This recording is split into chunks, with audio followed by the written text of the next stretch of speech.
I'm hot. I don't mean the like, yeah, sure, yeah, I'm hot. I don't mean it in like a, oh my god, I look so good kind of way, but like, I mean like, hold on. Maybe I should have. I think I need to use this so early in the year. Well, not early in the year, but early in the season, if that makes sense. Because it's like, it's September. We're no longer early in the year. But I mean, like, seasonal wise, I thought we were still in like spring or something, but no. Need a, I need some. That's fine.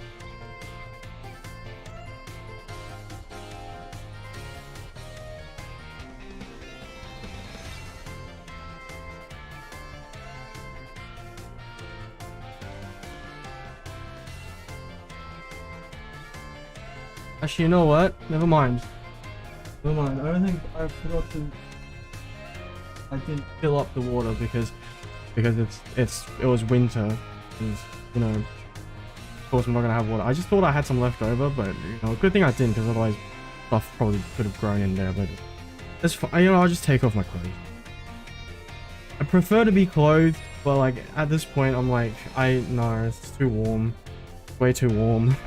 I was just playing Raise mod. I don't know what that is, mate. I'm sorry, but I hope you enjoyed yourself. Because right now, we're gonna play Pokemon Violet instead. We're not doing Raise mod anymore. We're doing Pokemon Violet, because today, hopefully, we can finish the rest of the little tidbits. Tidbits? Yeah. And then we gotta the final boss, the final battle. Isn't even a battle. It's just finals. Like the finals as in final exams. The dreaded final exams. But on the flip side, once final exams is over, we get to go on a school trip. How nice is that? How exciting is that? Literally tomorrow. So hopefully we could get this done today, because otherwise we won't be able to make it to the school trip. Yeah, tomorrow. We get the school trip tomorrow. Isn't that fun? Raise mod on Roblox. Oh, it's a Roblox game. Okay, cool. Yeah, let's start with. What should we start with? Sorry, pardon me. Okay.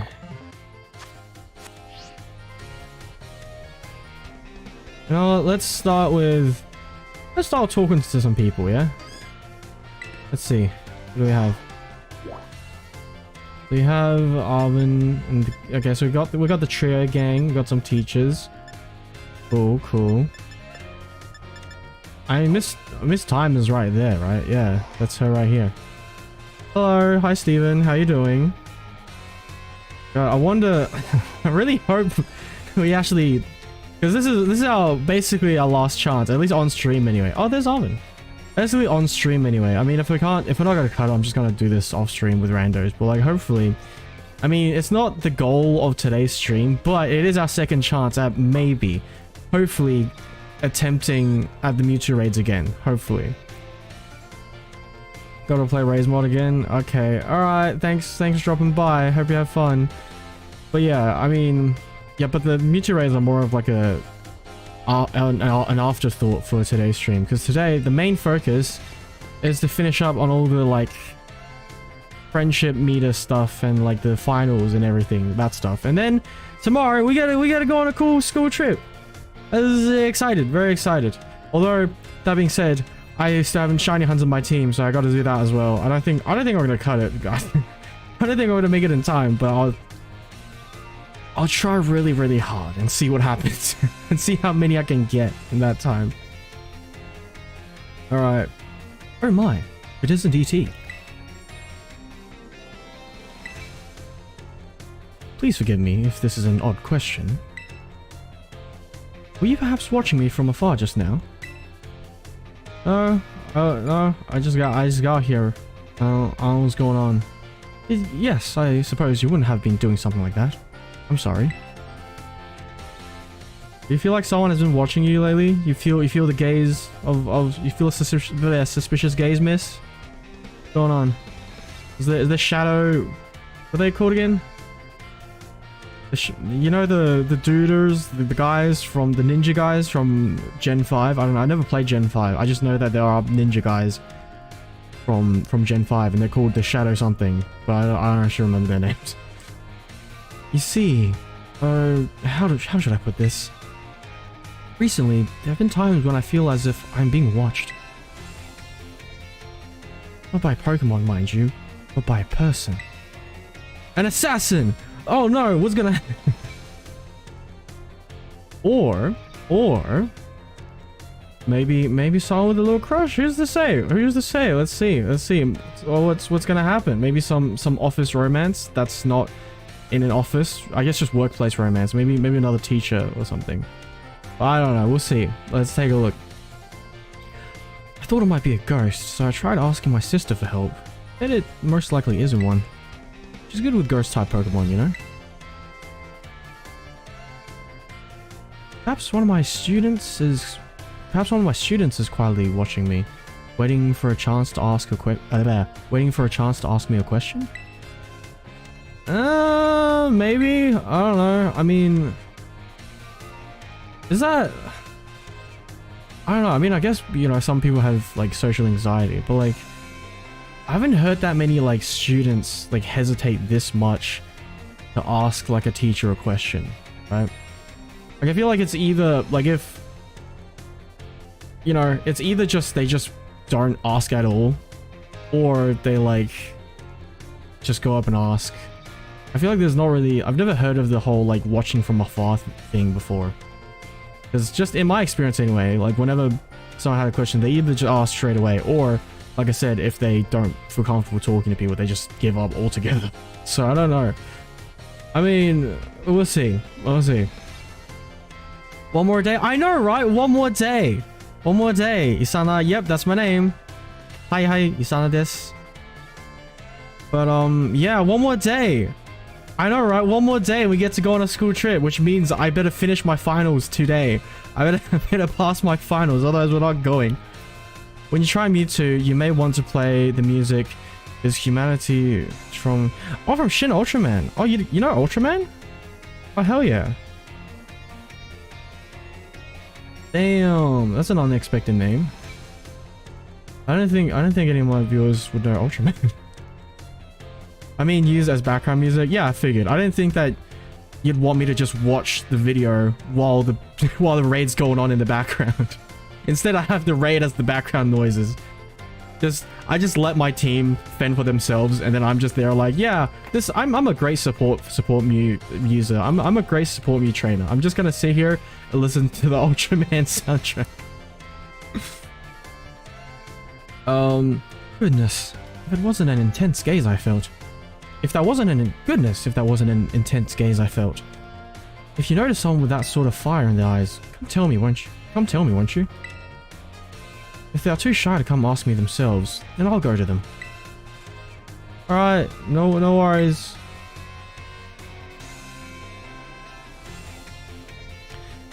Until we go to the Ogre's Land, Kitakami. Ah, okay, I didn't know that it was called the Ogre's Land. Cool, okay, cool little nickname. Let's see. Where do you want to go? Okay, so I can't talk to Miss Time anymore for now, so I have to go talk to someone else. I wonder. Someone with an intense gaze. I mean... Miss Dendra might be a... I don't know, maybe Miss Dendra's, like, looking from afar. Maybe she's like, hey, Miss Time, I've battled just about everyone in this school, but like, what about you? Please, I'd like to battle, please. I'm the battle instructor. I don't know. I don't know. Let's see. Let's see what she says. Or actually, no, probably not. Because now that I remember what the last interaction we had, it was something to do with her sandwich or something. So like, I think so it makes a lot of sense. I think there's got to be something about her cooking or something. Never mind. Never mind. False alarm. Probably not. Us, new kid. Fancy meeting you here in the home economics classroom. What a coincidence, eh? Not really. I kind of just knew you were here because cosmically the game just tells me where you are. A little invasive, but what can I say? I just have omnipotent powers, like just like that, just tracking abilities built into my system, just like that. I don't know what else to tell you. But you know what? Let's just go with likewise. Let's save all that. Let's keep that all to ourselves and just say likewise. So, well, you see. Oh. Miss Dendra tells me she's here for intensive training in sandwich making.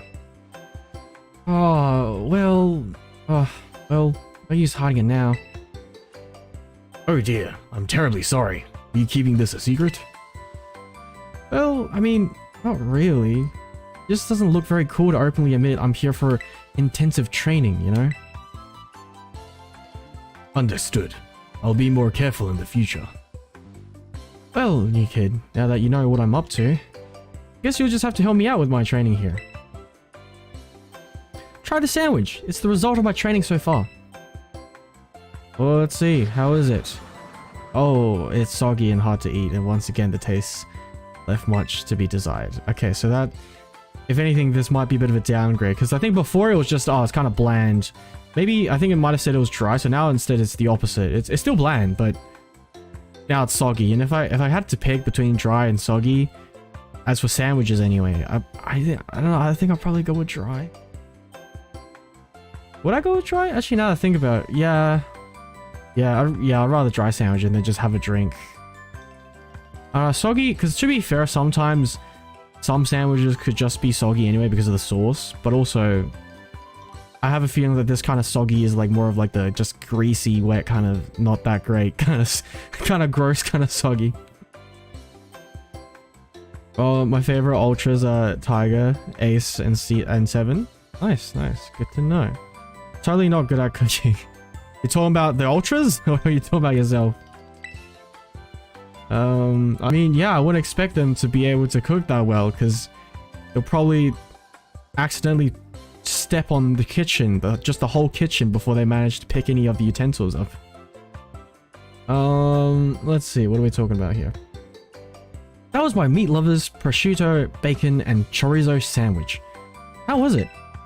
It was a little bit heavy. I could use some veggies. I mean, these aren't my main concerns.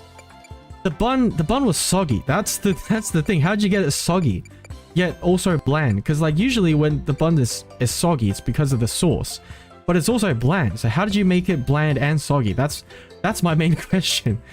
But I mean, you know, I guess it could use some more veggies. I guess, yeah.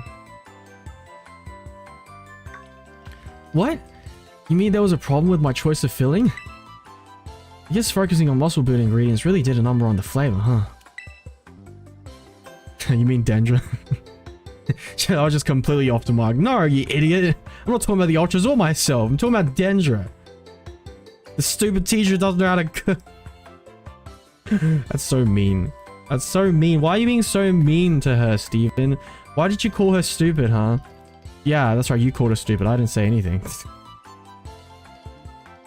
I feel kind of bad though, because like she's so nice. She's so nice, but like, damn, she do be kind of struggling a whole lot, and I feel bad. But like, you know what? I believe in her. You know, she's just trying her dang darn hardest. I'm sure she'll improve eventually, hopefully. Let's be positive. Let's be a little hopeful here. Miss Dendra, I believe a simple addition of butter would have done wonders for your sandwich. Again, I don't think, I mean, sure, I guess, but like, I was more worried about the I'm still, is no one else gonna acknowledge that? I'm still stuck on the sogginess. I didn't say it's stupid. No, I'm pretty sure you did. I'm pretty sure you did. Like, yeah, no, you definitely did. You just kind of, no, I could see it. You can't see it because you deleted the comment, but I can see all the deleted comments, and it says right there, you said, oh my god, Dendra is so stupid, I hate her and I wish she wasn't in the game. That's what you said. I see it right here.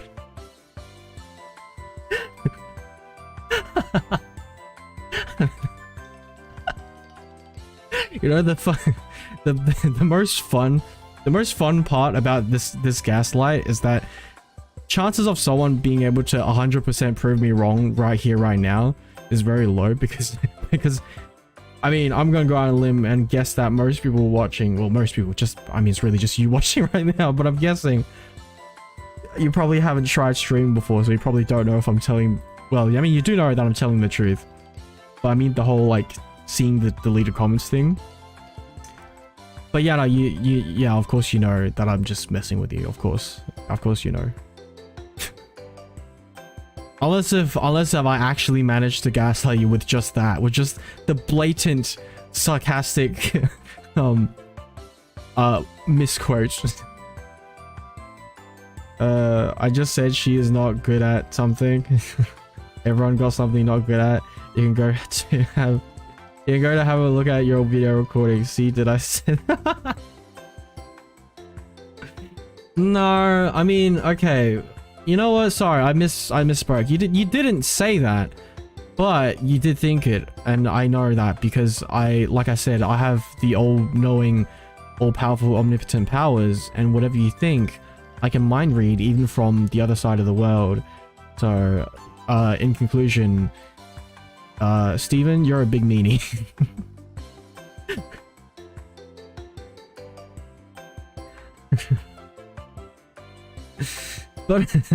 Butter helps protect the bread from getting soggy due to the moisture of the ingredients. It also works to enhance the sandwich's flavor.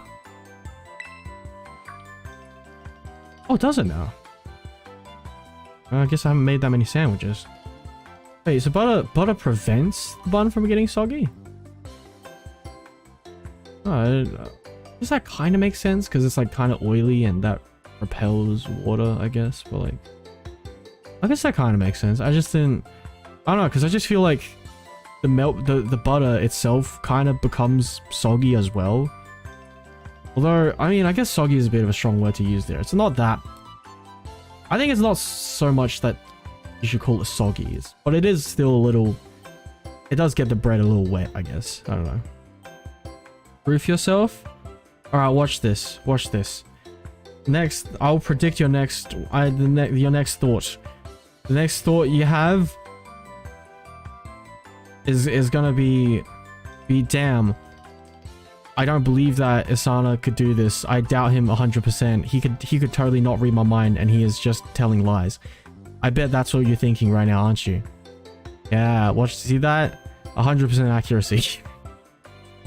Butter. That makes sense. Thank you for teaching me that tip, Mr. Saguaro. Or Mr. Saguaro? I don't know. Oh, why didn't you tell me that while I was making the sandwich? While I was making the sandwich. Well, you see, when I saw you, I had not realized you had begun your food prep. I thought you were simply trying to destroy my classroom. Bruh. Bruh, that face, that grimace face. Well, anyway, new kid, thanks to you, Mr. Saguaro here, I may finally be getting the hang of this. Thanks for your advice. Game close with Miss Dendra. Nice. Do I get to talk to Mr. Saguaro as well? He is here, right? Is he not here? Mr. Sir. Oh, never mind. Yeah, no, he is here. Mr. Sir? Saguaro, sir. Sorry, excuse me. Hey, where'd he go? I'm already in the home ec room. Where? Oh, jeez, that lag. Mr. How did I... What? Where is he? How am I missing him? He's like... But my dude's an absolute hunk. How am I missing him?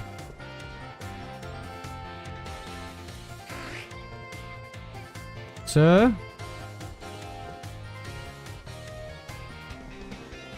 Okay, I guess I'll have to come back in afterwards. Is that how this works? Because it says, yeah, it says he's in the home ec room. But like, I'm already here and I don't see him, so... I guess I gotta talk to someone else in the meantime. Okay, sure. I could do that then.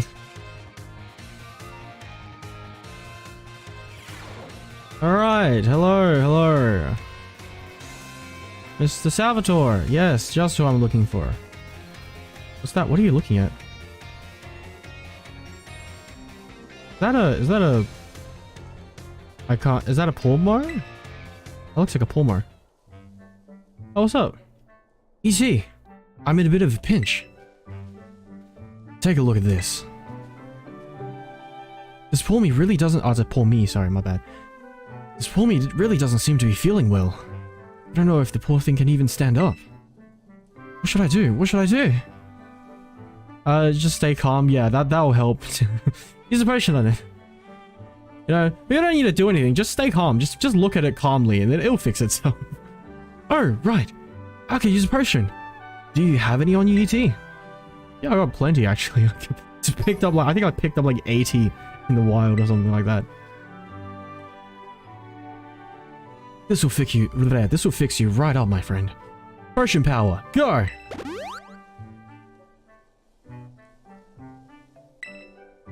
Phew. That seems to have done the trick just in the nick of time. Also, I mean, that and all, well, I mean, all's well ends well, I guess, but also, like, don't we have a nursery here? Couldn't you have just taken the poor me over to Nurse Miriam or something? Because we do have a school nurse. It's like, okay, sure. Well, I mean, but again, I mean, it worked out in the end anyway, so whatever. But this poor me doesn't appear to belong to a trainer.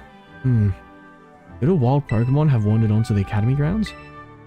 Still, I just can't leave it here alone without anyone to make sure it's okay. It's decided then. I, Salvatore, will just have to lend all the helping hands I have to take care of poor me in this touch and go situation.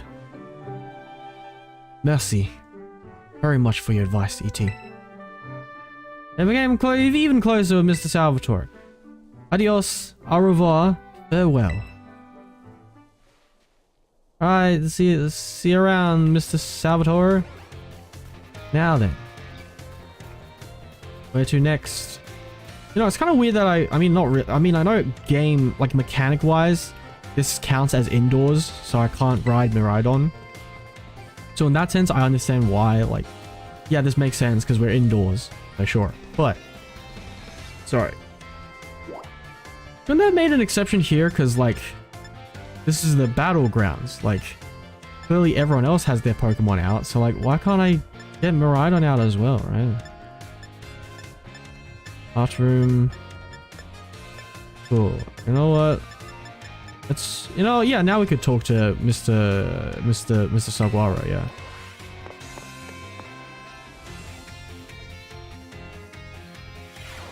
Hello. Yeah, there you are. And then Miss Danger's probably gone. Yeah, she's gone now. Okay. I was hoping, I don't know why you guys couldn't have just been in the same place, but alright, whatever, it's fine. Adios, amigo. www.com YouTube/Isana channel. Oh, what am I saying? Oh, yes, let's go.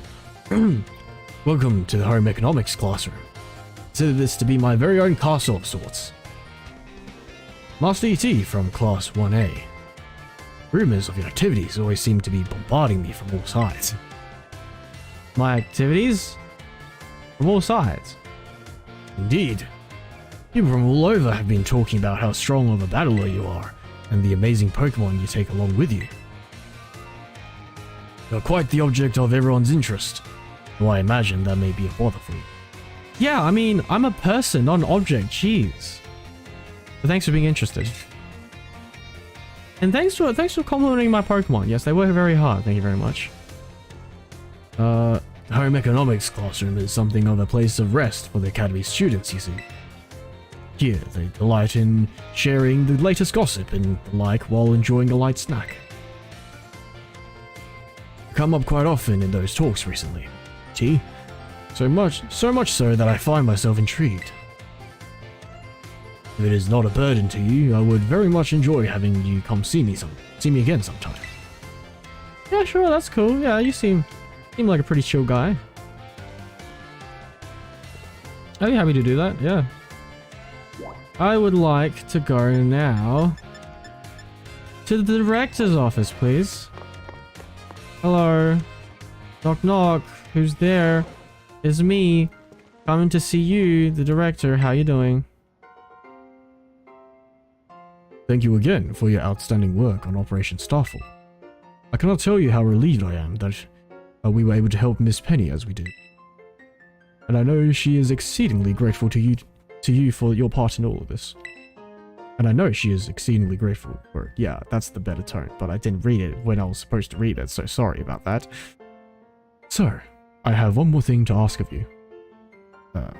Though the request is admittedly of a delicate nature, do you think you could continue being good friends with Miss Penny as you have thus far? Sure, we're best. Can I? Would that be coming off a little too strong? I don't know how much she'd agree with it. I mean, actually, now that I think about it, like, didn't she also take part in the, like, friend off, if that's what you want to call it, the friend off, while all three of them were kind of trying to, like, outbrag each other's, like, origin stories for how we became friends. I mean, yeah, sure. You know what? Let's go show our best buds. I must say, I truly am glad to have you as one of my students at the academy. I believe you've more than earned this small token of my appreciation. Hey, a big nugget. Thank you so much. I hope that you would always stay I hope that you'll always stay just as wonderful as you are now, Master Eat. Oh, isn't that nice? You formed a close bond with Director Clavel. That's nice. You got it, sir. You don't go worry about a thing. I will be a bit BFFs. Yeah, BFFs. That's the whole thing. Because I realized I was gonna say BFFs forever, but I was like, but the second F already stands for forever. Just best friends forever. So, speaking of which, let's go talk to her after I talk to the teacher first, though. I'll talk to the teacher first, and then Penny, and then we'll keep the whole friendship momentum going, and then we'll move on to the next friend. No, I like to save the best three for last. No tea, no shade, no disrespect to the teachers. They're cool and all, but like, they ain't no bestie trio cool though. I'm just saying. I'm sorry. You know, the bestie trio just hit different. I don't know what to tell you. Why, if it isn't E.T.? I have a question for you. Do you find my class difficult? Yeah, it's just right for me. I mean, I've got every question right so far, I'm pretty sure. That is certainly good to hear. So, E.T., you chose to take on the gyms as part of your treasure hunt. That must mean you like Pokemon battles. Is that correct? Yeah, I suppose so. One naturally becomes skilled at doing what they enjoy. That must be why you are so strong. Ah, do forgive me for springing such an odd question upon you so suddenly. I often find myself pondering the nature of strength these days. Anyway, thank you again for your input, TT. No worries, sir. This is any time. All right, cool. Now for the main dish. So, I'm being so mean. I mean, okay, so not that. I'm like being a little rude, I guess. I'm kidding. Well, half serious, but alright, hold on, let me take a drink real quick.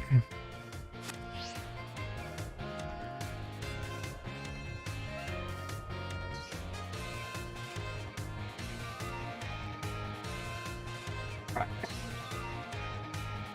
Nice. We got the tea back today again, finally. We're waiting for this. And this one, I actually made it a little closer to the time I'm gonna, like, I made this a little later. Because before I made it, like, pretty soon, pretty early on in the morning. By the time I drink it, it's, like, pretty much cooled down quite a bit. But this time, I think it might still be pretty warm. Oh, yeah, hot even. Jeez. Oh. Oh, wow. I don't know why I'm so surprised, because it's like, you know, I don't know why I'm so just surprised by a product doing exactly what it's designed to do, because it, you know, it is a it's a metal shaker, so of course it's gonna retain heat, you know. But like, I didn't think it was gonna do it that well. You know.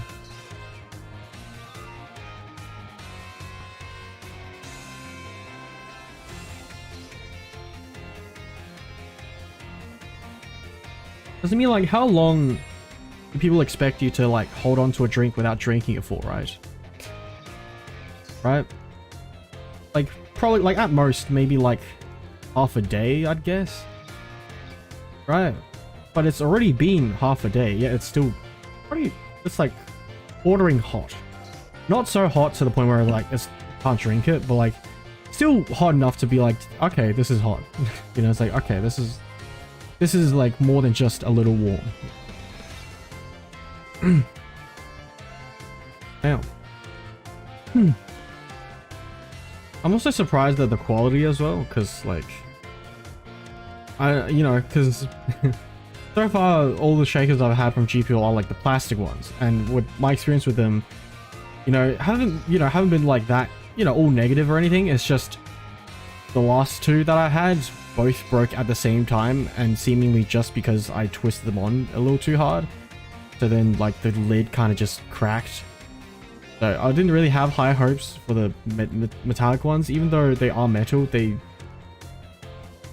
I still was just like, well, but like but like the last two shakers didn't really hold up that well, and metal ones do cost a little extra, but like not that much extra. So I'm like, I don't know how much better it'd be, but so far I gotta say I like how I like how durable it seems.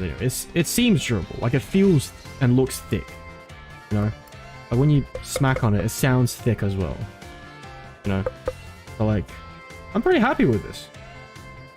Yeah, I'm really tempted. I feel like I have way too many shakers now, so I feel like I shouldn't, but also at the same time, I mean,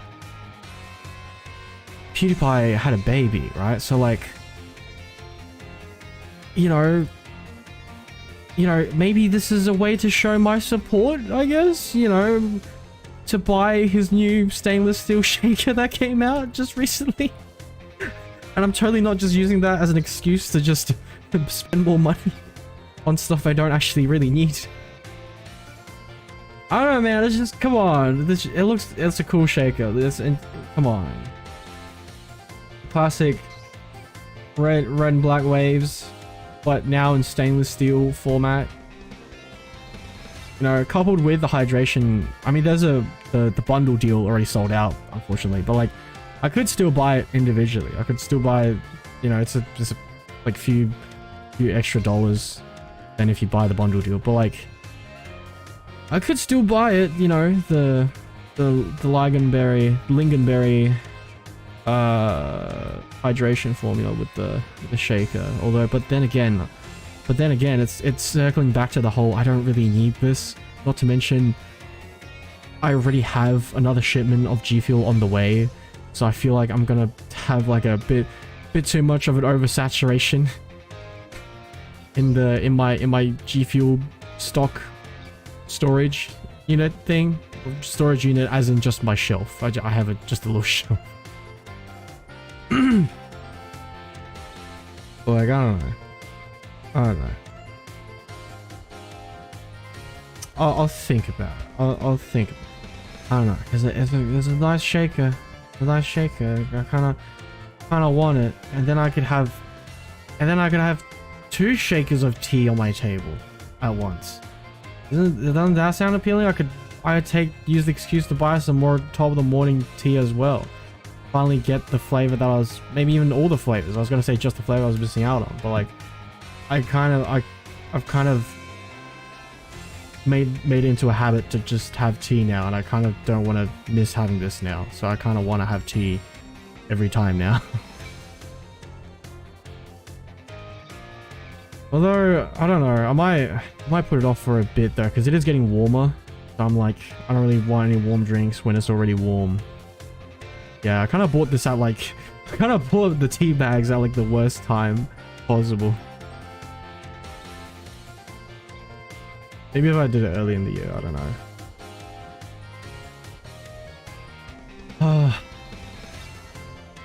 Do I have time to refill the... Let me just turn it on for a second. To cool down a little, because I am getting a little too warm. Hold on, just give me a sec. It's not even that hot today. It's like, what? It's like probably only like 20 something degrees. Let me show you. Oh, what's the weather today?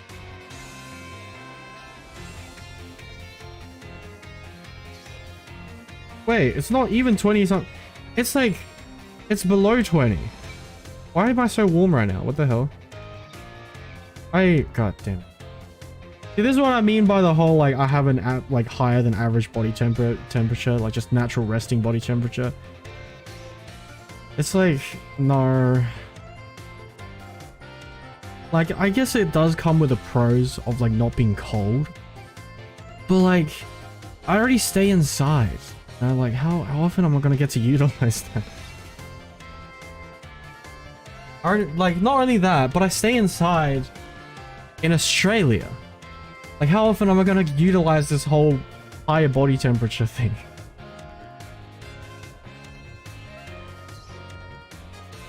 God damn it. I don't know, I'll see. I'll go back to the G Fuel thing some other time, just in my own time. Maybe if they manage to convince me with like a new cool flavor. Because like so far, I don't know, I don't really see a lot. Like I see something that I'm like, you know, it looks, you know, good enough for me to kind of be like, I'll probably enjoy that, but like not so good that I'm like, damn, I gotta buy this now.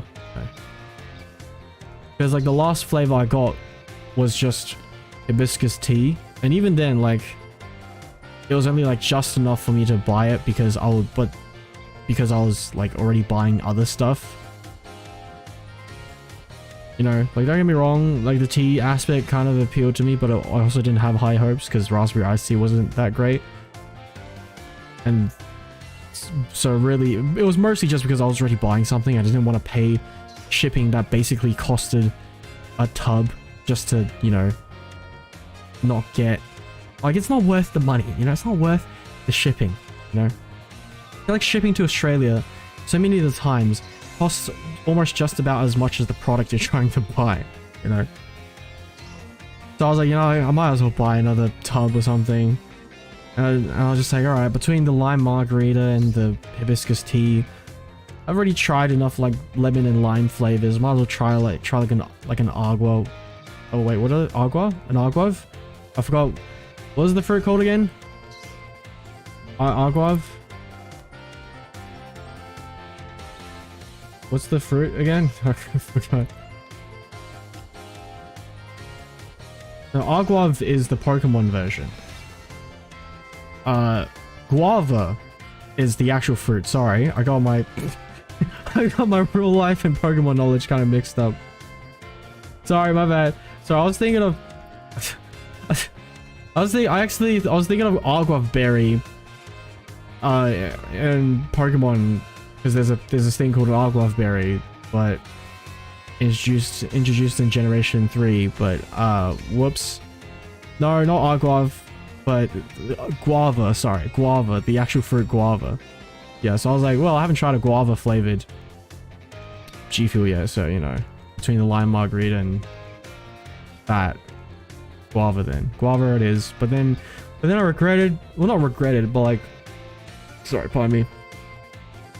But then, actually, you know, yeah, I do regret not getting the like other tea flavor, like hibiscus tea flavor from Top of the Morning, because then I could have mixed it together with the G Fuel, because that's what I plan on doing with the citrus green tea flavor from G Fuel, which is the, you know, the Attack on Titan inspired one. So I was like, that's why I bought the green tea from Top of the Morning in the first place, because I was like, I kind of want to try and mix them, you know, just to see what happens. I mean, just to see what happens. Yeah, it's not some sort of science experiment where something's gonna blow up. No, it's just what's gonna happen. It's just gonna taste like tea, I guess. Just tea, but sweeter, I suppose. I don't know. Oh boy. Anyway, Alright, enough stalling. That's enough of me rambling on about stuff no one cares about. Hey Benny, how you doing? How are you doing, UT? I've never been inside the art room before. It smells like paint in here, but in a good way. Something up? Well... I'm worried about this rumor that's going around. People are saying Team Star's planning to raid the art room or something. It's probably just rubbish made up by some kids who are still scared of Team Star though. My friends would never do anything like that. And who'd want to raid the art room anyway? Who'd want to raid there? Who'd want to raid the art room anyway? Sorry, my throat kind of gave out on me for a sec there. One more drink. I know I just had one earlier before I started the ramble, but the rambling kind of cancelled out the freshly lubricated throat. I don't know.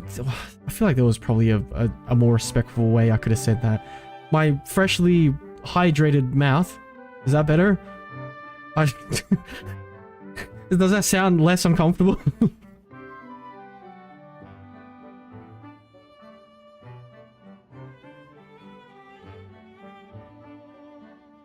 Okay, there we go. Okay, here we go. Knock knock, we're coming in. Yeah, they actually showed up. Hello. Wow, this disruptor is incredible. It looks just like it's about to attack with close combat. Hey, you with the art club or what? Yeah, I am. Don't tell me that room was for real. Are they actually gonna raid the art room? No, there's no way. They wouldn't. We should just keep watching. So, did you need anything? Yeah, I, here to ask, you know, if you got any last words, punk? No way! It's a raid! This is literally a raid! Oh, knock it off, Melly. Being shy is one thing, but you can't go around threatening people to cover it up. Right, sorry, Harry. My bad. The classic tsundere tactic. Too shy to actually be honest? Just be mean then. Just be mean. That makes sense. Alright. So, about your club. The art club, I mean. I pressed A by accident. I need to... Hold on. Give me a moment. This is some... I need to watch my own stream for a sec. Hold on, sorry. Alright, here we go. So, about your club. The art club, I mean. I was wondering if I could join. Oh! You wanted to ask about club membership. Sheesh. You had me scared there. We're open to any students who want to join. But, yes! Isn't that great, Melly? Hang on, Eri. This guy's still got something to say. Spit it out then. I gotta earn my way in or what? No, it's just... I was hoping I could ask what prompted you to go for the art club, that's all. You're asking me why I want to join? Well, if I gotta explain. One of my pals made this outfit for me. These sick boots and everything. I'm big into flame patterns like this, so I want to try and make something like this myself. So yeah, painting. That's what I want to do. I'm a total newbie at it, but I realized something when I realized something when I saw that real simple, I can't speak, goddamn. I realized something when I saw that real simple looking fletchling painting on the wall there. I don't have to be some genius artist. I just want to make art that has its own charm, you know? Fletchling painting? Fletchling painting? I did that one. Damn, low-key kinda just roasted my guy there. Oh no, that's not making it any better. That's not making it any better. Miller, wait, hold up, stop. Damn. She ain't the fire crew leader for nothing, huh? Dishing out burns when she's not even trying to. That one's yours? I thought it was like a finger painting by a kindergarten or something. Oof. Yeah, I get that all the time. Our president's paintings... Our president's painting are real lovable because they're real simple. Everyone says so. Huh? You're the art club's president? Okay, so they're taking it a lot better than I expected. Never mind. I thought my guy was just gonna like just start crying or something. Like damn. Like haha, yeah, I get that a lot. Why do people keep saying my art sucks? I don't know. But never mind. It's alright, they seem to be taking it pretty well. Okay, cool. I can already tell we'll have a lot of fun in the club together. Could you tell us your name? Your boots are awesome. Can I get a closer look? The name's Miller, and yeah, good eye. My boots are the best. A pal of mine who's a big arts and craft nerd made them for me. I think she's probably talking about Atticus, right? Atticus is the guy who's good at the like cosplay stuff or whatever. So the raid thing was just a misunderstanding. Well, that's a relief. But wow, I didn't know that Millie wanted to join the art club. Oh, hello. Hi there. You can't just snuck up on us. She didn't know without just like that, huh? Damn, that's the Team Star crew for you. Just snuck up on us without noticing in no time. Damn. I can't wait to see what Millie paints. I bet it'll be something amazing, huh? Yeah. Yes. Oh. Yeah. Eri, how'd you know we were here? Wait, were you supposed to be hiding? Yeah, I mean, we are kind of just standing out here in the open, wearing, being the only ones other than them two wearing clothes that don't match the school dress code. I mean, I'm kind of wearing, you know, I'm still wearing my uniform, but I definitely still kind of stick out, kind of.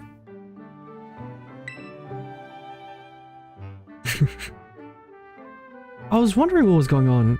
We were just kind of hanging out in the open over here. Yeah, she got us there. Yeah, we were kind of just standing around. But you don't need to worry anyway. Mellie's been too nervous to notice you. Wow, so even Mellie gets the jitters sometimes.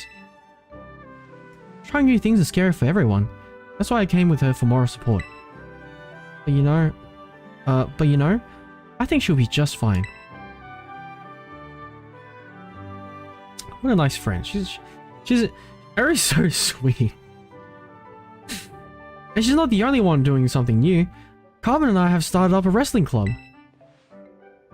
Mellie will have a blast here, I'm sure. So I gotta keep up with her. I'll enjoy the time I have left at the academy as much as I can. Anyway, it was nice bumping into you both. Hasta la vista. Yeah, enjoy the time as much as you can. Go for it, Eri. And you too, Penny. You know, you've kind of just been spying on your friends this whole time. But what about you? What do you want to do? Lily and Eri really are putting themselves out there, aren't they? I guess I'll head off too. Hasta la vista. Alright, see you around, Penny. Coolio. Yeah. Alright, so that's the Penny thing done for now. And next up, we're not done yet though, because next up we have Arvin. Heyo, how my boy doing? Alright, let's see what's up with you. Alright, you're staring at the books over here.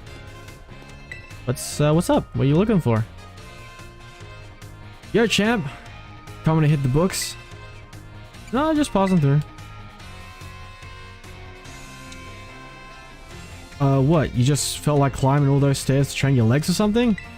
Funny you say that, because I did have, well, not just leg day, but push day, so legs included. But yeah, legs do be kind of working. Well, worked. They were already worked in the morning. I already finished working them in the morning. I've showered and everything.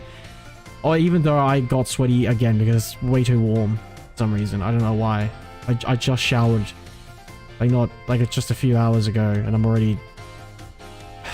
already feel not clean again. God damn it. Oh, you want to know why I'm here? Yeah, I'm still working on my own little treasure hunt. Trying to find myself and all. Alright, give me a second. Oh, excuse me. Okay. While I was here in the entrance hall, digging through my dad's research reports, I found this on one of the bookshelves. You know, let me take a drink. Let me just take a drink.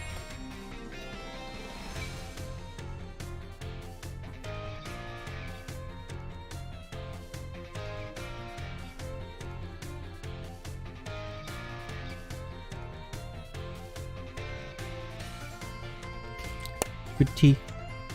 Good tea.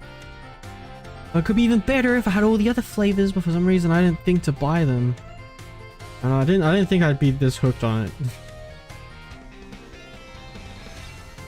You know, because it's like, it's just tea. You know, I've had tea. I kind of was already drinking tea from time to time, even before I bought like the top of the morning stuff. But like now, it's kind of nice to like just have like a shaker here next to me, just with just some tea, and I could. It's nice. I like it. I like it.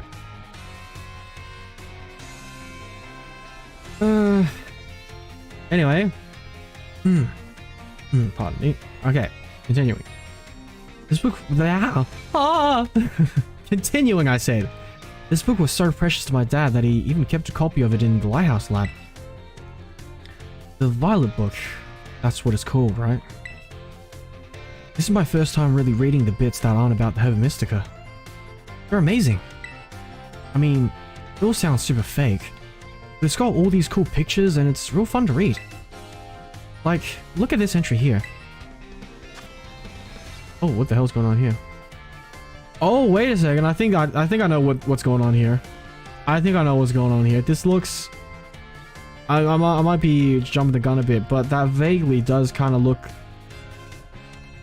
Does that kind of look like the turtle legendary? A little bit. Kind of, right? I mean, it's kind of hard to tell because, you know, it's in a different art style, but like you can kind of see the like little, I want to say hair, like its mane, because the turtle Pokemon kind of has like a mane kind of, right? Like a line mane, but like for a turtle kind of. Yeah. Also, I just realized at the top it literally says, well, not literally, but it's supposed to say, I assume, a disc Pokemon, but it's just, parts of it got redacted, but okay, yeah, that's definitely the turtle Pokemon then. While separated from the research team in the crater's depths, I found a strange entity. Whether it was a Pokemon or even alive at all, I know not. It bore a shell with layers of overlapping hexagons, and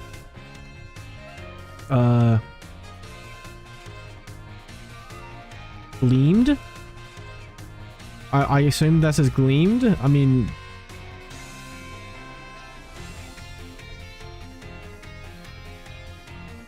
Yeah, I was gonna say, like, I thought... No, yeah, it says gleamed. I got confused for a sec, because for all the other ones, I thought they only, like, redacted one letter, but then I realized, actually, most of them, they were redacted two. It's just, like, a disc Pokemon. The disc part, they redacted one. And I think that's about it. Everything else actually took two, now that I take a closer look. Pretty much everything else, yeah. Yeah, Strange took T and R, Entity took T and I, yeah. Okay, never mind.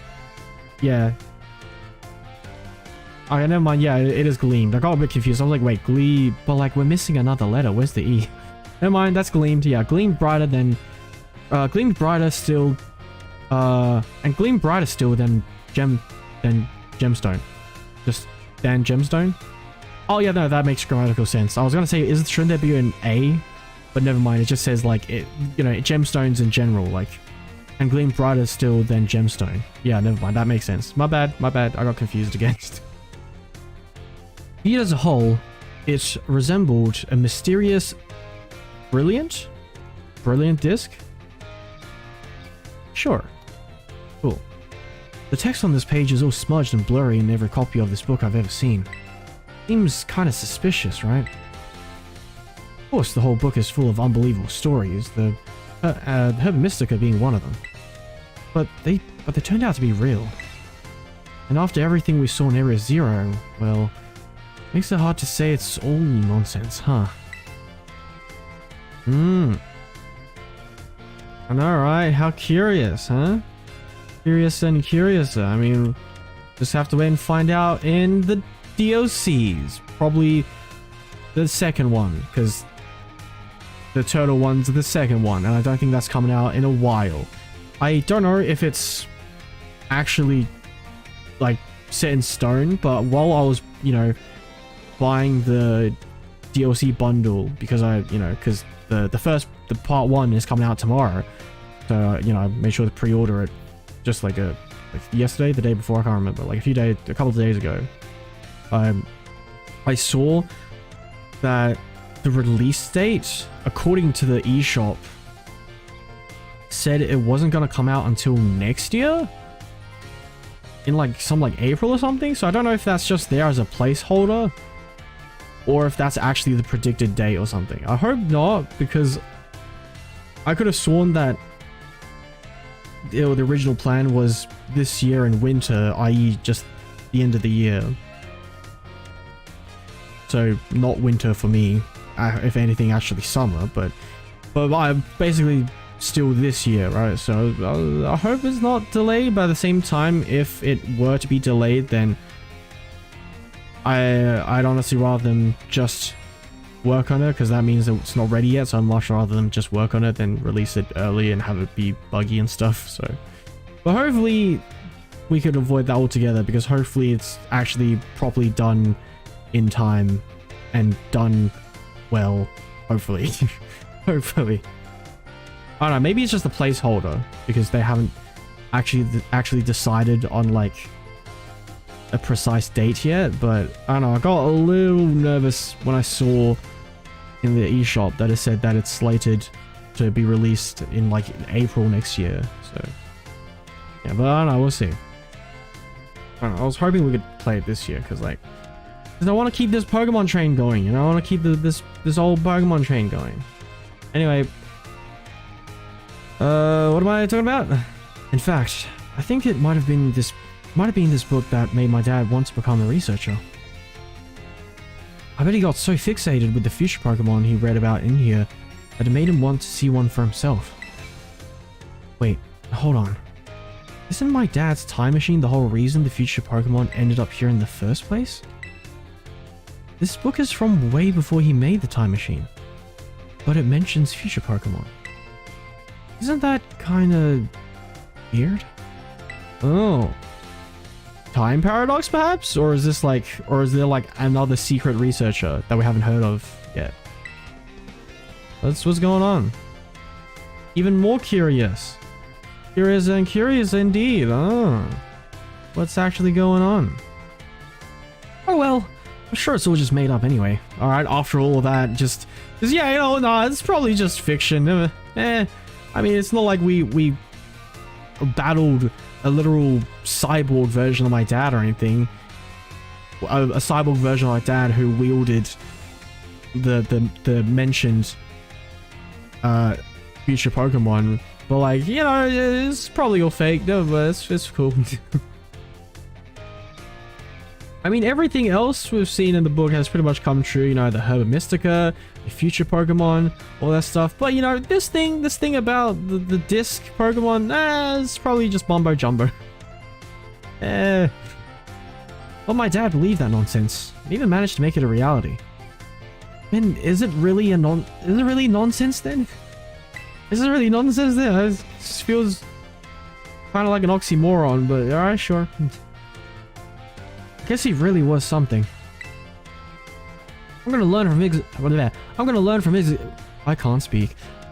his example.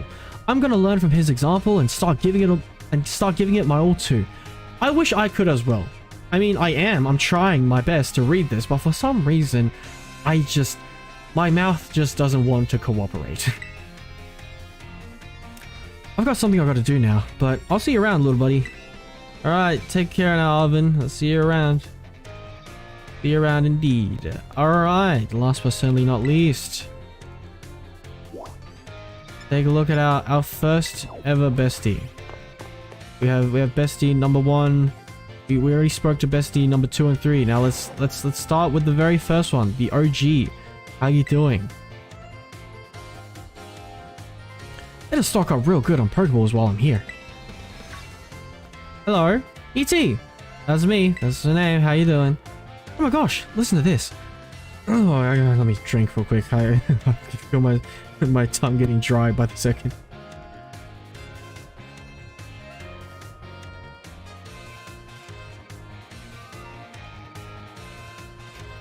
Okay. Oh my gosh, listen to this. Remember that guy from the cafeteria? I ran into him again in the entrance hall, so I asked him to battle. But he said no. He was like, what's the point? You're a champion and a battle whiz. You'd wreck me. I don't get what he meant. I mean, you're gonna have fun battling even if you lose, right? Yeah, you can. Yeah. I mean, I feel like, I mean, that doesn't really answer her question though, because like, yeah, I do agree.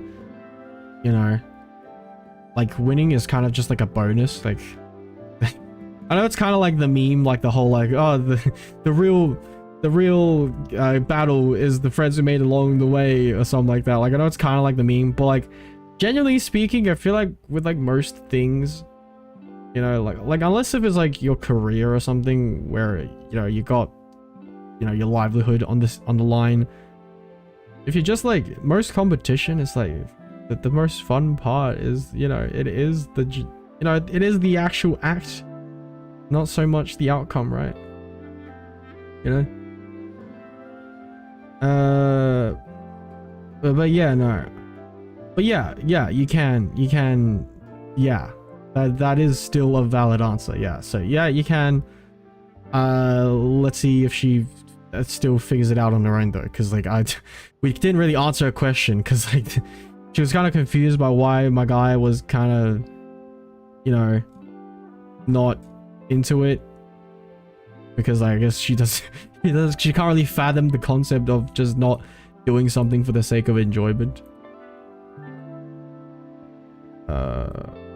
Which, to be fair, when you put it like that, it also does sound kind of stupid. It's like, yeah, why doesn't he why didn't he just battle anyway? But like, you got Nimona, you gotta understand, some people kind of put the results kind of mean quite a bit to them, you know. The things get a little discouraging for them when they keep losing over and over, you know what I mean? You got, you know, so yeah, maybe you should figure it out. Let's see.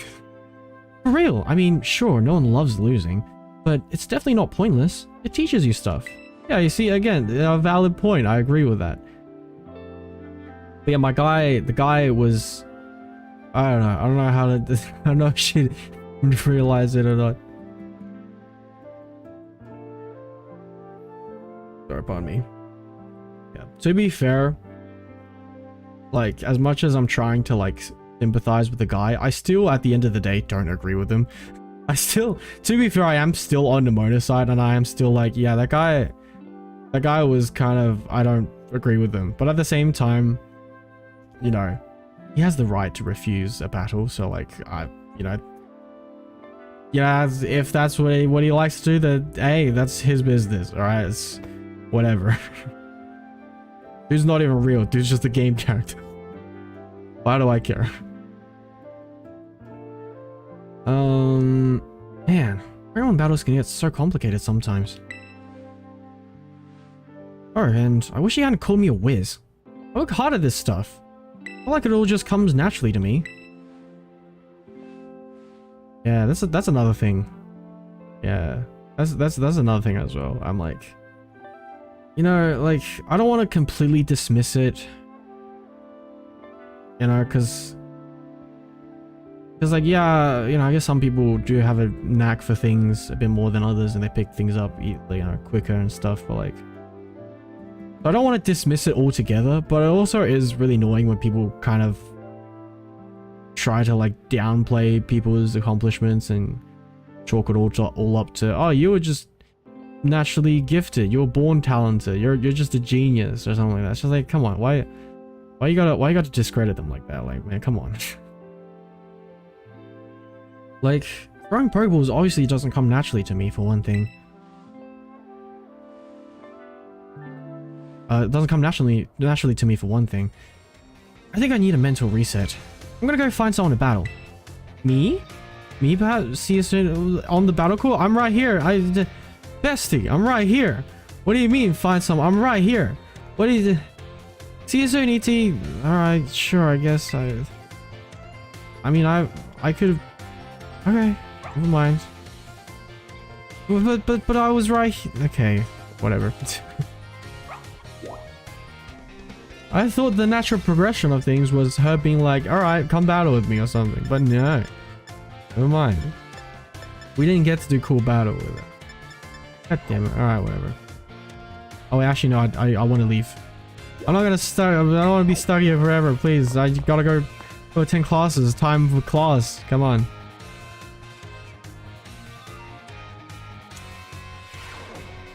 Oh, alrighty then. Hello. Hello.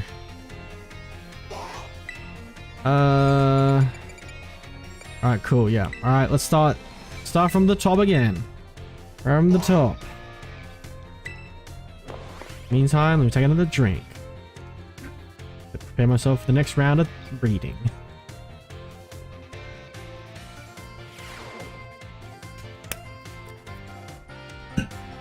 Hello, hello. I hope everyone's ready to learn some new things today.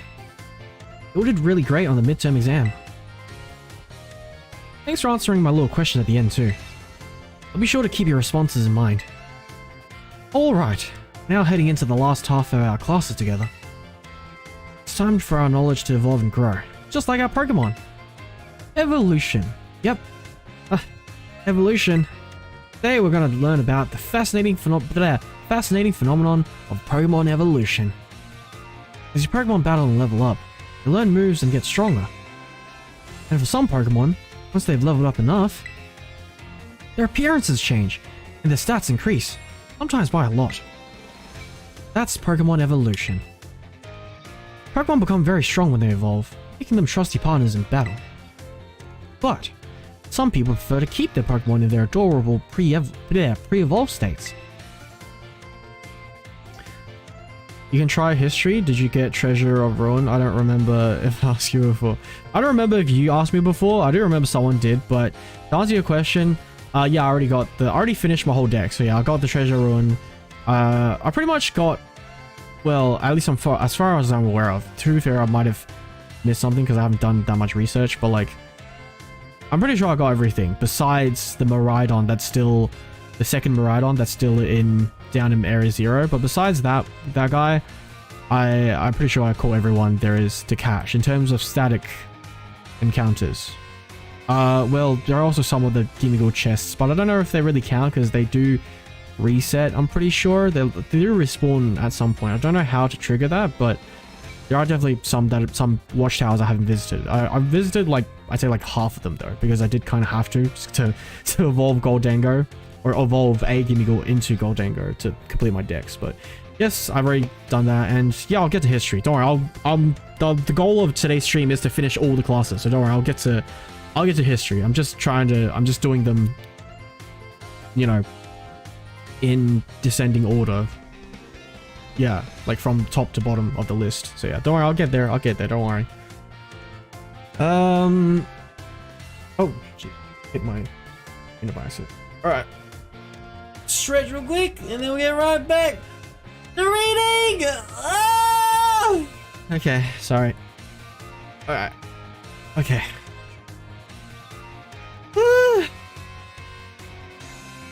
Okay. Oh, my neck. I don't know if you could hear that. Okay. Alright, elbows as well. Alright. Okay. Okay. do this, you just need to remember a certain button when your Pokemon begins, You just need to remember a certain button when your Pokemon begins to evolve. Say it with me if you already know. Cancel evolution, press the B button. That's right, everyone. B for best answer. The button you want when you need to stop a Pokemon from evolving is the B button. If you press this button soon after the Pokemon begins to evolve, you can stop it from changing. Okay. What am I saying now? You can also let the Pokemon hold an item known as an Everstone to keep it from evolving. And keep in mind that the requirements of evolution differ from Pokemon to Pokemon. Some may evolve by having a certain item, such as a Fire Stone or a Thunderstone used on. Others may have to learn a specific move or defeat a specific Pokemon in battle to evolve. The way Primeape evolves into Annihilate is especially strange. You see, there's a certain move that... Oh. Damn. Cut it off right at the cliffhanger, huh? The game was really just gonna give away them secrets, but the game was like, nah, you gotta go watch, like, I don't know, experimenter videos or just straight up data miners articles or whatever to figure out how to do them. Because like, how many people actually manage to, like, figure out some of these, like, ultra specific requirements on their own, you know? Because I certainly didn't. Okay, pretty much every single, like, evolution that's not just leveling up, I had to look up, you know? Even the ones that do require leveling up, I still look it up just to be safe, because sometimes you never know, because sometimes, you know, like the pseudo legendaries, they don't evolve until like level 50 or something. So like you're just like, wait, am I doing something wrong? And then you look at them and it's like, oh wait, right, they're pseudo legendary. Yeah, they take longer. Okay, cool. Alright. Like my Hydreigon, it wasn't even a Hydreigon until like the end of my sword playthrough. That's how long it took for my Hydreigon to become a Hydreigon. Like pretty much by the time a Hydreigon was a Hydreigon, it was like, I think it was like right after we caught like Zacian or something like that. So like pretty much we already finished the game. And then my Hydreigon was like, yeah, now's the time. Oh boy. Whoops, sorry. Looks like we're out of time. Guess we'll have to end the class here. There. Guess we'll have to end the there. I guess we'll have to end the class there today. Thank you all for your attention. Has reading always been this exhausting? God damn. Alright, next class. Go with math. You like math with Miss Time? Yes, please. Let's do it. We'll begin soon. Don't be tardy. Try not to be.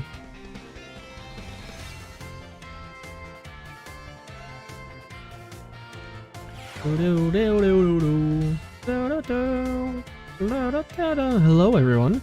Well done on the midterm exam. Some of you earned perfect scores, and others seem to have a bit of trouble, but I can tell that you all tried your best. I'm quite pleased to say that every last one of you passed. I can assume... I wonder if she'd actually say something different if I actually, like, failed. Or would they not let me progress? Actually, yeah, no, they probably wouldn't let you progress then. I think that makes sense. Probably well until you finally get it right.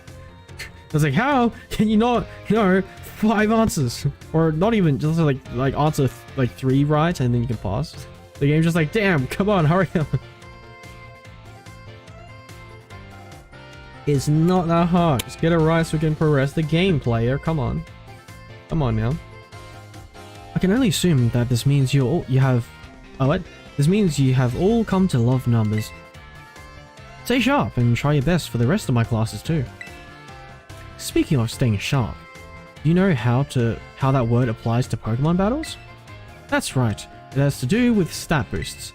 Pokemon stats can rise and fall throughout the course of battle, correct? Imagine if that was just the question for today's lesson, just correct, and we're just like yes or no, and that's it. For example, if a Pokemon uses the move Work Up, its attack and special attacks will rise by 1 stage each. And, as you may know, each time a Pokemon's attack or a special attack rises 1 stage, moves affected by that stat will deal 50% more damage. If that... what am I reading? Sorry, I kind of lost focus for a second.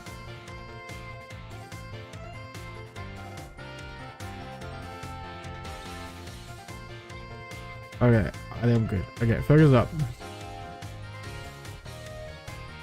Alright, reading. Sorry about that.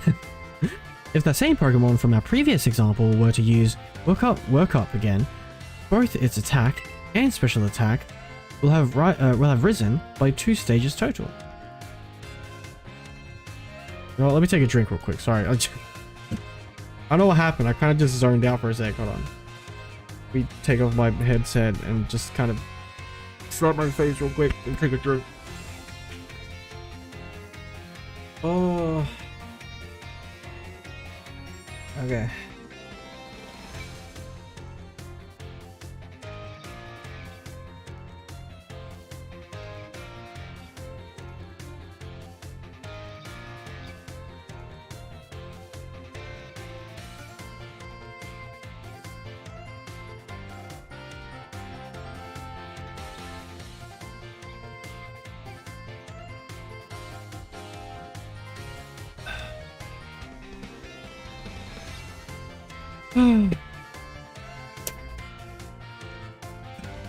Okay. Wonder if I could buy... I mean, I probably can, but I have to look.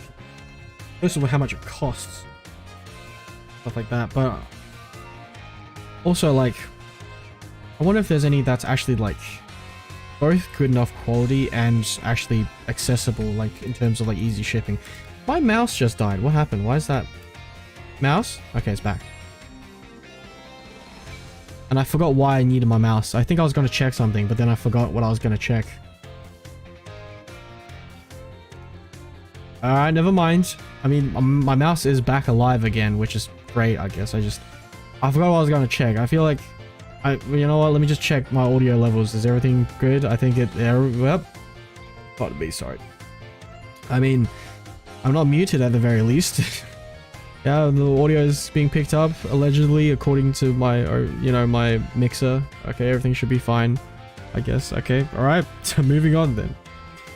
But, oh, sorry, I just kind of went on that whole tangent without giving any context, right? I was talking about matcha, because I was drinking my tea, but this is the tea leaves type of green tea, like, like you just boil the leaves like leaf soup kind of green tea, but like I was thinking of like the matcha green tea.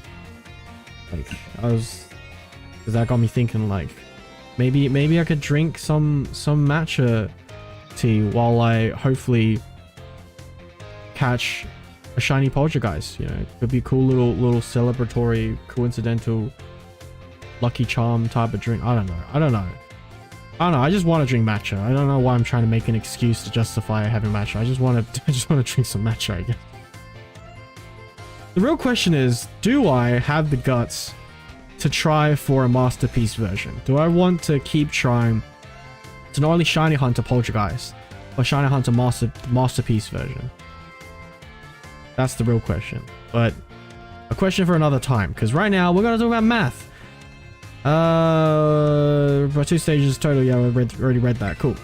This results in a 100%. Shouldn't it be an N? No, that's 100. Yeah, never mind. That's correct. I don't know why I got confused for a second. Yeah, I got confused for no reason. What is going on with me? All right, moving on, or continuing. Not moving on. I'm restarting. This results in a 100% increase to damage dealt, making its move twice as strong. Sword Dance, on the other hand, boosts attack by 2 stages at once, allowing the Pokemon to deal double damage after just a single use. Using Sword Dance twice would boost the Pokemon's attack stat. Would boost the Pokemon's attack stat by 4 stages. How much more damage then would this Pokemon deal?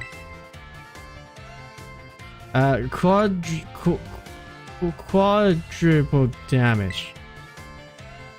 Ah, yes. This question is... No? Wait, what? Did I just fail simple addition? What happened? Wait. Wait, so sword dance raises by 2...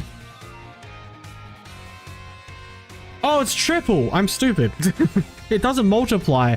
It doesn't multiply the damage. It just adds them. So I did kind of just fail simple addition. I kind of... Wow. Wow, I'm stupid. Okay. I just realized, yeah, because I was like, wait, hold on. Because now that I say it out loud, I'm like, okay, sword dance increases by 2 stages, meaning that's 100%, with one stage being 50% increase, making the total damage being 150%. So if it raises by 2 stages, that's 200% total. You know, because it only adds 100% on. So if you do it again, it doesn't double it. It's not a multiplier. You're just adding onto it. So you're just adding another 100%. You're not timesing it by 2. So it's not quadruple. It's just triple. I'm just stupid. I'm just stupid. Yeah. I don't know why I don't know why that's... Wow. I mean, even just thinking of it, like, that doesn't make sense. I mean, of course it doesn't quadruple it with just 2 uses. That'd be way too OP. Like, of course, I don't know what happened. I don't know what came over me. Focus, where's your focus, Isana? Jeez. Just because it boosts the Pokemon stat by 4 stages doesn't mean damage is quadrupled. Yeah, no, it doesn't, because you're just adding 50% with each stage. Therefore, if you add 54 times, that's only 200% onto the original 100. So that's 300 in total, not 400. I'm just stupid. I'm sorry. I'm sorry. Each stage that a Pokemon's attack or special attack stat is raised increases its damage by 50%. So, being raised 4 stages would result in a 4 times 50% or 200% increase. Base damage of a move is 100%, so adding 200% to that gives us 300%. Yep, I noticed that now. I know that's just very simple math. This is a public stream. This is live. This is going to be recorded. It's going to be archived in the VODs forever and ever. I mean, unless if I decide to delete it. I'm just, because I got this one question wrong, I'm like, you know what, too much. I will never live down the shame if someone saw this. I'm just gonna delete the whole VOD because of this one mistake throughout the whole stream. I'm gonna delete this whole VOD. In other words, the next move the Pokemon uses will deal triple damage. Yep, I'm sorry. High matchups, critical damage, and other factors all play into these calculations as well. So even a small boost must be taken seriously. By the way, if a stat simply rose, that means it has gone up by 1 stage. If it rose sharply, that's 2 stages. And if it rose drastically, that's 3 stages. Oh, I don't think I've even... It's not that I remember, but I don't think I've even seen the rose drastically text. Okay, good to know. I probably have. I probably just forgot, because I think Belly Drum... Actually, no. Belly Drum just maxes it out, so I don't think it would even say... Because if you're saying drastically is strictly 4-3 and not like anything 3 and above, then yeah, I guess I probably wouldn't have seen it. Yeah, because I figured, yeah, just rose and rose sharply. I figured that, yeah, those respectively mean just by 1 or 2 stages. I can figure that much, but drastically, I think that's the first I've actually noticed that. Okay, cool. Good to know. Just so you know, the X attack and X special attack items, which can only be used in battle, can be used to sharply boost those respective stats. Can be used to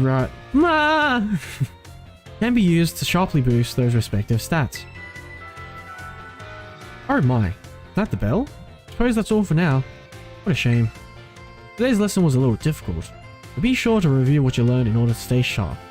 Yep, I'm sorry. I was caught slacking. Caught lacking hard. Caught being obtuse, I guess. Rounded. Not sharp, just rounded. God. Yeah, my bad, miss. Today's lesson wasn't difficult. I was just stupid. My bad. I'll see y'all again next class. Alright, I'll try to stay sharp or whatever next class. Oh no. Isana couldn't do simple math. What? No wonder he's a streamer. Alright, now on to history finally. The one that you recommended, Steven. I was gonna say favorite, but I don't know if that's I don't know if it's your favorite. You just wanted me to do history for whatever reason, but we're doing it now. So yeah, we'll just look at that. Are you excited? I don't even know if you're still watching.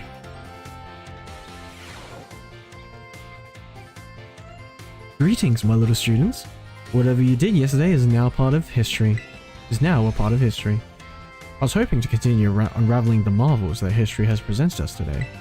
However, I imagine your ability to concentrate has been spectacularly derailed by my midterm.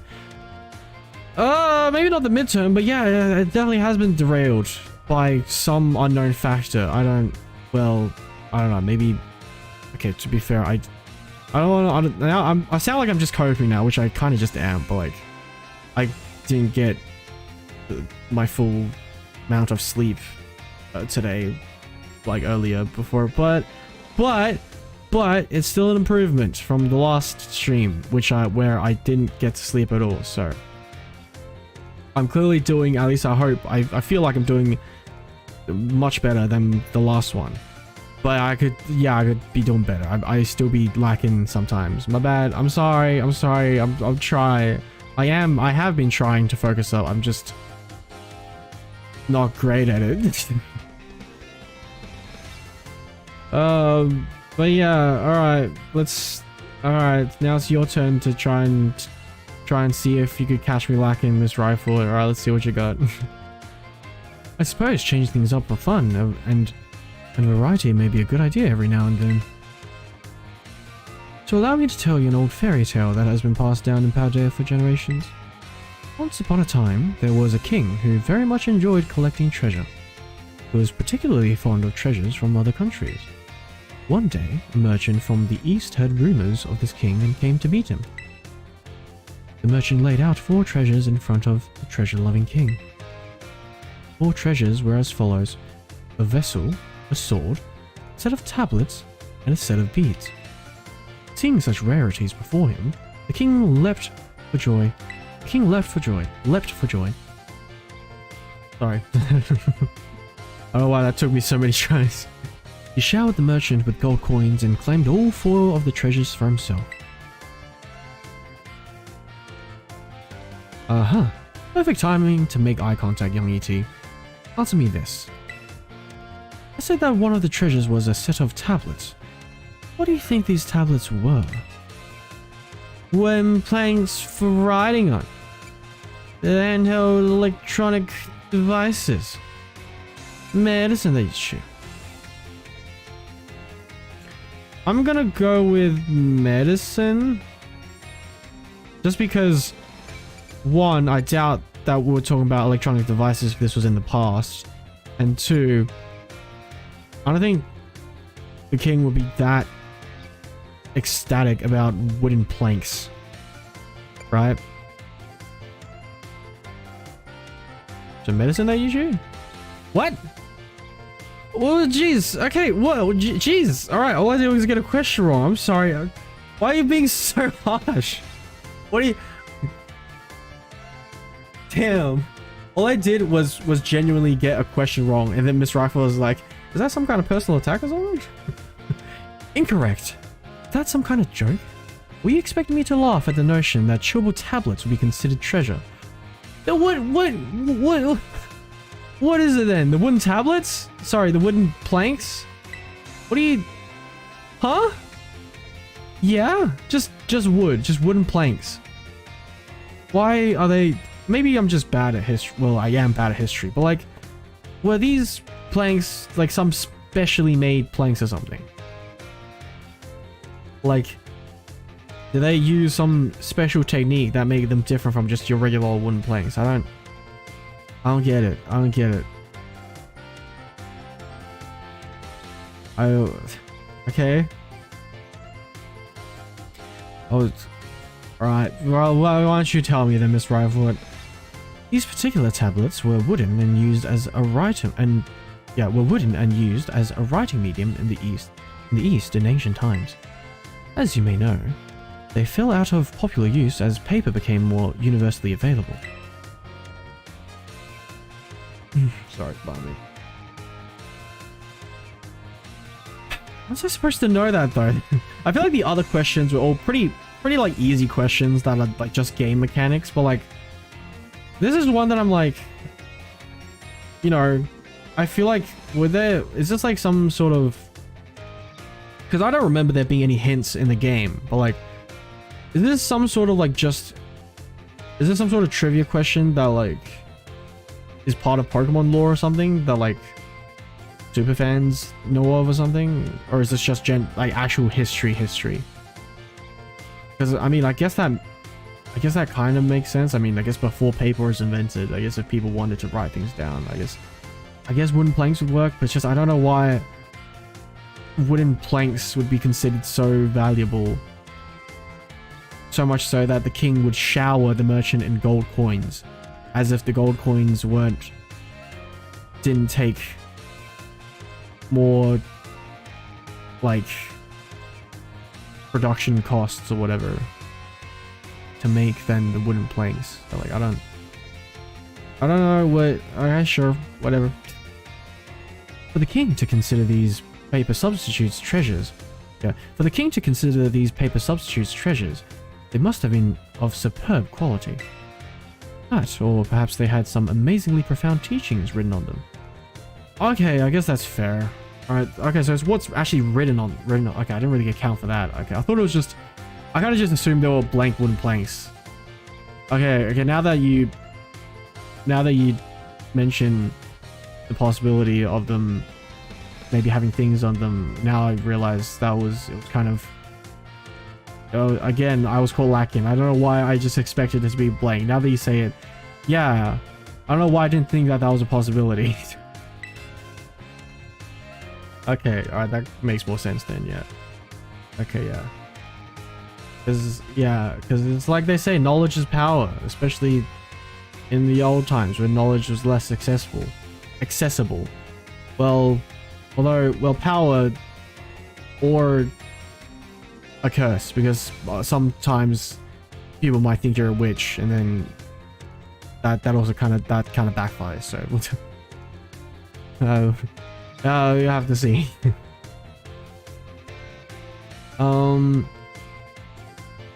So the king obtained these 4 treasures, and on that very night, it is said that a terrible disaster rained down upon his castle, reducing it to rubble by dawn. Oh, ominous. How spooky. I wonder what happened. Is this perhaps the I'm pretty sure this is a reference to the 4 treasures of ruin, because like as soon as she mentioned there was 4, I already was kind of like expecting that maybe the treasures had to do something with the actual mons. So I was a bit confused when she said like tablets and stuff. I'm like, wait, was there a Pokemon that resembled like had like a tablet on them or something? But no, I guess those were just, I don't know, they're spirit items that had like a spirit link to them, and then they were like, wait, that's my thing, I give it back, and they came over and was like, hey yo, give it back, and then they destroyed the castle or something. I don't know, maybe they were like cursed items connected to them, and they bring calamity wherever those items go. I don't know, something like that. I mean, at least the inspiration, apparently the 4 treasures of ruin are based off of the 4 beasts of destruction or something like that. I can't remember. Oh. I don't know how to say that. Oh, whatever. Is it that time already? I wasn't done with my story, but alas, here ends today's lesson. If you are interested in how the story ends, you may come see me outside class hours. Oh, okay, so I could go talk to her about that. Okay. I wonder if I was supposed to do that before I talk to, well, not talk to, but go do the ruin thing. I have a feeling that she was supposed to give me clues and be like, hey, there are these stakes, go pick them up. But I already did that, so I don't know, maybe she'd give me a slightly different response. Maybe this time instead she's gonna be like, wait a second, you already caught them? And I'll be like, yeah, they're in my box, you want to take a look? I don't know. I don't know, we'll see. Alright, time to have class with Mr. Salvatore.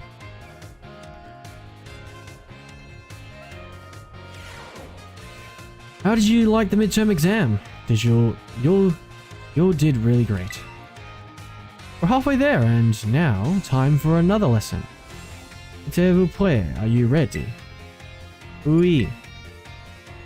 Très bonne réponse. Great answer. Merci. Friends, I knew I could count on you stars.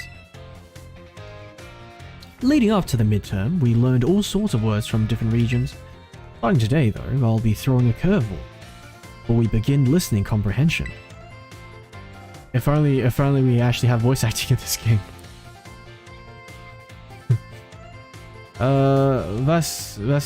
Vasigo? I don't know how to say, well, any of this really. I could barely say the English words. Vasigo. Vasi. Go for it, my assistant. Pikachu. Yeah. Oh, wait, you're not.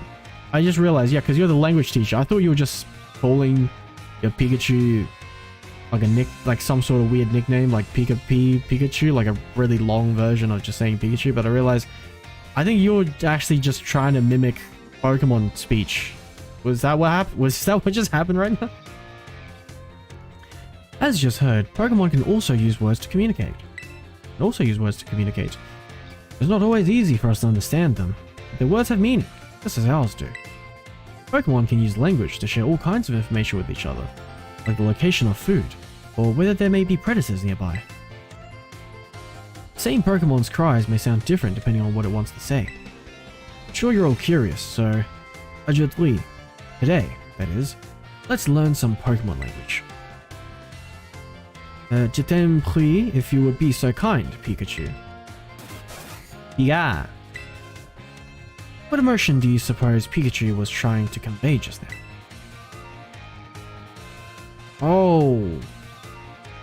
Oh, this is like actual trivia.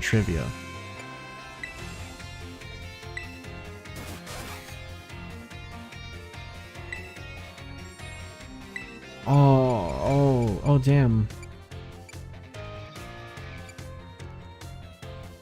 Sadness? Let me listen to it again.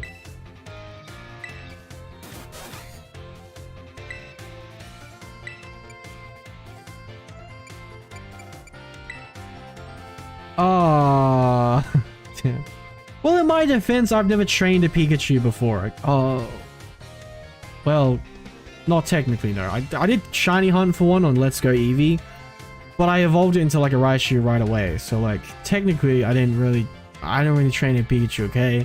In my defense, okay? Okay? Give me like a different Pokemon and I probably still would have gotten it wrong. I don't know this sort of stuff, okay? I like, at the best, I did do one of like guess the Pokemon cry quiz, but that wasn't like this specific. That was just guess the Pokemon by its cry, not straight up down to like what emotion it's having. Come on now, come on.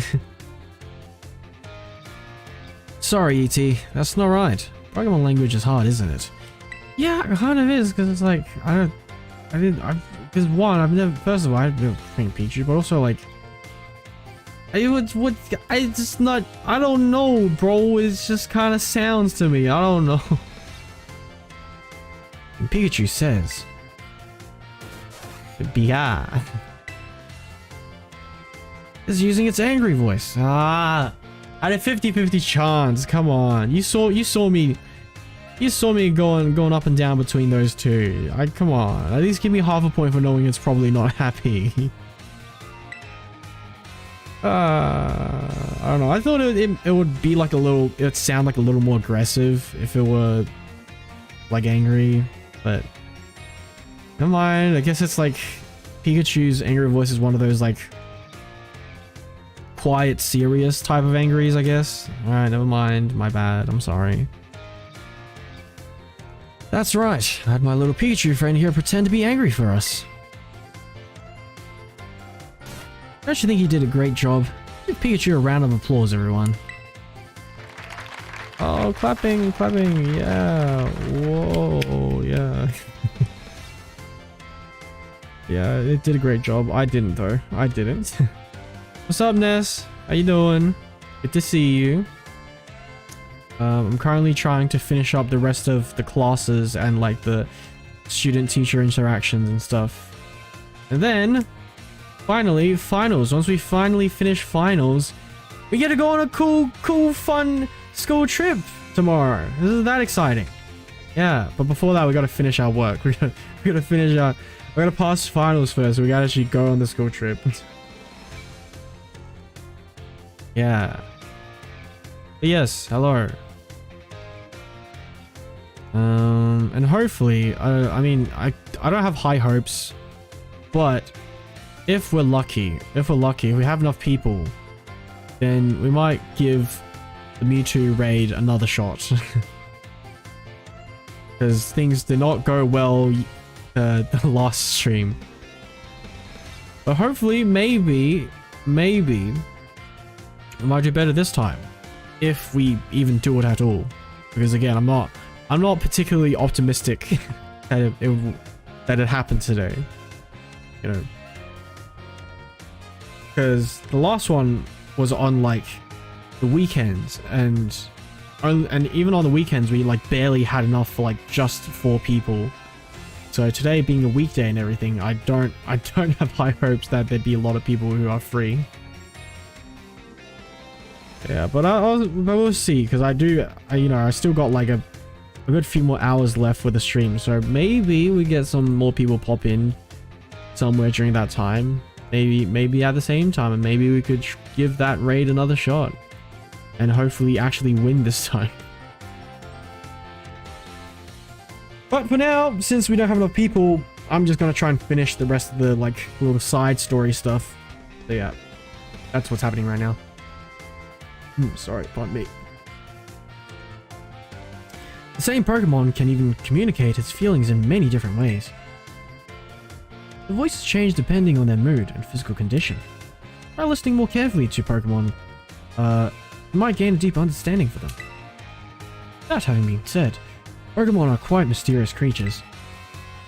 Some actually don't communicate with words at all, but instead use things like electromagnetic or ultrasonic waves. Some even use telepathy. Like Mewtwo, the one who we still haven't beat yet. We tried so hard. I don't know if the so is warranted. We tried twice, but we lost both times back to back spectacularly. We barely got it down to like halfway, and we lost. And the second time we didn't even get it to like halfway for like the HP bar. I mean, so yeah, we did not do well. I won't be here long because I have school. Yeah, no, that's fair. That's fair. Like I said, because it is a weekday, so I don't expect people to really have a lot of time today, unfortunately. But well, thanks for dropping by, though. Thanks for dropping by, nonetheless. And now, I propose of nothing. Let me give you all one of my wise words of advice. If you poke at your Pokemon too many times while washing them during picnics, they get mad at you, like Pikachu just demonstrated. Okay, so note to self, don't poke them too much. Well, adios. Matane. A la prochaine. See you later, everyone. Alright. Although I think I already kind of knew that from like the Gen 7 games, because there was already like a cleanup feature, I think.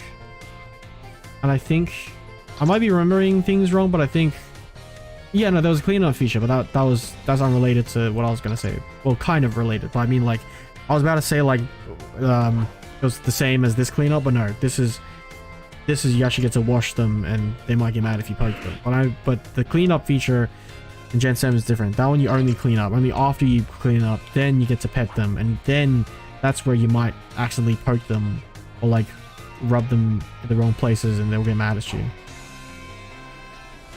Yeah. Yeah, I remember now. Like, there were some areas for pretty much every Pokemon, there were some areas that were like neutral, like good, like neutral to good, and then some were like the sweet spot, and then some were like the no-no zones. Yeah. Yeah. So don't worry, I already got some experience. So I expect that it's probably just gonna be the same thing kind of again. Okay. But while you're washing, so cool. I don't know why I ran off. I think I got distracted. I saw Miss Rifle and I was like, oh, teachers, maybe the people over here, but no. Well, I mean, there are people, but not people I could talk to. Whoops. I don't know why, but yeah, I'm not doing that yet. I'm supposed to first finish this round of classes first, and then I go talk to some people, and then I'll continue the classes. Alright, sorry, I kind of got distracted. Alright, take another drink.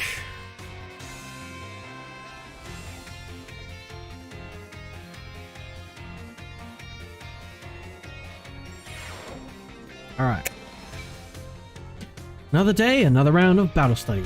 Us, let's get right to it. You all gave everything you had on the midterm exams. Well done. We'll resume our regular classes today, so keep up the energy for the second half of the term. Have you all been using the R button to send out your Pokemon?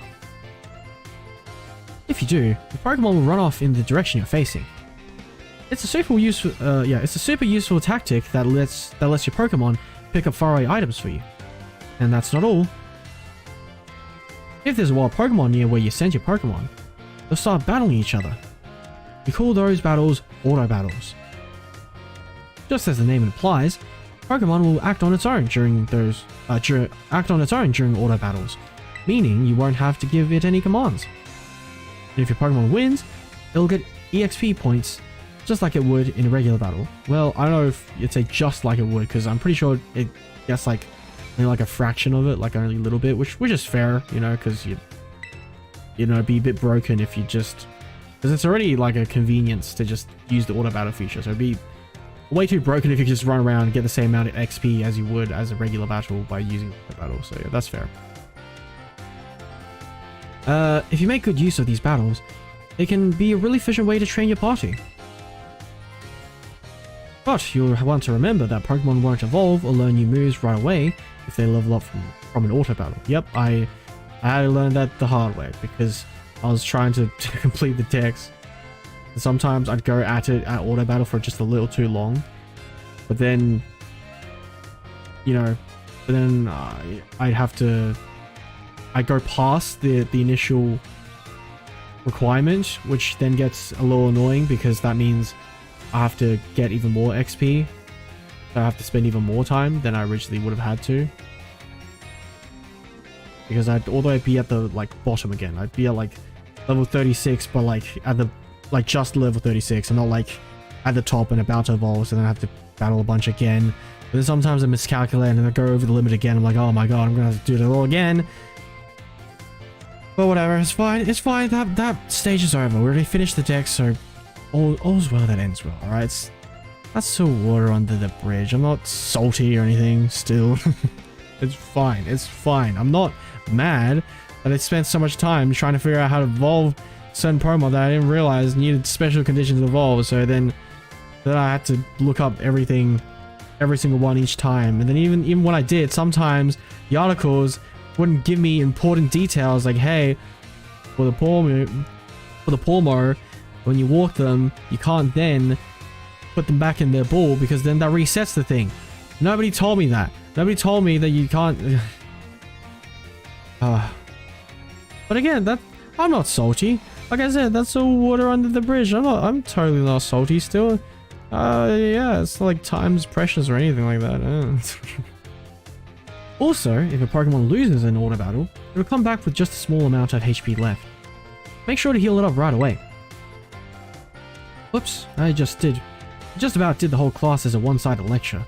Does anyone have any questions so far? Can I stop an order battle? Can I catch wild Pokemon in order battles? Well, I mean, I guess... Okay, this is cool. So we don't even have to answer this time. We just ask questions. How do I stop an order battle? Okay, good to know. Yeah, it's done.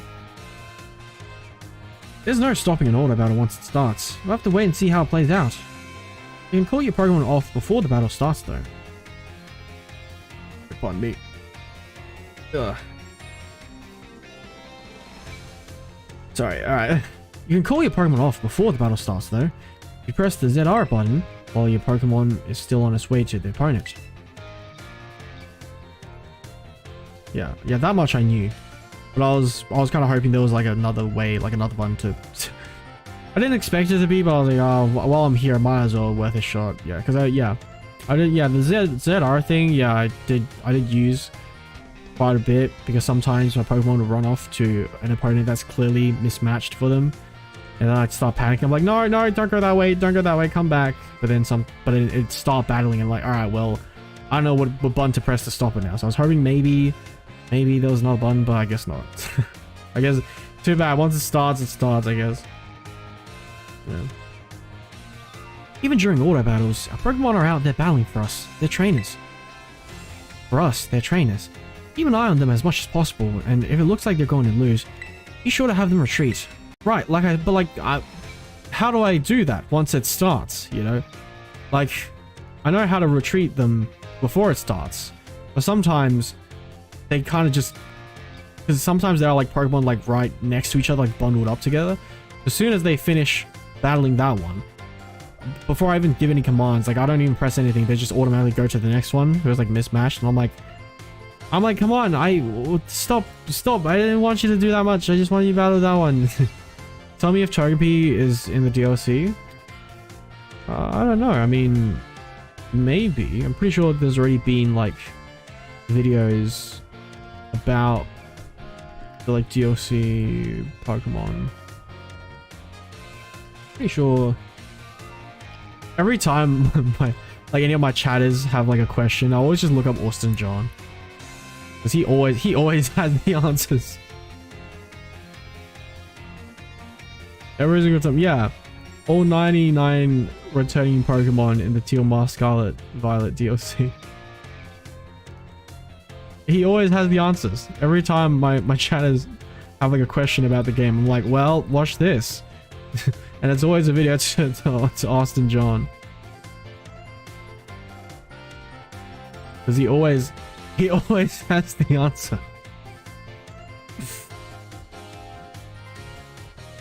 Yeah.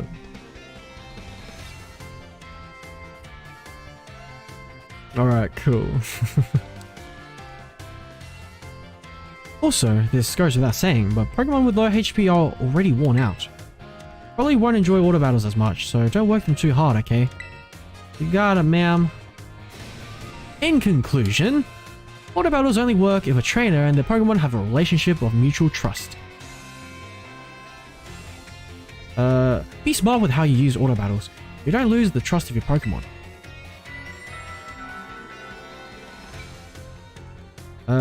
Sorry, I keep... Give me a sec. Oh, let me...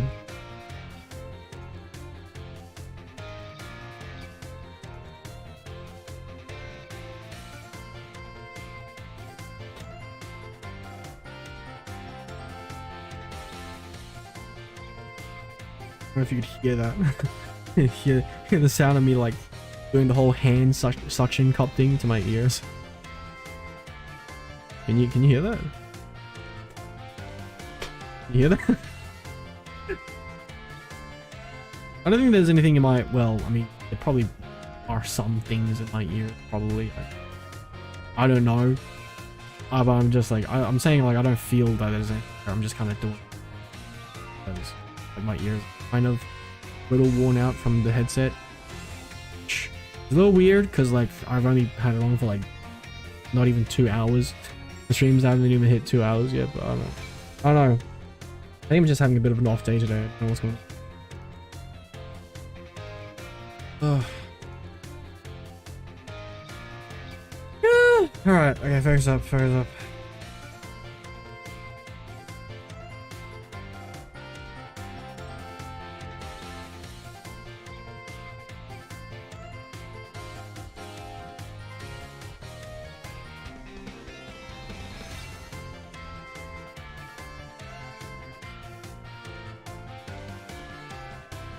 Okay. Okay. Focus.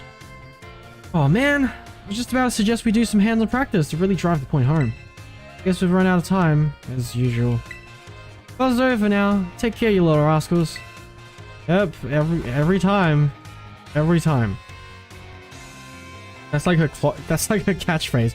Oh man, I really want to do some practical stuff in the class that's all about practical stuff, but we never get to do any practical stuff in the class that's all about practical stuff, unfortunately.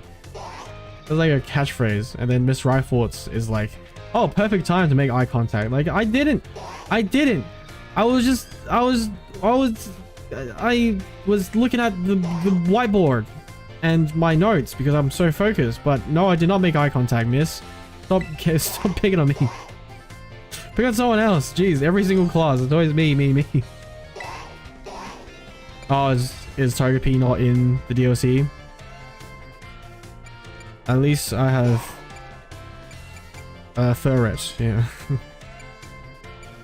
That could have been a very different sentence. Sorry, pardon me. Let's see. Yep, everything's working. Stream is also pretty cool condition as always. But at least the audio is fine. Cool. Alright, art time, let's go. Yes, please. Yes, please. Yep. Oh well, that's too bad. Are you gonna shiny hunt for a shiny ferret? Shiny ferret's pretty nice, I'd say. It's I think it's like pink, right? Is that what it looks like? Yeah. Shiny ferret. I'm pretty sure it's pink. Shiny ferret. Yeah. Look at that, so cute. What could have been the different sentience? I don't really want to say.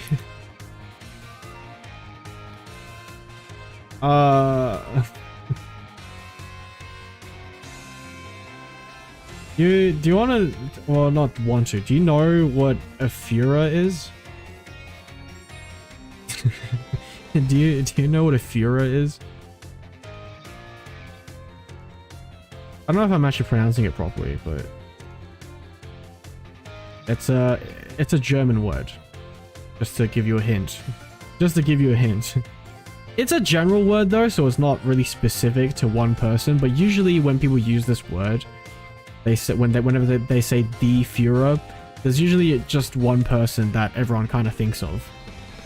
It's usually just one person that everyone thinks of. So no. Well, it means a tyrannical leader. It's pronounced like this, apparently. Führer. Yeah, that's the dictionary pronunciation according to Google. But yeah. It is technically a general term that's not specifically applied to one person, but usually when people say the Führer, they're usually referencing one specific person. So, yeah. So when you said, at least I have the Führer, it almost could have been Führer, which would have been a very different sentence. So, yeah. It was like a dumb connection. Don't worry about it. It's fine.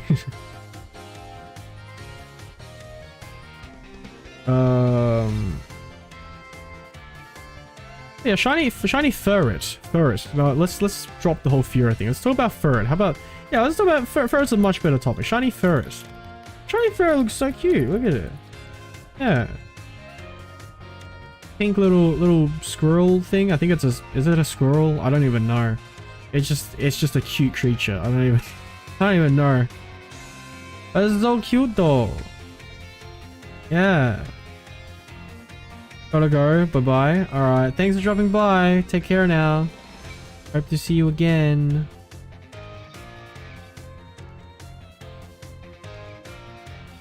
Alright. That's enough of me looking at images of shiny ferret. Alright. Close that tab. Okay, cool. Alright, back to the game. Hello, class. It is I, Hassel, yet again. Pleased to say that everybody did well on the midterm exams. As a reward for all of your hard work, we have a special guest visiting us today. Oh yay! It's the artsy guy. Yeah, like I said, I thought they would have been good friends, and turns out they already are. Nice. Now then, Brassy, Please come in. Yeah, so close, such good friends that they already have nicknames for each other. At least Hassel does for Brassy, apparently. Let's see if it's also holds true vice versa. greetings.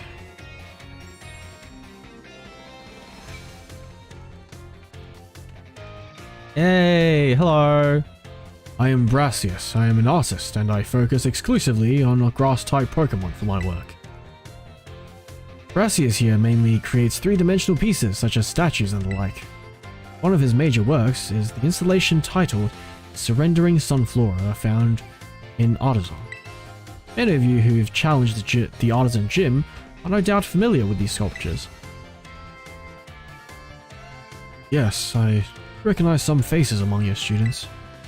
Hello, hey Brassius. I'm here too. Hi. I hope you all understand how fortunate you are to be able to attend Hass's classes. Yeah, got a nice little nickname for Hass as well. Old Hass is the man who saved me when I had lost all hope and given up on myself. He never gave up on me. Do not exaggerate when I say that he is my mentor in life. It is precisely thanks to Hass that I was able to establish my current art style. Ah, dear Brassy. Got nothing against reminiscing about old times, but today I hope you will guide this class in a way only you can. Of course. Let's see. Why don't we discuss what Hass mentioned? Surrendering Sunflora. Can anyone here tell me what my mood was when I crafted its detached expression? Probably sad, right? If it's detached. Yeah. No. Was it? Well, you're angry now. That's for sure. I'm sorry. Wait, what did the Sunflora look like? What? Okay, my bad. Wait, what do you mean by its detached form? Is that like an alternate form of Sunflora that I didn't know about? You said detached, like what? Detached in what? Because I imagine like, okay, now that I think about it, it's probably not that likely that a Pokemon game would include something. Well, I mean, sometimes they do include some dark, like, it's a little subtle, but they do include some like dark themes on the side. But I don't know, because I imagine when you said detached, I straight up imagined decapitation, like the Sunflora just with its head next to its body, like down at its feet or something. But now that I think about it, I don't think that that's like a thing that's just gonna be in the overworld of a Pokemon game. I don't know.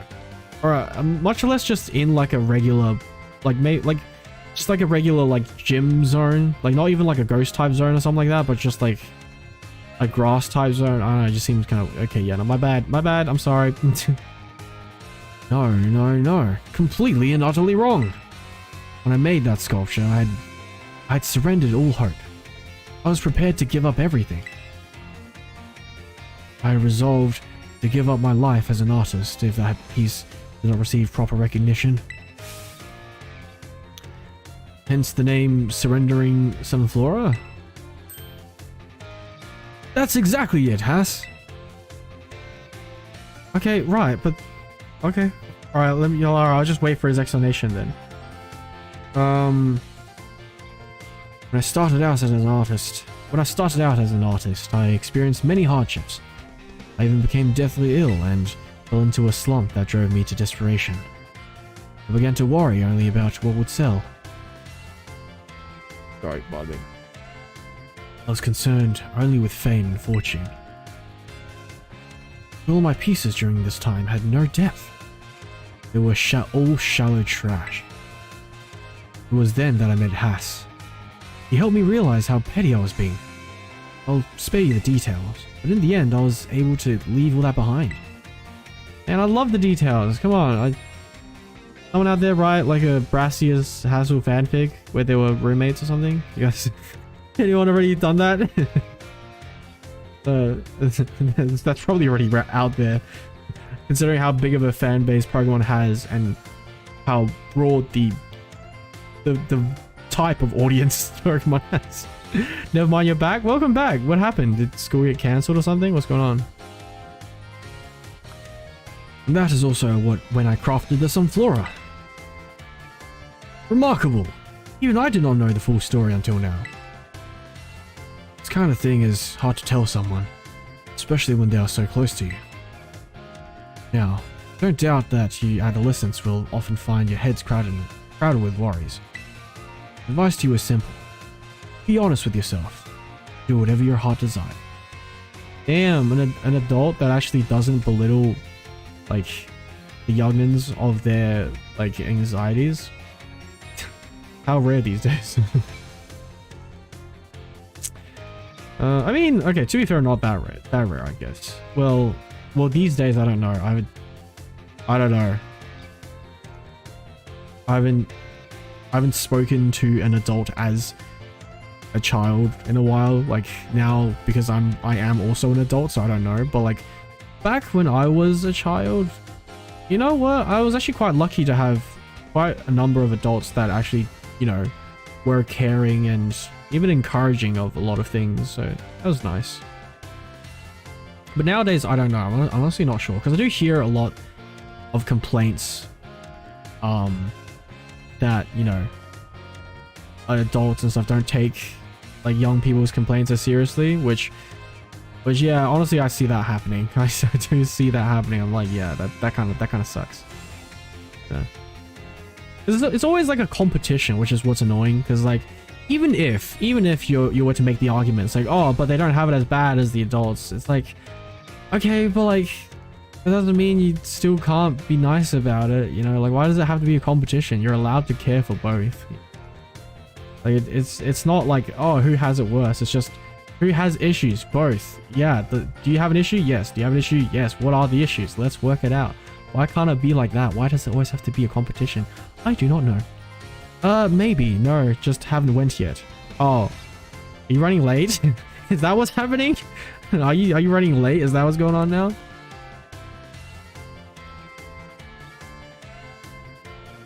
Damn. Oh no. Damn. You know what? Been there, done that. Been there, done that.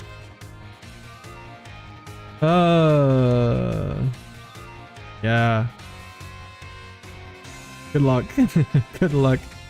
Good luck when you show up and you walk in and everyone just looks at you like damn, you really just got here now. Damn.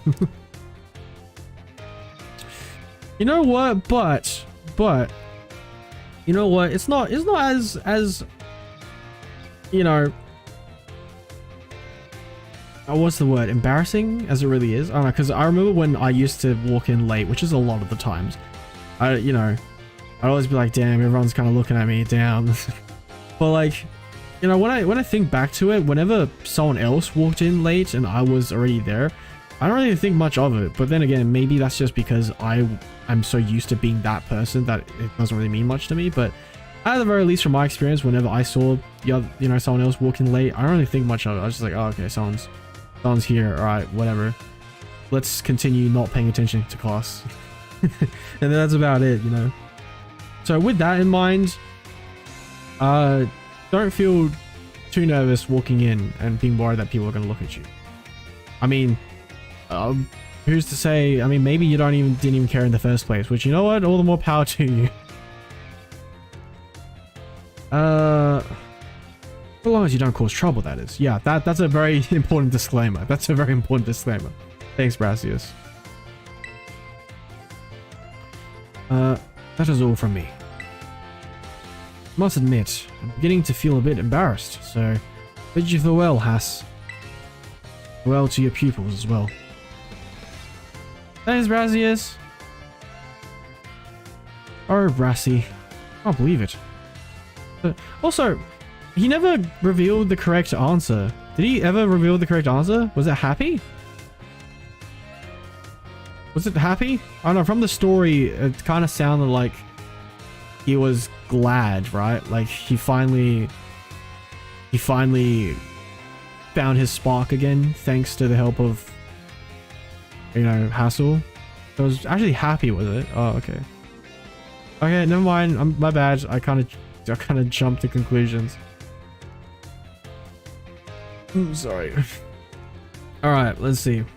What are you saying? Yes. Oh, Brassy. Can't believe it. Such a wonderful boss. Like, is he gonna start crying again? Is he gonna? Yep, he's gonna start crying again. Thank you so much.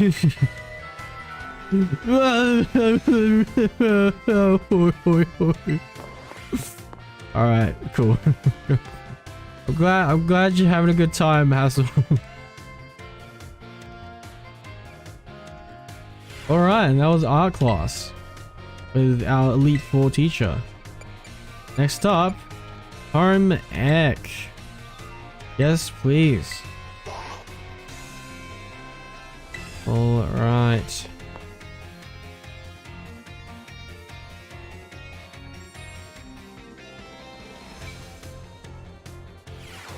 Hello. How you doing?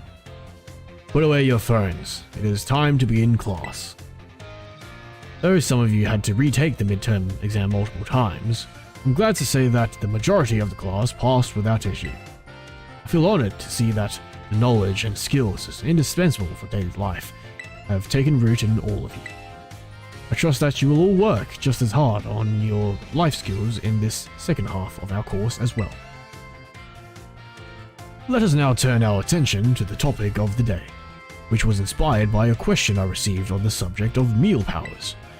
The student who asked this question is a young man who enjoyed the culinary arts. Is it perhaps Arvin? He's at the front of the class. He tells me that he regularly researches culinary techniques on his own and pays careful attention to the ingredients he uses. He also spends day and night studying all aspects of the culinary arts. Yet despite this, he is baffled by his inability to increase the effectiveness of his meal powers. So, tell me, Master E.T. Since you did quite well on your midterm exam, what should this young man do to increase the effectiveness of his meal powers? Oh wow, I'm me getting to help Arvin, not the other way around. I thought he was the master chef who always made me the sandwich. Oh. I kind of want to hit, like, I should make food more often. I should make food with other people. I don't want to hit this one. Just to see what happens.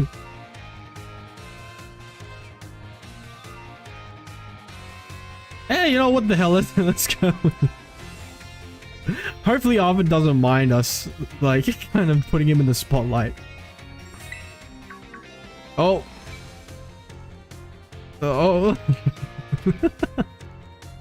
Oh, it's classified, is it? Alright, my bad. My bad. Sorry for kind of low-key kind of ratting you out there. Sorry for exposing you like that in front of the class. I cannot disclose the identity of this certain male student who enjoys the culinary arts. It may very well be Arvin, but it may not be. Alright, nice cover up there, sir. I'm not really sure why not, but hey, I'm sure you got your reasons, Arvin, and I respect that. Although, that being said, I did just very much not respect that and basically exposed you in front of the whole class. I'm sorry. To increase the effectiveness of meal powers, sandwiches must be filled with many different ingredients.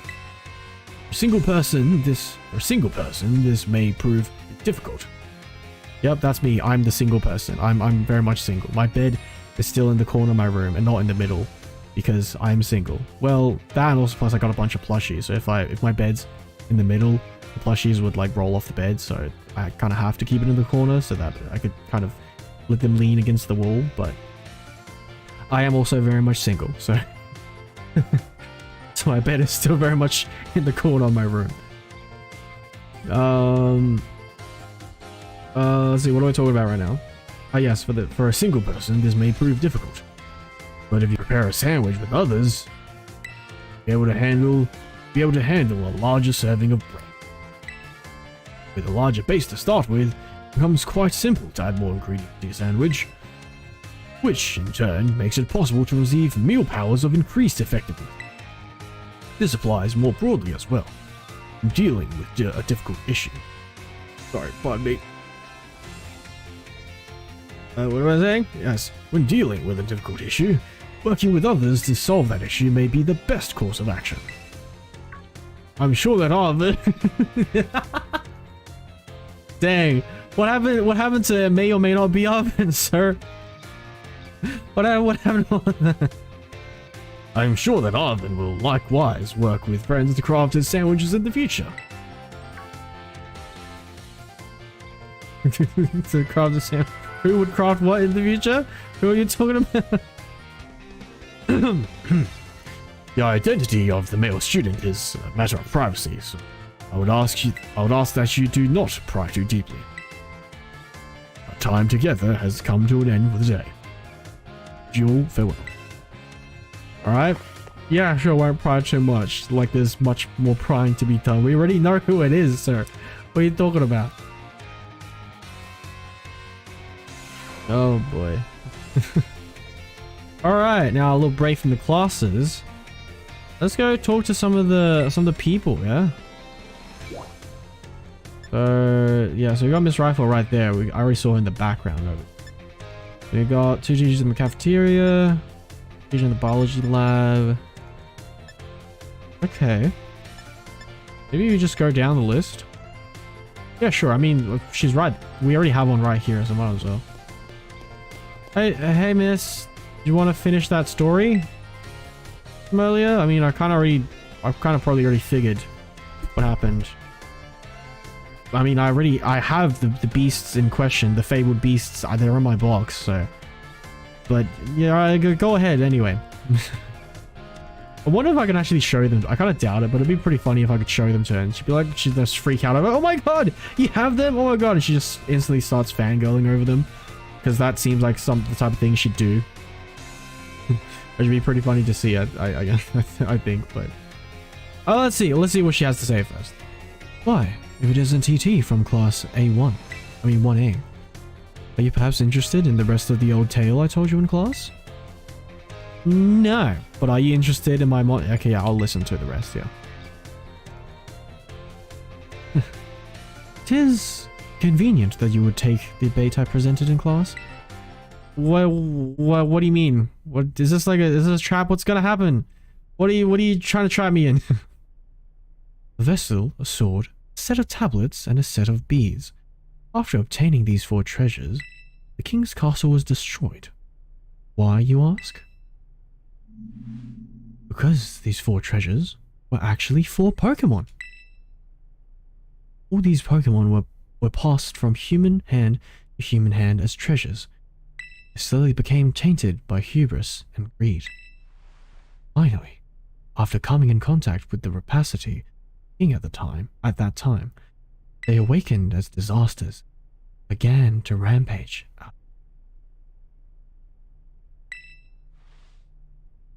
The king called for renowned Pokemon wielders to defend the country, and after a fierce battle, these incarnations of disaster world.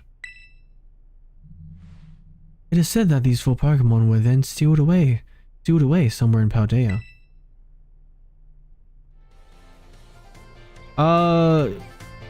Interesting. Well, right, just to follow up about that, yeah. So, what do you think? Would you say the story is just make-believe? I mean, I don't know. I can't really... I mean, I can't really verify the credibility of the whole story, but whether the existence of these beasts, or at least ones that resemble them, I think I kind of have them. I mean, you wanna take a look? Maybe you might have a better idea of the authenticity of them and the connection they have to this story. I don't know. Hey Leone, congrats on the level 60 Mew, but again, that's still not strong enough for the raids, unfortunately, so... Good luck, keep going at it. Nope. Very astute of you. Astute. Very astute of you. Continue reading. I've read many historical disaster reports, personal journals, and the like. There is much to support the truth of this story. If I'm able to prove the story's veracity myself, I'll be sure to let you know. I mean, I happen to have some resources that might aid you in that pursuit, if you're interested in checking them out. Maybe even closer than where I thought. Yay. It's hard, okay? Yeah, no, I get it. I'm not trying to bash you on it or anything. I'm just saying you are not strong enough yet. I'm not trying to bash you on it. I'm just giving you a warning that you are, because because chances are I had a feeling that you'd probably ask to do the raid again. So I'm just warning you beforehand, before you ask, that you are not strong enough yet. Just so you know. I'm not trying to shame you or anything. Like, I get it. Yeah, you know, it takes time and maybe you don't have a lot of time. That's fine. That's fair. I get it. But I am saying you are not strong enough yet, so don't ask to do the raid yet, because we are not eligible. 12 badges though? Alright. Yeah, good job. Very, very nice. Very nice. No more classes yet. I want to go talk to some more people, please.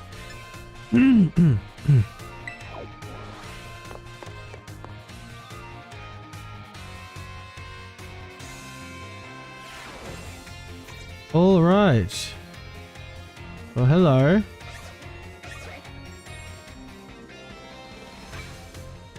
Hi there.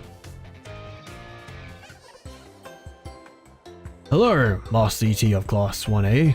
It's been some time since we last met. Not really. I mean, my last class was your class.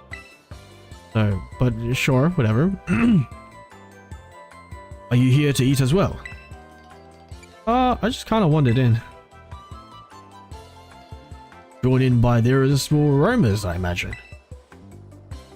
I myself am here to survey the student cafeteria, let's say. I'm observing the nutritional content of the food that our students partake of on a regular basis. One item on the menu here that I am particularly interested in is the peanut butter sandwich. It is sweet and quite delicious. Yes, perhaps I'll order one right now. Oh look, it's Mr. Saguaro. Mr. Saguaro, he's so fashionable and cool. Guess the teachers come to the cafeteria too, huh? Do you think he'll have an egg sandwich? No way, if he gets anything here, it'll definitely be something spicy, like the 5-alarm sandwich. Oh, he's so cool. He'll definitely get that wild and spicy 5-alarm sandwich. Uh-oh. Could I have a 5-alarm sandwich? I do enjoy the thrill of spicy food. But Mr. Saguaro, what about...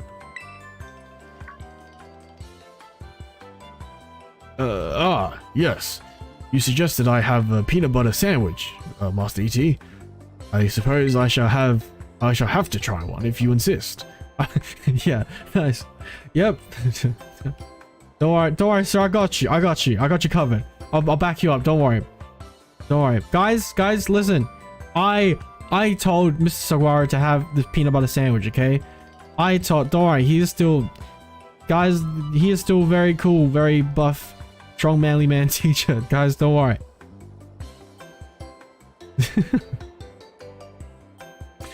Yeah. Come on, let the man enjoy some sweets, man. Come on. Come on, what's wrong with enjoying some sweets? Come on. Yeah. My guy be having a tough. The expecting gazes of the students. Oh my god, that's Mr. Sagaro. He's so cool. He's so cool. I bet he's gonna eat something spicy. What a weird, like, expectation to have, though. To expect, like, you know, like, I get that, you know, like, some students think teachers look cool and stuff, but, like, that's not the part that's weird. The weird part is, like, the tie-in between coolness and eating something spicy. I mean, like, it's such a weird, like, expectation to have to be like, oh god, he looks so cool, I bet he's gonna eat something spicy. Like, what? Where'd you make that connection? But okay. This guy's a great teacher. Yeah, he seems very nice and wholesome. I like him a lot. I suppose I shall have to try one, if you insist.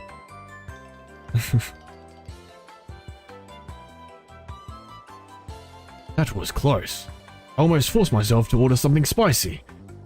Least favorite of flavors. Thank you for restraining me, Master E.T.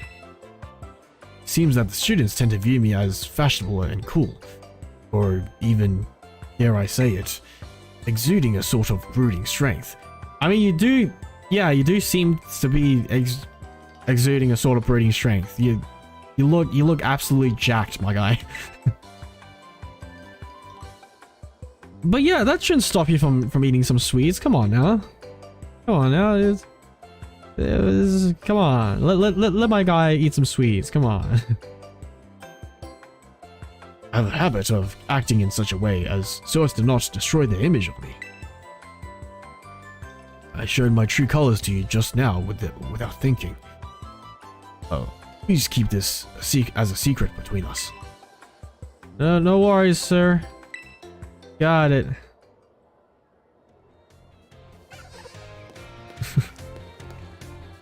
Alright, next up. This time, how you doing with that that potential stalker situation? What's going on? E.T.? You scared me. Are you here to eat? What's up? Oh no.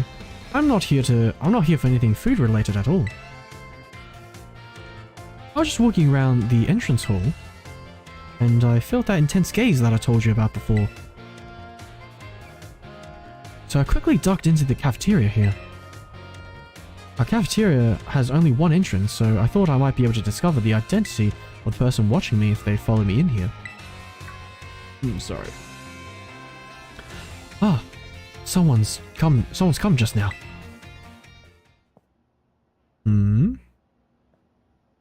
Huh? That's weird. I thought I saw her come in here. Oh, that's the student talking. Oh, I thought I saw her come in here. I guess I won't be able to ask my question today either. Oh, so it was a student. Oh, cool. That girl. I feel like I've seen her several times before. So you know you can keep challenge Team Star even you beat them. Yeah, I kind of figured, yeah, because it would be weird if you can't after the director gave that whole spiel about how he wanted them to like help with like to act as like training facilities. So I figured that was the game's way of pretty you know explicitly telling us that hey look player, if you want to rematch with them, you know, you could keep doing that. You could go back there and battle them again if you want. Yeah, I feel like they made it pretty blatantly clear with that, with how, you know, how much they singled out and really focused on that statement. It was like, hey, we want you to, you know, help us with the training stuff. I'm like, okay, yeah, that probably means I could go battle with them again, which makes sense, you know, because, you know, that feature, because we already have the star tournament as well. So it's like, well, if I can battle, you know, the school people, like the, you know, staff and stuff, then, you know, as probably it makes sense that, you know, it wouldn't be too surprising if I could also battle the Team Star people, you know. So then I get to battle everyone. So cool. I want the Pokemon, but I like Scarlet. What Pokemon? What are you talking about? Which Pokemon are you talking about? Sorry, give me a moment while I take a sip of my tea.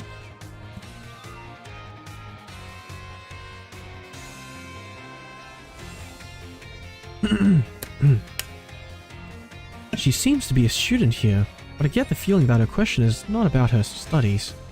Her question is not about her study. Her question, not questions.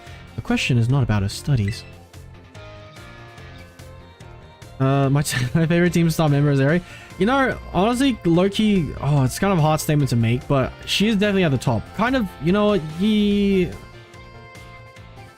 don't know, yeah. Yeah, I don't know, yeah. I do like her a lot, though. She's really sweet. I like her. I don't know, Atticus seems to be a pretty funny guy as well, though. Same with the Gyakoma. I don't know. They all seem pretty likable. Yeah, pretty much every character in this game are like pretty likable, more or less, to some degree, you know. But yeah, you know what? I don't know. I like Eri to say the least. Well, remember when someone stole my Pokemon? Oh, you're talking about that one. Wait, what does that have anything to do with Scarlet, though? Wait. Okay, you want the Pokemon, but you like Scarlet? What? Okay, I don't know how that's connected, but okay. Alright, damn. Yeah, still can't believe someone stole my Pokemon. Puff. This... I still don't know how that happened, because... Like, I don't know. Maybe it was just like a coincidence, like someone else happened to be searching that, because I kind of doubt that someone came in to watch my stream and decided right then and there, like, hey, let's troll these people, because I don't know, it just seems like a lot of effort, unless if they were already playing Scarlet Violet, which in that case, like, what were they doing surfing YouTube at the same time and happened to find my stream? I don't know, it just seemed like a, I don't know, it just seemed... I don't know, it just seemed like a weird chance. Like, it's more plausible to think that maybe someone was just coincidentally looking to trade with someone with that code, and we just happened to accidentally meet. I don't know, or maybe there was actually troll in chat. I'm not sure. I don't know. Either way, unfortunate. My condolences, my dudes. Yeah.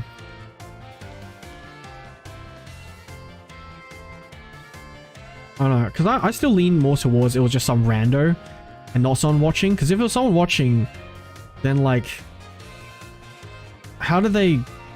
I mean, I don't know, maybe your internet's not as fast, but like, I just feel like you probably would have... Sorry, pardon me.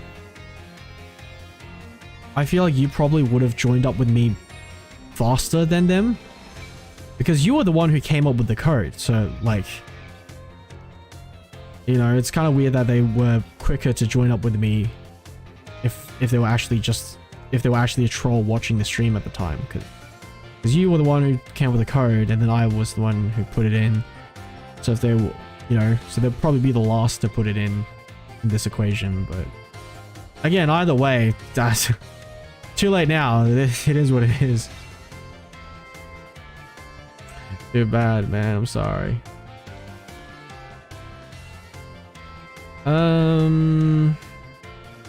Anyway, continuing with this interaction.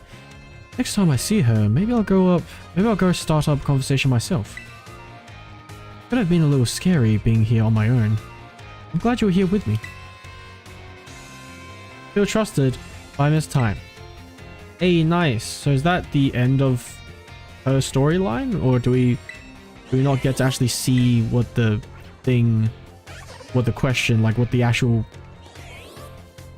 like end result of the question is. To not get to see the full thing play out. I don't know, because I think the whole, once the game says you feel trusted, I think that's the end, right? At least I haven't heard anything more from Nurse Miriam since her like you feel trusted message came up, so I don't know. I guess to be fair, there is not much else to talk about because, you know, mystery is solved, it's just a student, but I don't know, I was kind of expecting we'd actually get to see what the question is as well, but to be fair, that also wasn't the original conflict. It was just, is there a stalker? No, it's just a student who wanted to ask a question, but it's too shy to. Anyway, hello. Oh, my dear E.T. Thanks to your advice from before, Pormy is, well, just see for yourself. Seems very quiet. Yeah. It's feeling better, but this particular Pormy may be just a bit meek, I suppose. I had Nurse Miriam take a look as well, and she says there's nothing to. And she says there's. I can't speak. And she says there's nothing wrong with it health-wise, so it shouldn't have any injuries, ailments, or the like.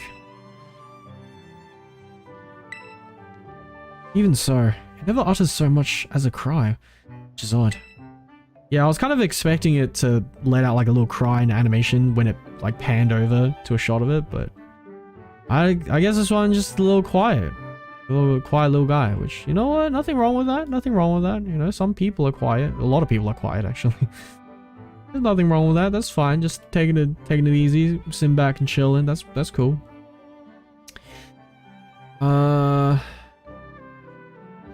That part has even Mr. Jack here stumped. Sorry that I couldn't be of any help. God damn, I can't. His lines are so hard to read because I never know what he's saying. Netinket pa? Something like that? I don't know. You know what? I'll look it up. I'll look this one. We're not in a hurry or anything anyway. We've still got like a good few hours left for this, of the stream. I'm sure we got enough spare time. Yeah. Yeah.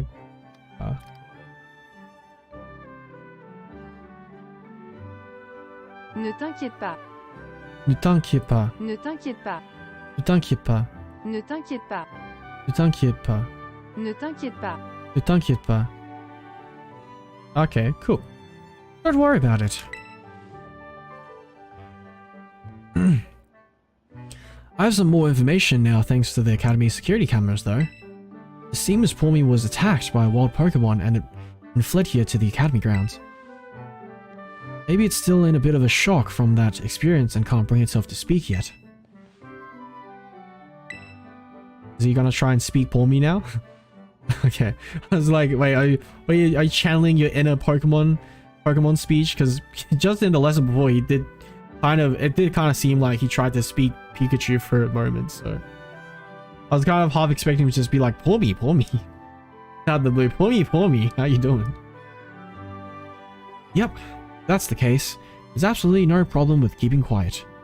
Pas de problème. Pas de problème. Something like that, I think. We can just entendre. Wait. Or like, I think so. I don't know. Wait, that is, until it feels like talking. That's all we can do, really. That's all we can do, really. Even if you speak all sorts of languages, there's no guarantee that you can understand what's going on in someone's heart. But have no fear. I won't give up. No, I'll keep on trying until we've figured each other out.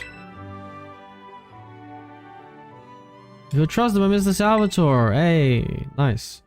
Okay, so I think that might be the end for his storyline as well. His little side storyline as well. Cool.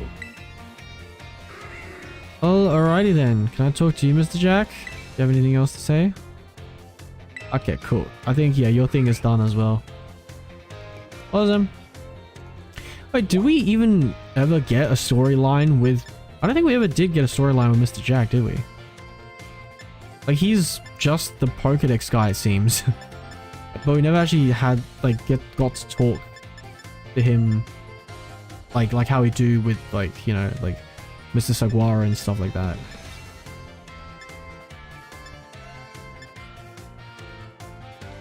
Okay.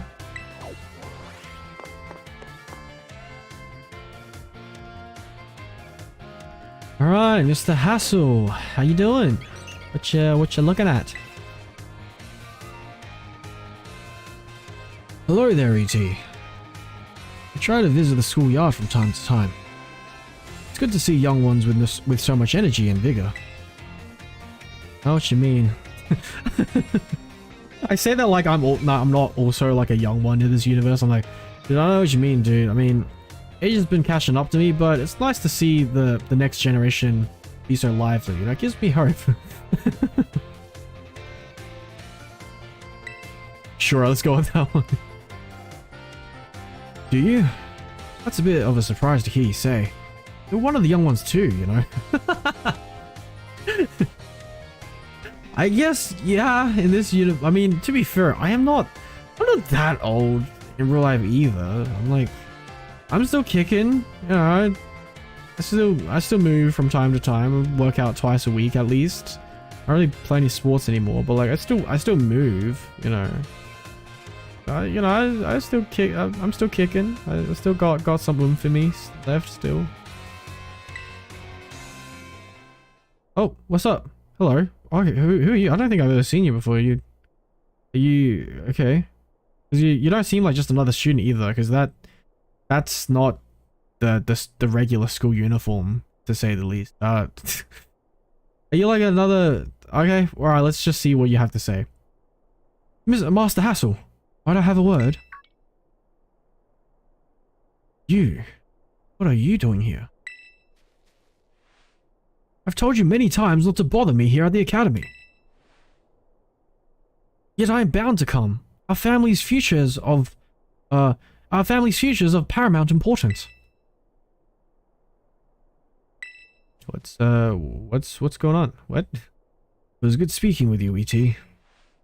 Something important has come up. I must excuse myself. Oh, okay. Alright, no worries. Take care now. Let us discuss this matter elsewhere. Come. Alright. Maybe that was like a theater kid or something? I don't know. I don't know what's going on. Because they seem to be significant enough to wear unique clothing, but also simultaneously not significant enough to have a name tag, so I was a bit confused. Alright, anyway, let's move on. You know what, let's go continue the classes again, and then we'll talk to the rest afterwards.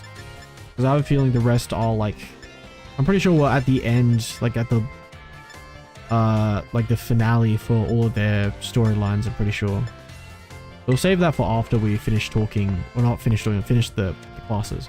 And then we'll go talk to them, you know, finish their stories, and then finally, the big finale are the finals. So, yeah, like finals as in final exams for the actual climax of the stream. Well, climax of the agenda for the stream. After that, I don't know. You know, I still have some time left, so maybe I'll shiny hunt. I don't know, or I don't know, because I don't really want to end the stream early, because I like streaming, you know. I don't get to, you know, I don't really have time to stream every day, so whenever I do have time, I'm like, I want to stream for longer, but like also, and I'll see if, you know, because if I've got nothing else to talk about, then it also just seems kind of pointless, so I'll probably just end the stream there, but otherwise, you know, if I don't know, I'll see. If I got more to talk about, then yeah, I could keep the stream going on for a little longer.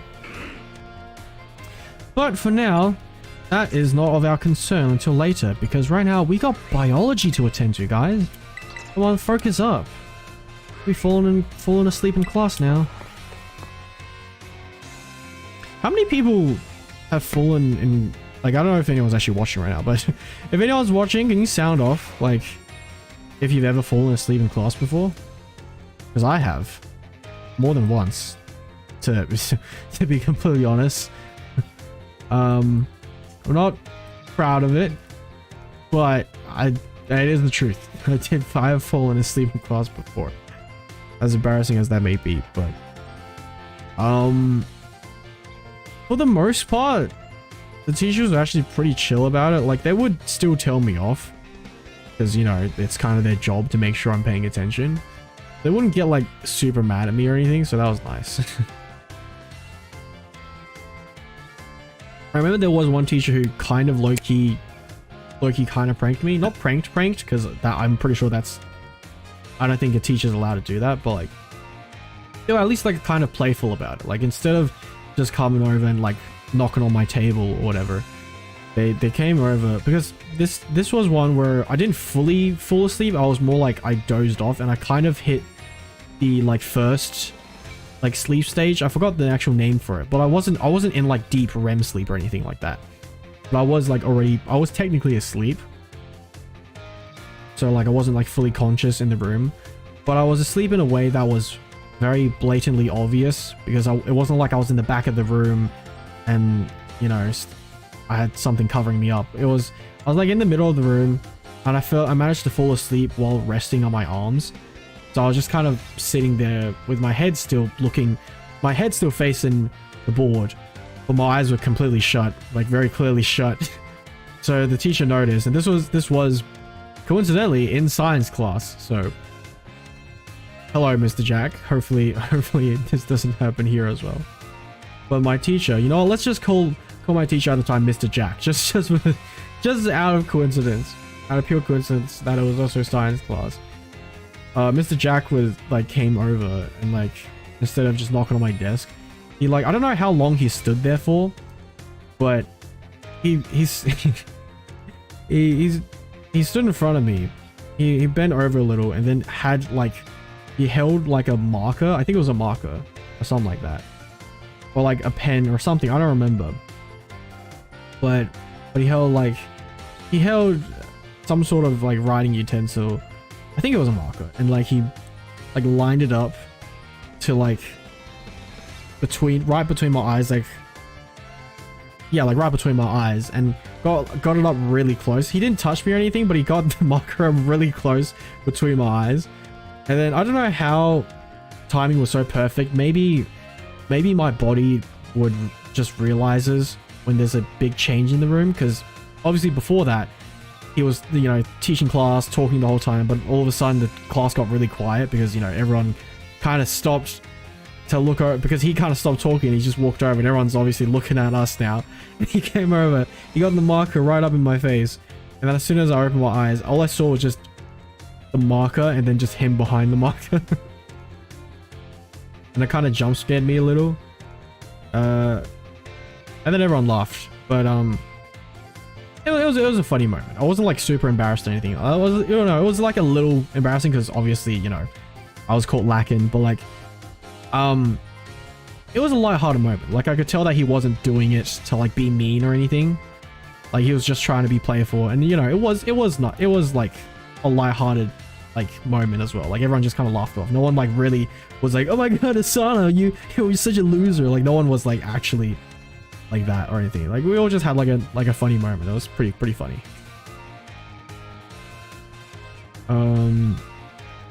But yeah, that was one of my science teachers at the time, I remember. Sorry, Mr. Jack. I mean, that's not actually his real name, but like for the sake of the story. Sorry, Mr. Jack.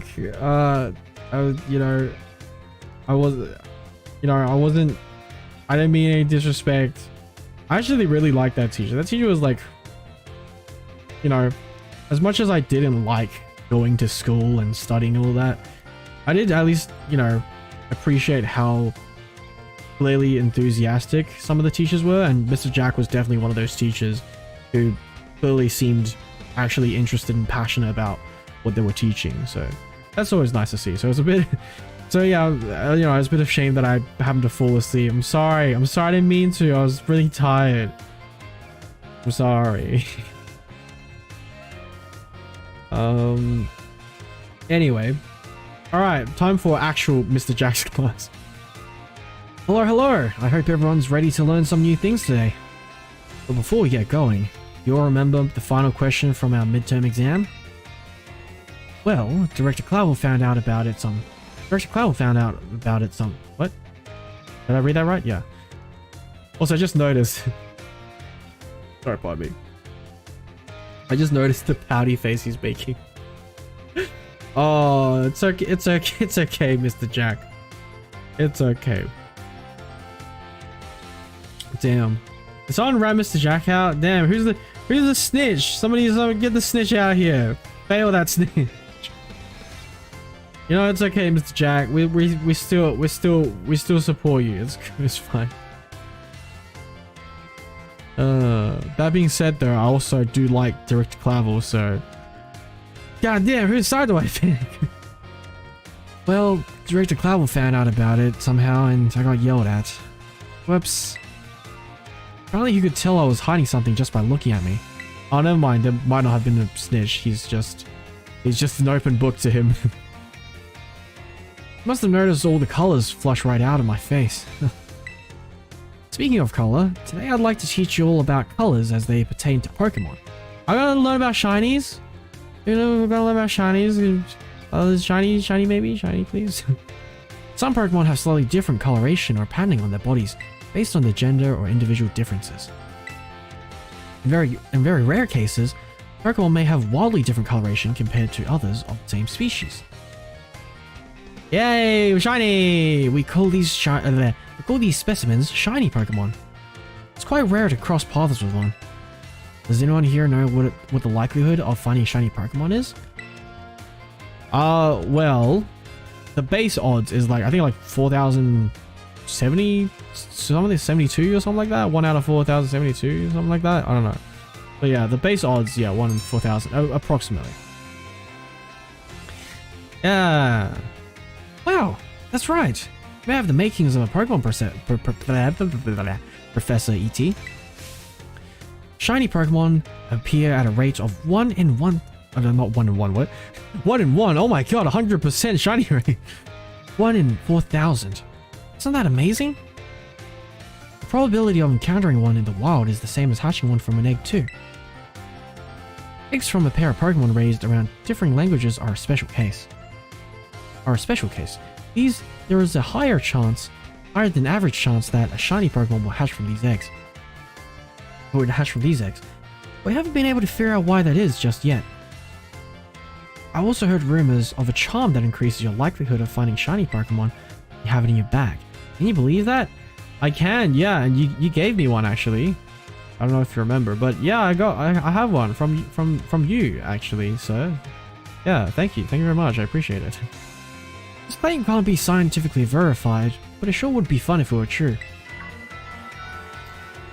Well, that's what you think, but according to data miners, yeah, it does have an objective effect, so... Oh! Whoops, there's the bell. That's all for today. Thank you for your attention.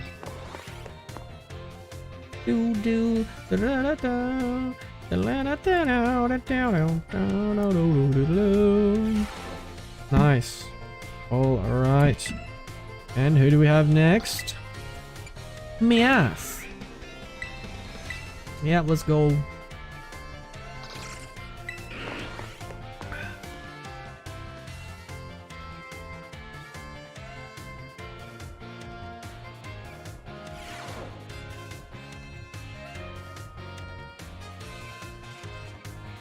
Alright. And there goes all of my tea for today.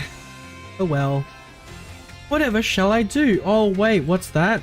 I have the top of the morning hot cocoa, double choc hot cocoa. Hell yeah, hell yeah.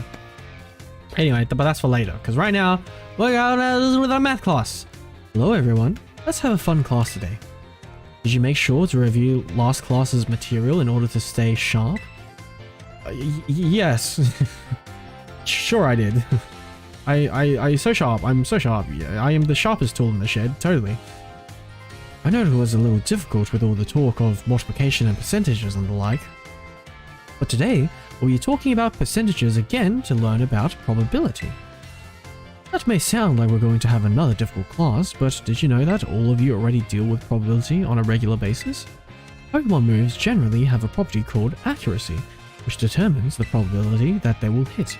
The accuracy of Tackle is 100 or 100%, so if you were to use Tackle 100 times, you would expect it to hit all 100 times. Move Hypnosis? No, sorry. Damn, so hyped. This move, once you use it on a Pokemon, it has a 100% chance of hyping them up. Hell yeah. No. The move Hypnosis, which makes them really hip and cool. No, I'm sorry. That was I don't know why I keep trying to make the same dumb joke, but just slightly differently. It's all just play on words, but different words. I'm sorry. The move Hypnosis, which puts opponents to sleep, has an accuracy of 60 or 60%. That means you could expect it to hit 60 times in 100 uses. Damn, I feel like my like S stutter was just all over the place just then. Sorry. I don't know if I was trying to read the captions or if I was trying to do some sort of snake impression. I was just like, I'm sorry. All right, we'll try this again. Well, you know what? That's done. I'm gonna move on. Let's try the rest of this for the first time, not again. To put that another way, out of 100 uses, you'd expect it to miss 40 times. Many of the truly powerful moves often tend to have lower accuracy. When you're deciding whether to go slow and steady with moves that are sure to hit, or hard and fast with stronger but less accurate moves, you're already studying probability. Let me see here. Perhaps Surf and Hydro Pump would be good examples for this discussion. Sorry, pardon me.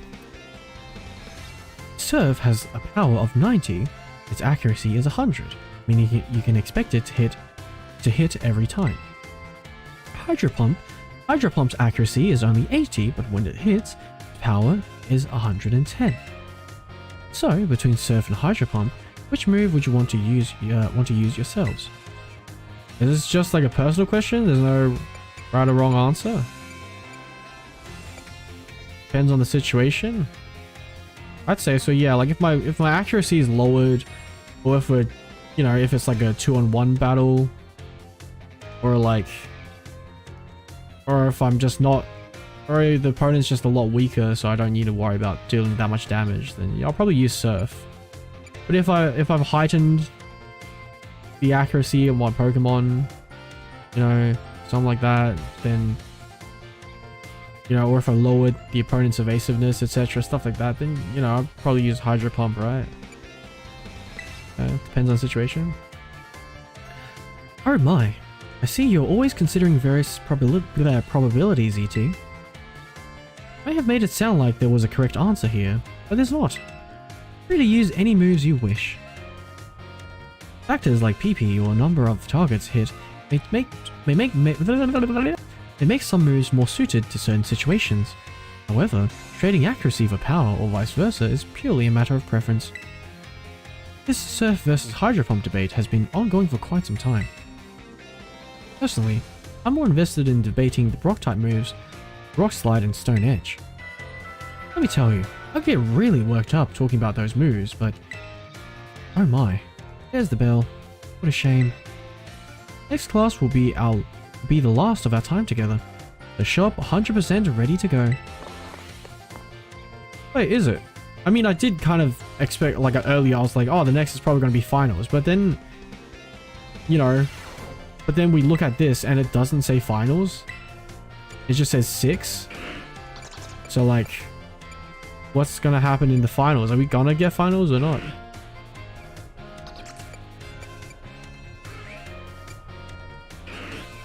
I'm kind of confused, but whatever. Okay, cool. Yes, please. Class will begin soon. We're gonna be tardy. Yep, I'll try not to be. Alrighty then. What's up? Greetings, my little students. Whatever you did yesterday it is now a part of history. Today we will continue to unravel the marvels that history has presented to us. I trust that you will remember our class before the midterm exam concerning the great crater of Paldea and its interior, Area Zero. This mysterious crater captured the imaginations of many, including the former Paldean emperor. Captured the of many. Yeah, I read it in a weird turn. I'm sorry. I thought there was gonna be more to the sentence. Like, I thought the first dash was like gonna end with another dash because it was no. I just misread it. Okay, I'm sorry. Let me take a drink. This time a sip of the now lukewarm at best cocoa, not so much hot cocoa anymore. But still, very tasty nonetheless. All right.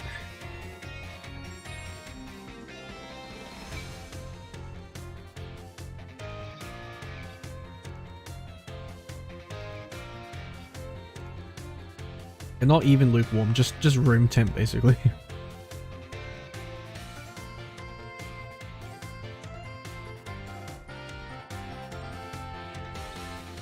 But again, still tasty nonetheless.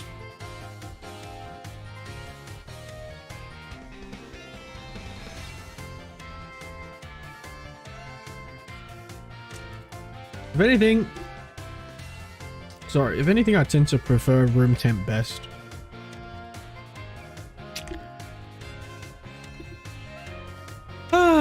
All right, move it along. Right. 200 years ago, a group of explorers claimed to have finally reached its depths.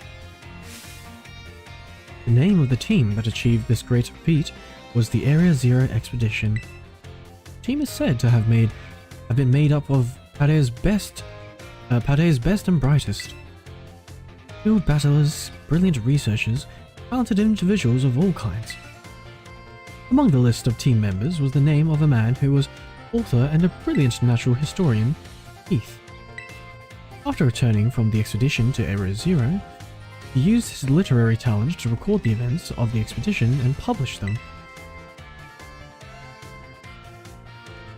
Aha! Perfect timing to make eye contact, young E.T. Again, I'm not doing it. You just keep looking at me. Okay, I didn't do nothing. All right. God damn. All right, I wasn't now. Let's see if you're paying attention.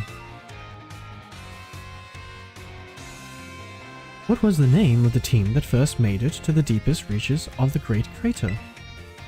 The Survey Corps. Yeah, like from Attack on Titan. No, that's the expedition.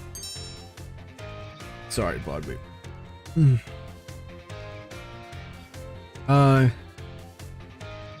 Yeah, yay, correct. Correct. To pick up on and remember a term, I simply slipped into the flow of the lecture. You really are quite the clever one. Alright, thanks. A whole 180 from the last lesson where you basically shunned me for getting one question wrong, but you know what? If one question holds enough weight for you to shun me that much, I guess it would also vice versa hold just as much weight for you to praise me this much for one question. So you know what? I guess you're consistent to say the least. A little drastic if I were to say so myself. But hey, you know, that's just my personal belief. Like if that's how you like to do things, whatever you floats your boat, mate. That ain't my business. I ain't gonna tell you how to do your job. The correct name for this team was the Area Zero Expedition. The record of the activities written by the expedition member Heath can be found in bookstores and alike even today. This record is now known as the Violet Book. At the time, the entire region of Paldea was absolutely buzzing about Area Zero. Violet Book was so popular that practically everyone had a copy. However, the book itself was full of fantastical descriptions and illustrations of things that could never be thought of as real. The masses began to call Heath a liar. Even the truth of the expedition making it to the bottom of the crater was called into question. The Violet Book was condemned to the shelves of used bookstores as just another book of wild paranormal stories. There's a copy on one of the bookshelves on the ground floor of the entrance hall. Feel free to have a read if you're interested. Oh, is it that time already? Must have gotten swept up in filling your minds with knowledge. This ends today's lesson. We'll unravel more of history's enigmas. We will unravel more of history's enigmas together another time. All right. Looking forward to it, Miss Rifle. Alright, next up, we got languages. Yeah, let's go.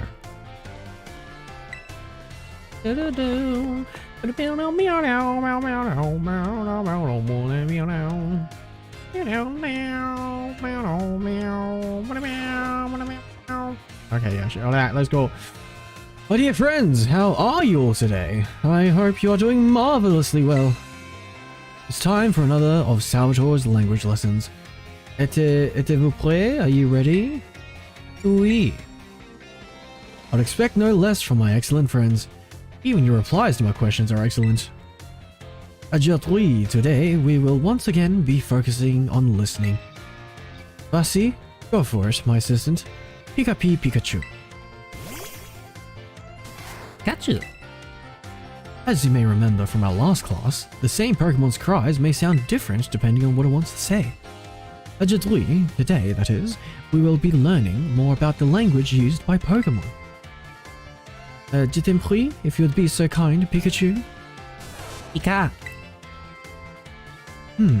That sounds a little bleak, doesn't it? Voice seems a little lower pitched too. What emotion do you suppose Pikachu was trying to convey just then? Alright, this time. I mean, you even went out of your way. Like, that's gotta be a hint, right? Or are you just throwing me off? Are you just razzing me on purpose? Okay, never mind. Alright, cool. Ding ding ding! That's right, TT. Fantastique. When Pikachu says, Pika, it's expressing sadness. Kinda makes you want to cry, doesn't it? That's right. I had my little Pikachu cry as if it was crying. Funny joke, right? It's oh, it was so funny that my guy's face just glitched to the side for a sec. Just my guy can use instant transmission, but only for his neck. Don't you think it did a great job? Give Pikachu a round of applause, everyone. Cool. All right. Oh, let me stretch. Okay, cool. Oh.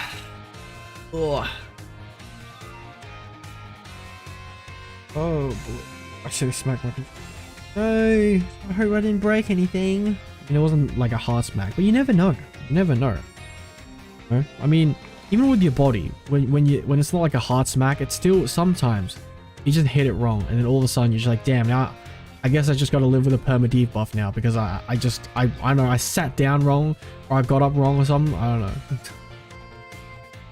Anyway, and now apropos of nothing, let me give you all one of my wise words of advice. If you hear one of your Pokemon making sad noises like this one, you should treat them with even more kindness than usual. Well, you probably already knew that though. Piece of cake for you all, I'm sure. Of course, this goes for your classmates and others as well. Friends should support each other in times of sadness. I truly hope that you all can have smiles on your faces all the time, my friends. Our prochain cours, next lesson, that is, will be our final lesson together. I hope you're all ready for the climactic finale. Adios, matane.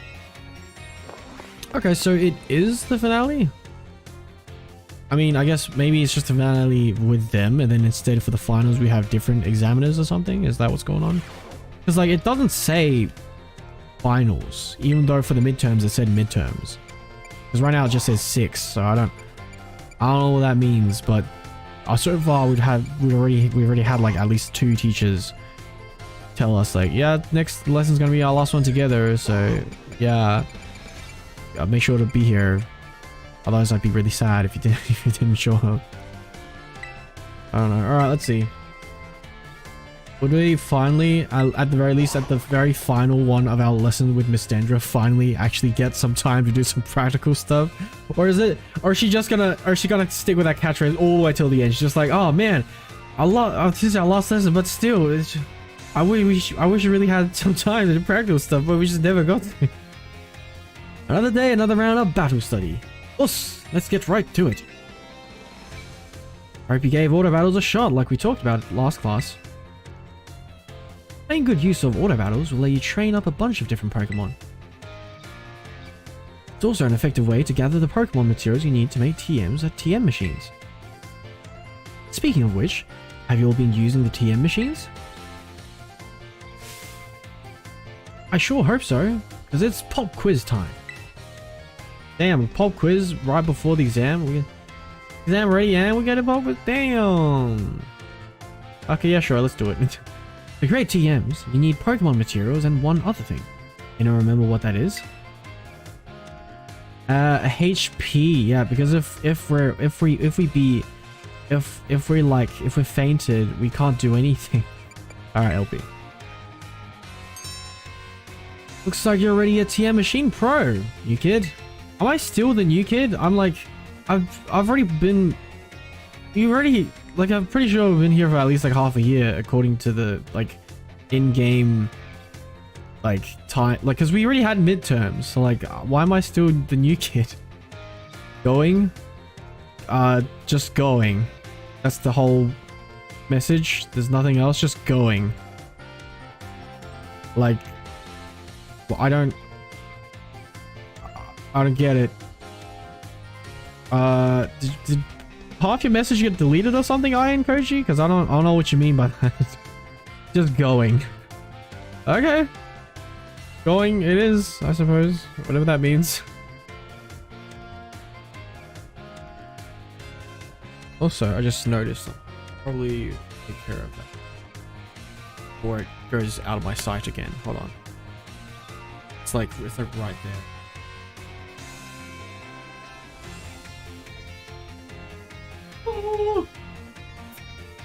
Got it. But I don't know where the corpse fell. I gotta clean that up. Again. Ew.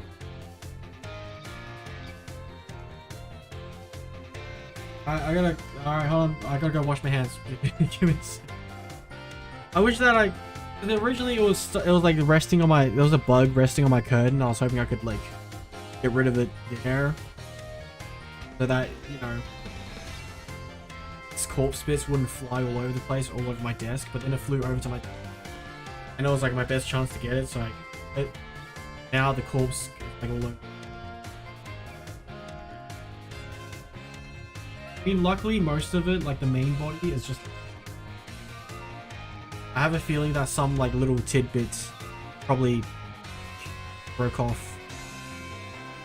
Spot desk mat or something. Just kind of. Oh man. Okay, hold on. I'll be back. I gotta wash my hands. Go. Sit.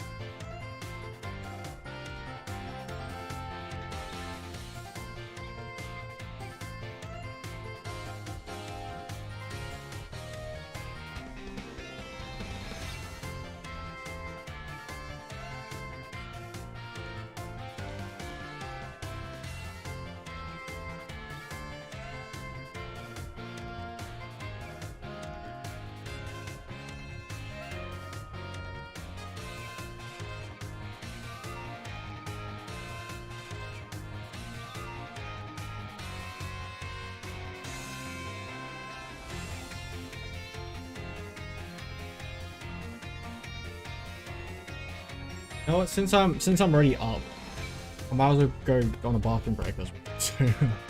All right, be right back. Be right back.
Alright, and everything should be clean again.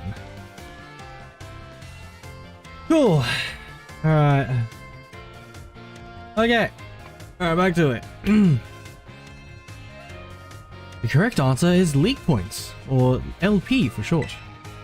You can give LP and Pokemon materials to a TM machine to create TMs, but that's not all. You can also exchange Pokemon materials at a TM machine to get LP. I recently heard about some shady individuals getting LP illegally using a technique called hacking. Hacking? I wonder who she's talking about. Hacking? Or something like that. I don't want any of you getting involved in bad stuff like that. I don't want any of you getting involved in bad stuff like that. Got it? Oh, well, I mean, I wasn't... No, I mean, how far would you say? I mean, I'm not directly... I mean, I didn't know. Yep. Anyway, you can also add TMs that you want to keep. Anyway, you can also add TMs that you want to make. Oh yeah, that you want to make to your watch list. This will let you keep an eye on the materials you need to gather. In conclusion, in order to make TMs, you need Pokemon materials. If you want to get holds, not holds. Sorry. Oh, sorry. Pardon.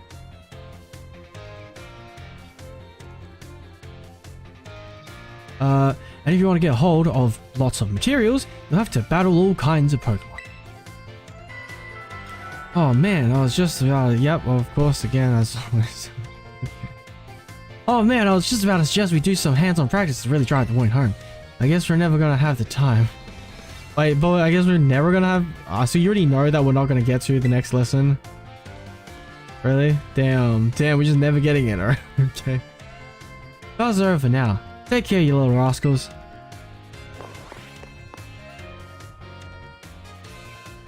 Alright.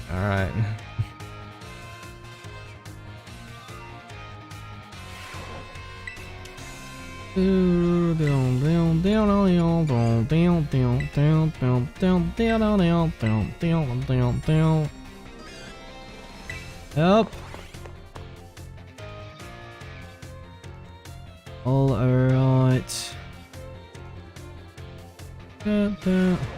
Hello.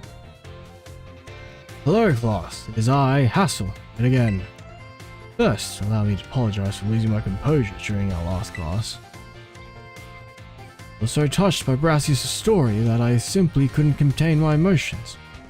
I'm sorry for making such a scene. No worries, dude. I mean, this is art class. Isn't art all about emotions and whatnot? Don't worry about it. I certainly got a very stern talking to from Miss Time after that class, yes. Anyway, let us shift gears and dive into the material for today's class. Now, have any of you heard of the 10 sites of Paldea? 10 sites. Don't think I'm familiar. I might have heard that in passing, but I actually know what you're referencing, sorry. As the name would imply, there are 10 sites in Paldea that are considered particularly beautiful. Among them, I would say that the Grand Olive Orchard is likely the most accessible. Have I been there already? I don't know, because I have technically explored the whole map in a sense. Like I've been to all the places, like the biomes and whatnot, but I've definitely haven't checked every nook and cranny. That's for sure. You can see field after field of olive trees from the hill on the way to Cortondo. 2 waterfalls are also counted among these 10 sites, Fury Falls and Casaroya Fall. Ah, okay, so I have kind of been to these places. I don't remember, maybe, have I seen the actual things? I don't know, I've been to the areas at the river, that's for sure. Then there's the peak of Glacier Mountain, known as Paldea's highest peak. There's another cliff on Glacier Mountain that's named after its rather unique shape. So, let me ask you, students, what is the name of the 3-pronged cliff on Glacier Mountain? I need to grasp at straws. Glacier Grasp. I don't actually remember.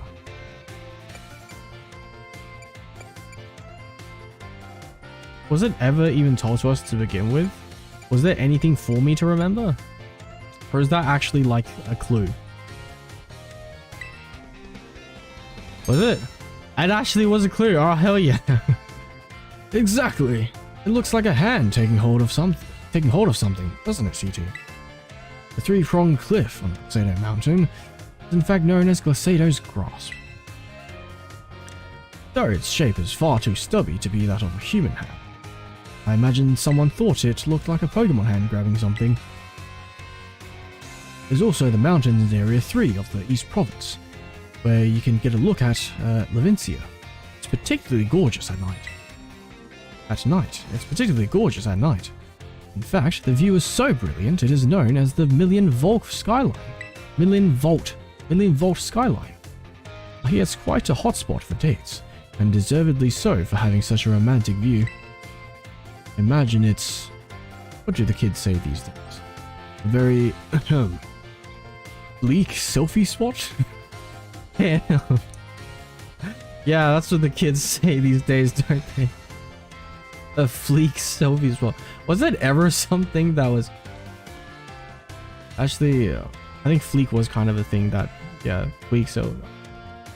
Kind of. I mean, a little on the nose and definitely outdated, but I guess people did kind of say fleek. Or there was a time where people did kind of say fleek. And like selfie spot, I don't know. For sure, right? I mean, it is pretty on brand for like older people to know outdated young people lingo. They'd be like, oh, this is what young people talk about these days, right? It's like, well, not so much these days, but you know, I don't blame you because, you know, internet trends tend to like go notoriously fast. So, yeah, I don't blame you. Like, even I'm having trouble keeping up with all of it like nowadays. And I'm not even that old. That's right, believe me, I'm not that old. Of course, you may feel that not all 10 sites live up to their grandiose names. Often do we visit some tourist spot only to be disappointed. Not to say that you shouldn't visit them, only that you should keep your hopes in check. The important thing is to go yourself and see them with your own two eyes. Sometimes a disappointing experience can be worthwhile in its own way. Take a chance. Well, that's it for today, class. Thank you for your attention. Thank you for the lesson, Hassel. Alright, let's see, who do we have next? Yeah,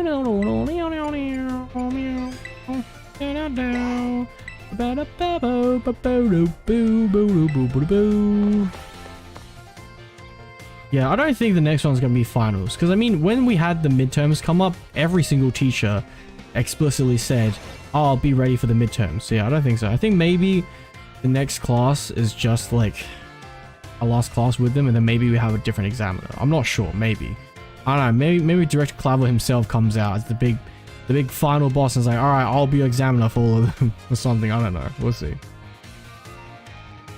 Sorry, pardon me. Put away your phones, it is time to begin class. While you're out performing fieldwork with one of your Pokemon walking alongside you, have you ever noticed changes in his coloration?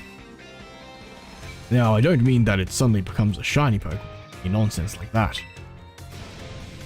I mean, it actually, some kind of nonsense like that actually did kind of happen, I think. I'm not 100% sure, but it looked like my Miraidon during the, like, the Glaciator Gym Challenge. Glaciator, I don't know. Glaciator Gym Challenge. I think my game glitched out because my Miraidon, you know, I haven't actually seen what the shiny sprite looks like in game because I haven't had one before because it's shiny locked. But like, it looked like what the shiny one looks like. I don't know if it's just because it had a really heavy coating of snow covered over it, but it looked shiny to me. Well, you know, it looked very convincingly shiny, so I don't know what happened there, but putting that aside, what are you talking about, Mr. Saguaro? I am speaking of it becoming filthy. Pokemon battle. Get hurt by moves used against them. get battered by wind and rain, get covered in sand and mud. They get, in a word, filthy. I've seen many a trainer walking about with their adorable little Pokemon without addressing this issue. It is deplorable. It is deplorable. Let me ask this question of someone who I am sure would not tolerate such shameful conduct. Ah, yes, Master E.T. That being said, you know, now that you mention it, I don't think I've ever actually used the bathing feature in this game yet, so sorry. I don't know if you purposely did that to like sarcastically call me out, but or if you genuinely just didn't know that, but like I don't you know what, I'll get to it. Sorry, sir. Sorry. What should you do if your Pokemon is dirty? I don't know. Yeah, that'll do it. I mean, yeah, pretty cut and dry answer, of course. Perfectly correct. I knew I could count on you to provide me with such an answer. When your Pokemon are dirty, clean them. This is, of course, simply common sense.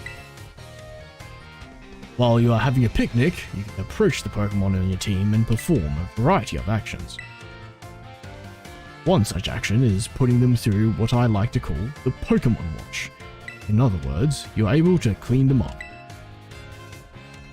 Start by getting your sponge lathered up with soapy bubbles as you gently and carefully scrub your Pokemon.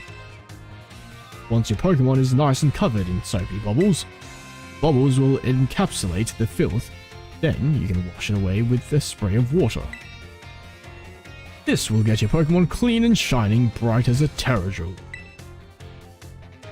There's certainly quite a bit of work, but this will also restore HP and cures status conditions. However, some Pokemon may have parts of their bodies that they don't want scrubbed or that they would rather not get wet. Be sure to keep this in mind when cleaning your Pokemon. Now, the most important point I must mention is that some Pokemon like to be dirty. Though I will not contradict myself by saying this, please do remember that cleaning your Pokemon is not always the right thing to do. Our time together has come to an end for today. I bid you all farewell.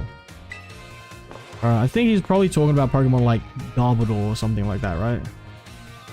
Yeah. I don't really think of any others though. What other Pokemon besides I don't know, Muck maybe? Lola Muck and whatnot. Maybe they don't like to be cleaned either. Alright, so the next... I'll probably like... I don't know. Next I'll like probably our second last classes and then we'll have finals, I'm pretty sure. Because otherwise I'm pretty sure they would tell us, right? They're like, hey, you got finals. Be prepared for finals. Right? Surely. Hello. How you doing? Everything alright, sir? Oh, why hello there, young E.T. I'm sorry, I was lost in thought and didn't notice your approach. I feel I must again apologize for what transpired in the schoolyard. What are you talking about? Yeah, it didn't bother me. Just immediately forgot, like, wait, what are you, I don't even, you know, for a second though, I genuinely did actually forget what happened. For like a split second, I was like, wait, what happened in the schoolyard again? But yeah, no, it was the probably theater kid who ran up, right? I think it was probably a theater kid, but, you know, it's fine. Ah, it's very magnanimous of you. The woman who showed up is a dragon tamer. Relative of mine, I might add. Alright, never mind, it wasn't a theater kid. I thought it was just like a theater kid, like wearing like their costume or something. Also, sorry, I don't know if you heard that, but like my like headset kind of scraped my pop filter just then, so sorry if that sounded terrible. What am I saying now? Yeah, here we go. See, I come from a very long line of trainers who specialize in dragon typing. There was a child in our family who was expected to stand at its head and lead it to greatness. But the young lad, rebellious little fellow that he was, ran away from home one day.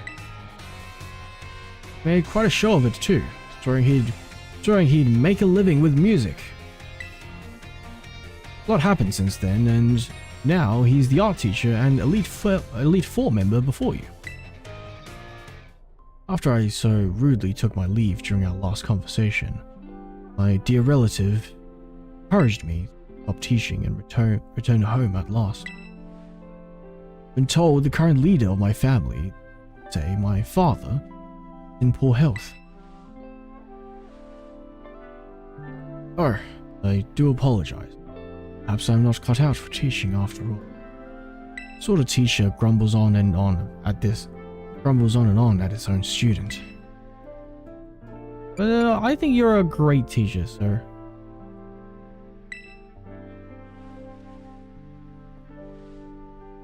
Ah, my dear E.T., you have no idea how much your words mean to me. Thank you. Thank you so very much. You're trusted by Mr. Hassel. Hey, nice. Hey, another one trusted. Hell yeah. Also, I thought, what's up, miss? I don't see your thing being, like, available on the machine. So, like, on the school prompts monitor thing. But I don't know what you're doing here. You just chilling from the last conversation. Cool. Oh, cool. All right. Well, let's go talk to another person then.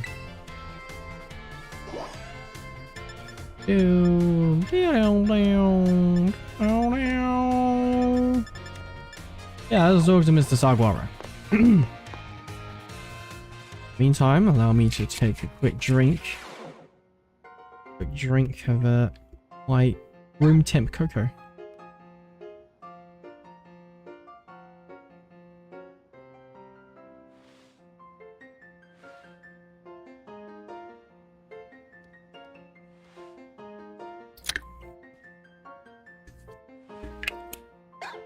Okay.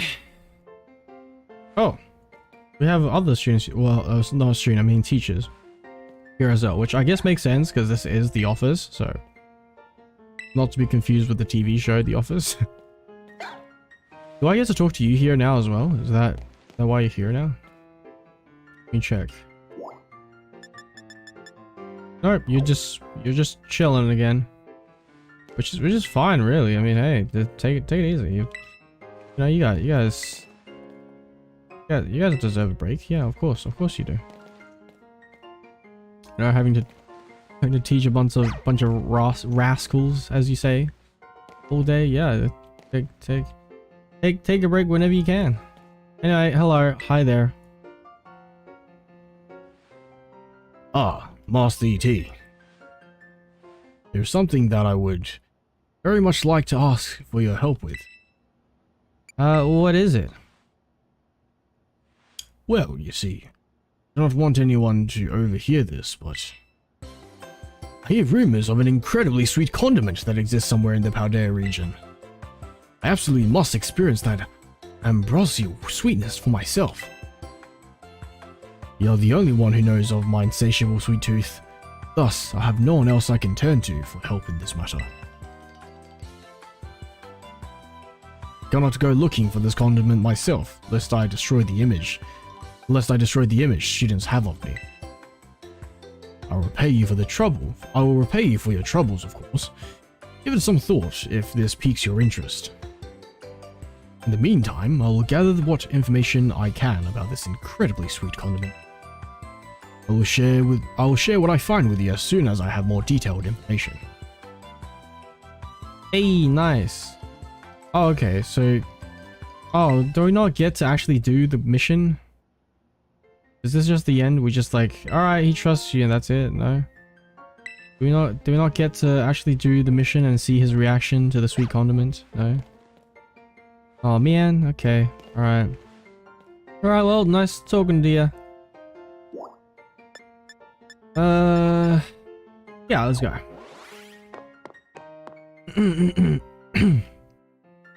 Yeah, I'll finish all the teachers' storylines right now, and then we'll go do the class again, and then we'll finish we'll leave the bestie storylines till after we finish another round of classes. And then finally the finals, of course. Yeah. And then which I probably will have time. I mean, not that much left, which honestly kind of yeah, no, kind of surprised because this took longer than I expected, but also at the same time when you think about it for a second, it also didn't take longer than expected because I am expected to ramble on a lot and spend much more time than necessary with these with like every stream really. So I guess that checks out, but you know what, I guess it also does kind of work in my favor because I also wasn't sure what to do after I finished the stories because I still had a bunch of time left and I was like, I don't want to just end the stream there, but also I don't know what else to do. You know, really all that I have left afterwards is just, you know, boring grindy stuff that doesn't really make for great stream content. So like I'm like, you know, this actually works out. I end the stream and then yeah, I might even end the stream a little earlier. Maybe, yeah, because it's not like I have that much time left anyway. I'll finish the thing and then I'll probably end the stream and then I'll do like the shiny hunting stuff myself. Just to not like bore like the VOD. Not like have the VOD just be just have the end, like last hour just be a bunch of filler, you know. Alright. Anyway, without further ado, what's going on with you guys? No way, no way, no way. Come on, Miriam, just say it. I'll just try it. What's up? What's going on? Oh, great timing, you kid. Yes, Miriam here won't try the sandwich I made. Oh, the sandwich. Alright, the infamous sandwiches. Well, duh. I don't want to get a stomachache. You won't, probably. Damn. Just give it to her straight, huh? You guys must be close if she's like not even sugarcoating. She's like, I don't want to get a stomachache. Damn. Take your sandwich and shove it. Oh boy. Either they're very close or like Nurse Miriam just doesn't care at this point. She's like, you know what? You know, this is an emergency. This, you know, at this point you could, I'm just gonna throw politeness to the wind and just give it to you straight, okay? I'm not risking my life for this. I still remember that sandwich you made with that sandwich in quotation marks you made me with meat filling and meat for bread. And meat for bread, cheese, okay, and meat for bread. Sounds awfully American. I'm only half joking because I'm pretty sure I don't know if it was just a meme or if I'm honestly not that surprised. I think it was actually legit, but it was like, I think like a burger that's yeah, like she said, like it just had meat for the buns. Like there were no buns, it's just meat. And that was the burger. And I'm not talking about like a hamburg steak like in Japan. I'm talking about like a Western style burger, like where it was a patty, but then sandwiched between another two patties. And I'm just like, that's not a burger. That's just a stack of patties. Those are just the ingredients. I don't know what you're doing there, mate. But okay. That one really messed me up bad. I didn't train in the art of sandwich making yet back then. I was young and thoughtless and... Young and thoughtless? It was last month! So, as you can see, I'm not getting anywhere. Yeah, she's talking to me now, okay. So, as you can see, I'm not getting anywhere trying to persuade her. Even after I went through that intensive sandwich making training, it kind of makes me sad. She went through intensive sandwich making training? She worked really hard at it. Oh. I guess I have no choice if you got one of our cute little students on your side. You're fine. Try your sandwich. Let's see it. Yes! I knew you'd come around. Here it is. Oh, please be good. Please be good. Please be at least passable. Please be just half decent, please. Munch, munch, munch. Oh, is it actually? Oh, Hey, she leveled up. Hell yeah. Now this is the quality character development we've been looking for. The fans have been asking for. Have been screaming and crying for in the Pokemon games. It's a little strongly flavored, but I guess it's not bad. Hey, improvement. Let's go. Woohoo! My training paid off. I'm so glad my sandwiches pleased the great nurse Miriam. I look up to you, you know. Hey, are you guys... I thought you guys were like close friends. I mean, I guess you can still look up to your friends. That's fine as well. It just sounds like a weird... She phrased it in a very like formal and like distant kind of way. In a kind of... I don't know. But cool. Okay. Thank you for trying it. And thanks to you too, new kid. Nice. Yeah. And she's run off again. That was weird. But that's just how Miss Dendra is, I guess. She's always coming into the nurse's office with some injury or another too.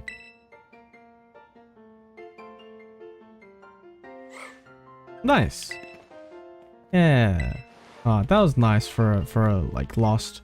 Actually no, that's not the last teacher interaction, is it? Because we still have Miss Ryfort. Her story to finish. I just remembered, yeah. I think... Yeah, no, she's the actual last one, right? Everyone else... Sorry, pardon me. I think every other teacher we've already finished their side story for, right?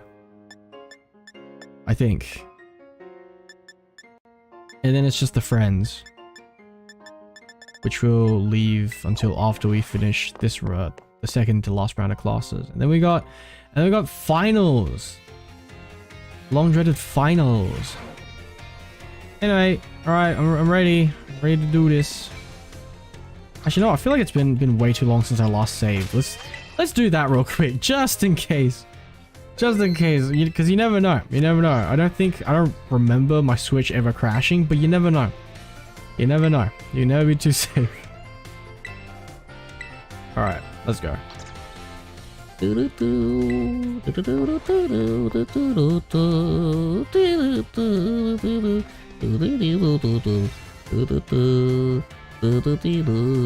Alright, let's go. Hello. I hope everyone's ready to learn some new things today. Next time we meet, we'll have our final exam. Okay, so yeah, see, like I said, so now we actually get we get confirmation. Cool. That means today is our last actual oh, right, because yeah, exams technically don't count as class. No, I don't know why that didn't register. Next time we meet, we'll have our final exam. That means today is our last actual class. The topic for this last class will be Pokemon forms. You can just think of forms as the shapes or appearances that Pokemon have. There's also a phenomenon called a form change where a Pokemon's appearance changes under certain conditions.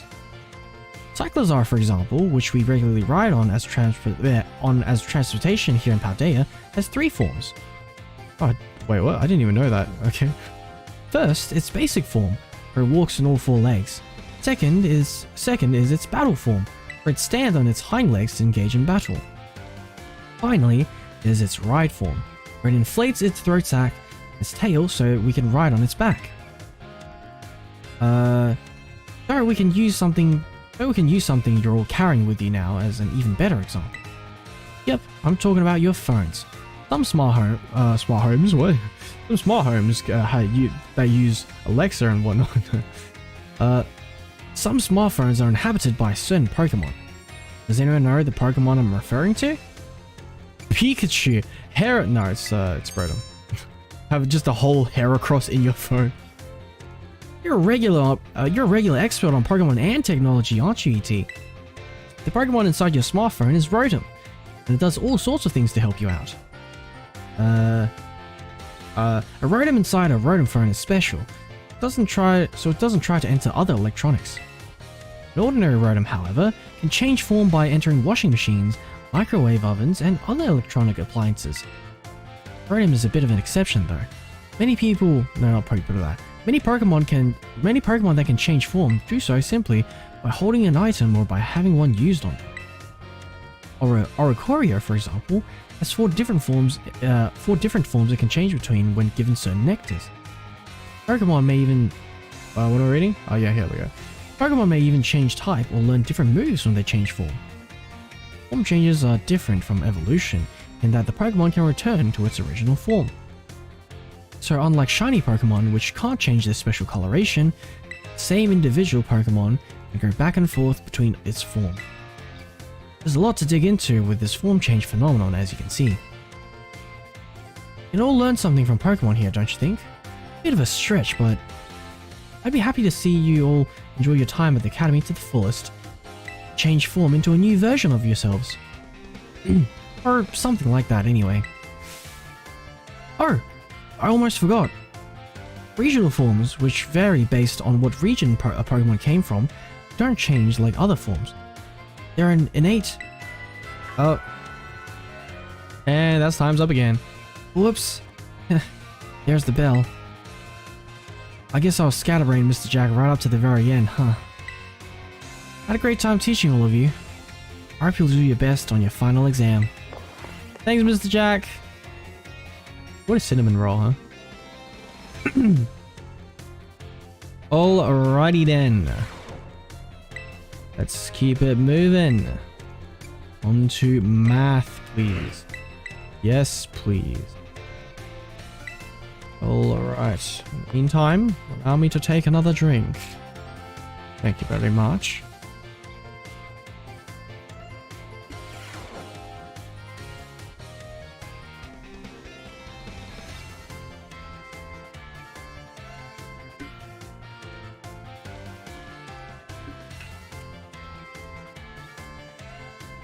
Hello everyone, I hope we can have fun once again today for our last class together.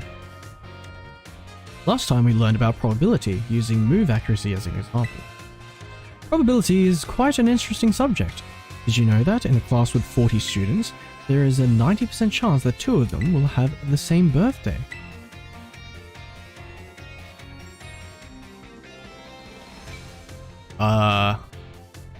I mean, like just the date, like the day. I guess.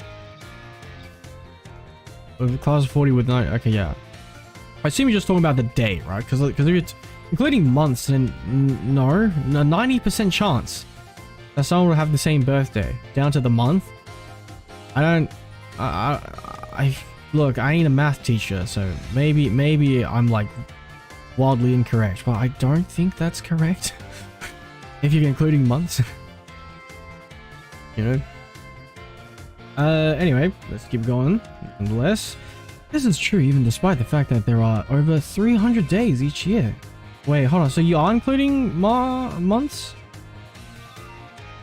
This is true even despite the fact there are where? There's a 90% chance.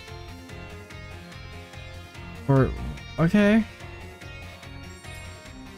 I feel like I know more people with the same birthday as me then, but I don't. Like I know people who have like birthdays close to me. Like yeah, but like I don't think I even know one person who's got the exact same birthday as well.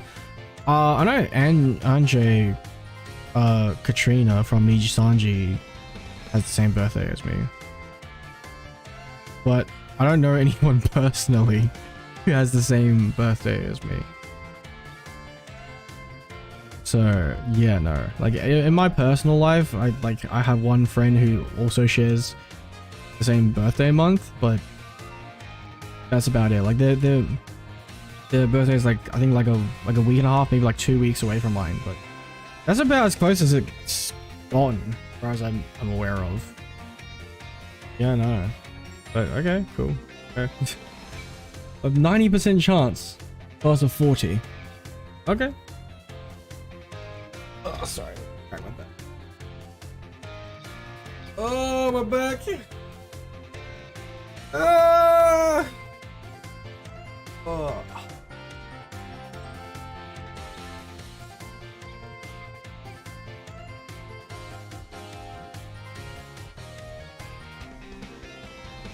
Okay, streaming. Back to streaming. Okay, what are I talking about?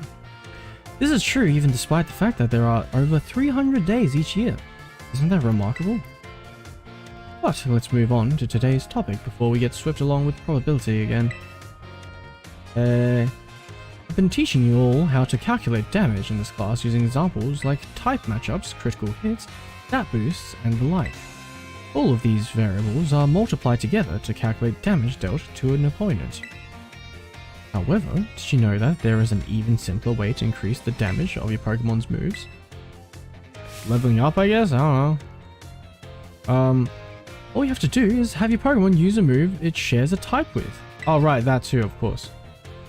Yeah, because you have the type bonus or whatever, right?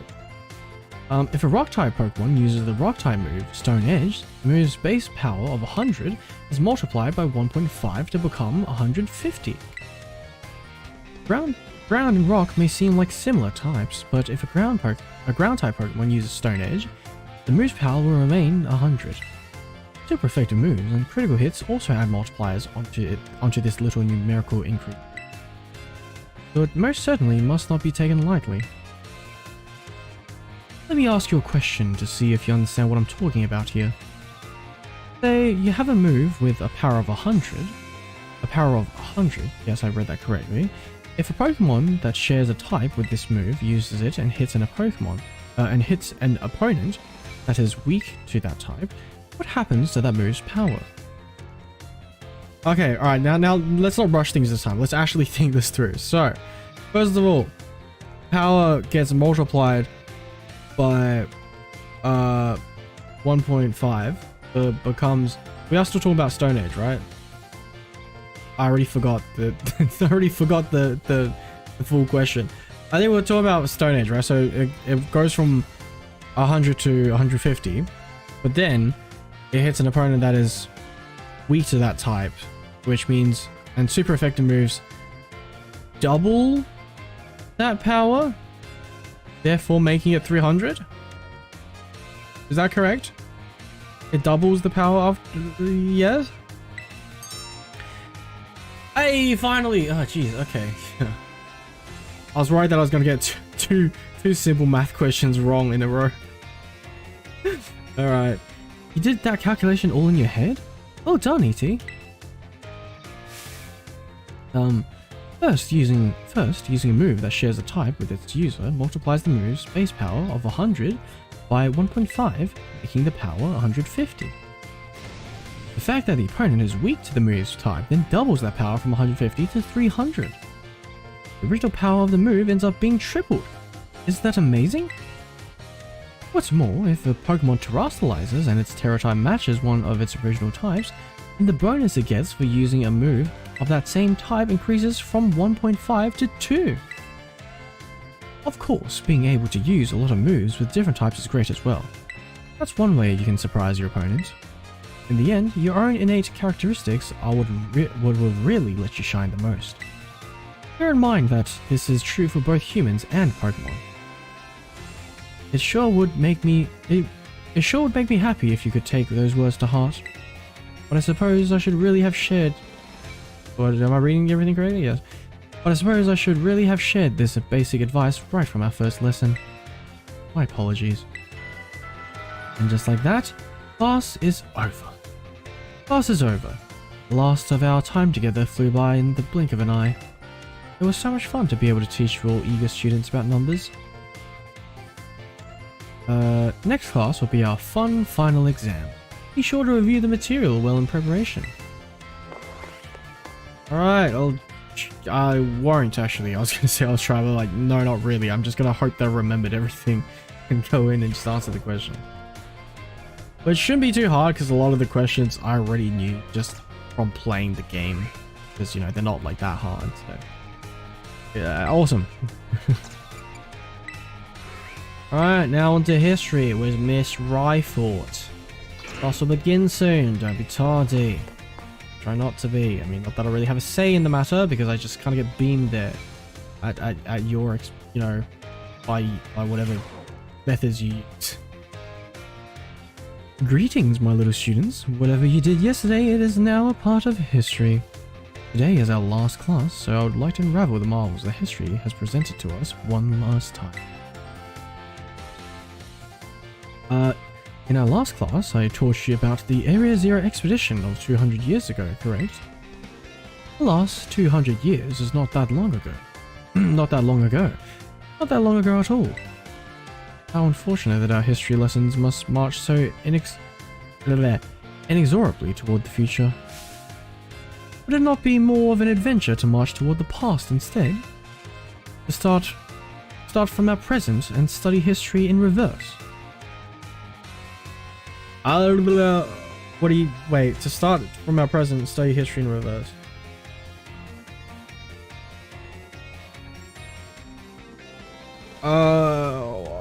I don't know. I mean, honestly, I'm not really interested in history at all to begin with, but I need the brownie points. I need the please give me. I don't care. Call me teacher's pet, but like I need them brownie points, please, Miss Rightfoot. I need that A+, please. Please. I need that A+ so I could actually go on the school trip tomorrow, please. So you agree with me, do you, E.T.? However, I'm afraid I risk incurring the wrath of our dear instructor if I stray from the curriculum. I suppose I have no choice but to let the flow of time carry us toward the future. In this last class of ours, I shall fill your minds with the history of the terrestrial phenomenon. The technology behind terror orbs has its origins in area... Oh, my throat just died there, sorry. The technology behind terror orbs has its origins in Area Zero. Even after the Area Zero expedition supposedly reached the crater's deepest depths, others continued to explore that area. Hold on, you know what? Let me take a drink.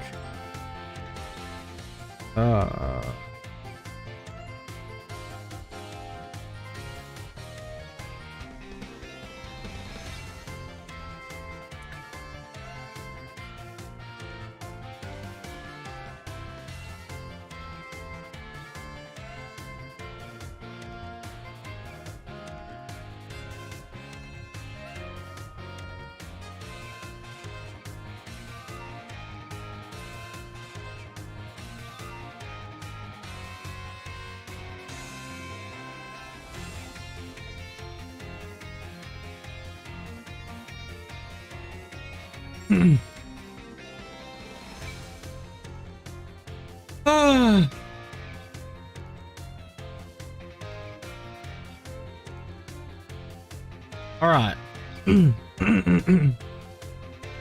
Okay. And around 140 years ago, Pokémon cloaked in a mysterious light were discovered there. As you may have already guessed, these were in fact terrestrialized Pokémon. However, when those who discovered these Pokémon brought them out of Area Zero, the light faded and the terrestrial phenomenon remained a mystery for quite some time. However, 10 years ago, that might as well be present day, a certain someone you have definitely heard of unraveled this mystery. Aha, perfect timing to make eye contact, young E.T. Answer me this. What is the name of the famous professor who unraveled the terrestrial phenomenon mystery? Professor Clapple. Probably Professor Chura, right? Correct. You think that you, a new transfer student, a new transfer to our academy, could correctly answer this question? Well, you know, I do kind of have the unfair advantage of low-key kind of meeting him in a sense. I mean, it technically wasn't really him, but like, it also kind of, you know, it's fine. It's just a long story. I'll tell you some other time. You must be very diligent in your studies. Right, studies. I guess you could call it that if you want. Approximately 10 years ago, a professor named Churro unraveled the mystery of the terrestrial phenomenon. He discovered that the shining crystals down in Area Zero, or rather, the energy they emit, is what causes Pokémon to terrestrialize. This led the professor to invent Terror Orb technology, and to develop a practical use for it. Sorry. This technology was then shared with both the Pokemon League and our academy. Rumor has it that Director Clavel was one of the researchers on the professor's team. Alas, this story is much less exciting now that someone we'll know appears in it. Damn, really? Damn, just lucky kind of throwing shade at Director Clavel. Probably, I mean, I doubt it's on purpose. I think she just has a thing for like mystery and I don't know, it just seems more interesting to her when it's less familiar. Like, I get it, but also like I don't know, I mean, it's also, I kind of disagree. Like, I kind of think it's kind of cool that, you know, the guy in question is literally right there. You could talk to him. Like, isn't that like, it's only because you know him, like he's here, that you're like not interested. If he wasn't here, you'd probably be like, oh my god, I want to meet him. But like, now that he's already here, why are you like, come on, he's the guy in the story. He's so cool. Director Clavel, put some respect on my guy's name. Come on now. Wait, what did I just say? Put some name on my guy's respect? Is that what I said? Put some respect on my guy's name. That's what I said. I don't I kind of zoned out for a second. I don't know what I actually said. What do you mean much less exciting? Director Clavel was awesome. Modern history truly is dull, isn't it? Sure. But again, I'm not really interested in history at all to begin with, but I need the brownie points, please. Thus ends my history classes. Our next session will be our final exam. Bring the wonders of history to the forefront of your minds in preparation. Oh yes, the minds in preparation. The mind in preparation. Right, next mission, or class, sorry. Mission. The next mission. Next lesson, please, with Mr. Salvatore. Alrighty then. Yes, Mr. Salvatore, someone who's much less unnerving, if I were to be, you know, for lack of better words to describe Miss Ryfort. Someone who seems much more friendly. Mr. Salvatore, hello, my dear friends, how are you all today? Time for the last of Salvatore's language lessons. Êtes-vous prêts? Are you ready? Oui. What a response! Fantastique. What a response! Fantastique. Great answer, that is. Perfect for our last class together. I love it. And as you three, today we will once again be having a listening lesson.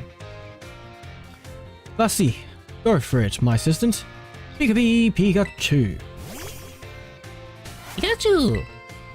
Let's get right to it, my little Pikachu friend. For our last listening class, tell everyone how you're feeling right now, s'il te plaît. Cha! Oh, can you feel that? That's one contagious emotion in Pikachu's voice. What emotion do you suppose Pikachu was trying to convey just now? Probably happiness, because, you know, considering you use the word contagious, which isn't normally used for words like pain or surprise. But happiness, yeah, I hear that used quite a bit to, you know, describe someone's happiness. Well done, E.T. I'm so happy that you got it right. Get it? When Pikachu says, "Cha," or something like that. I don't know how to do a Pikachu impression. That wasn't even like an attempt. I just gave up before I even tried. I just know I can't do it, so I just like, you know what, just whatever voice that comes out will do. It's expressing happiness. Doesn't it make you just want to break out into a happy dance? But I didn't have to ask Pikachu to put on an act today. Oh no. I simply asked her to show you all how it felt about getting to have class with you. Getting to meet so many new friends and study together in class with you. It's made both me and my little Pikachu so very happy. Sorry guys. And now, I propose of nothing, let me give you one last wise word, whether I can't speak, or one last wise word of advice. As you live your lives, I'm sure you'll all have times when you get mad or sad. Maybe even more than you would like. Everything has its ups and downs. Life is a veritable roller coaster. But, à la fin, in the end, that is, there is surely happiness waiting for you. So, gardez le sourire, something like that. Gardez le sourire. Something like that. I don't know. I'm trying my best over here. Keep a smile on your face, even in the hardest of times. Cha! When you're faced with a problem that you can't handle alone, find someone to rely on. Be it a teacher, your family, your friends, anyone. Our prochain cours, next lesson, will be our final exam.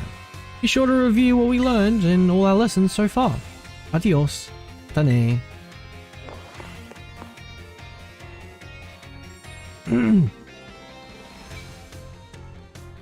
Alright. Ugh. My throat is dying. Battle studies. Let's get to it with Miss Dendra.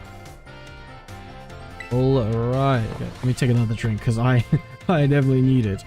I don't think this is really going to fix it because I mean at this point it's not just... I am also thirsty, that's definitely part of it, but also more critically, besides the like dehydration, I think my throat is also just starting to get worn out from all the talking. Alright, give me a moment.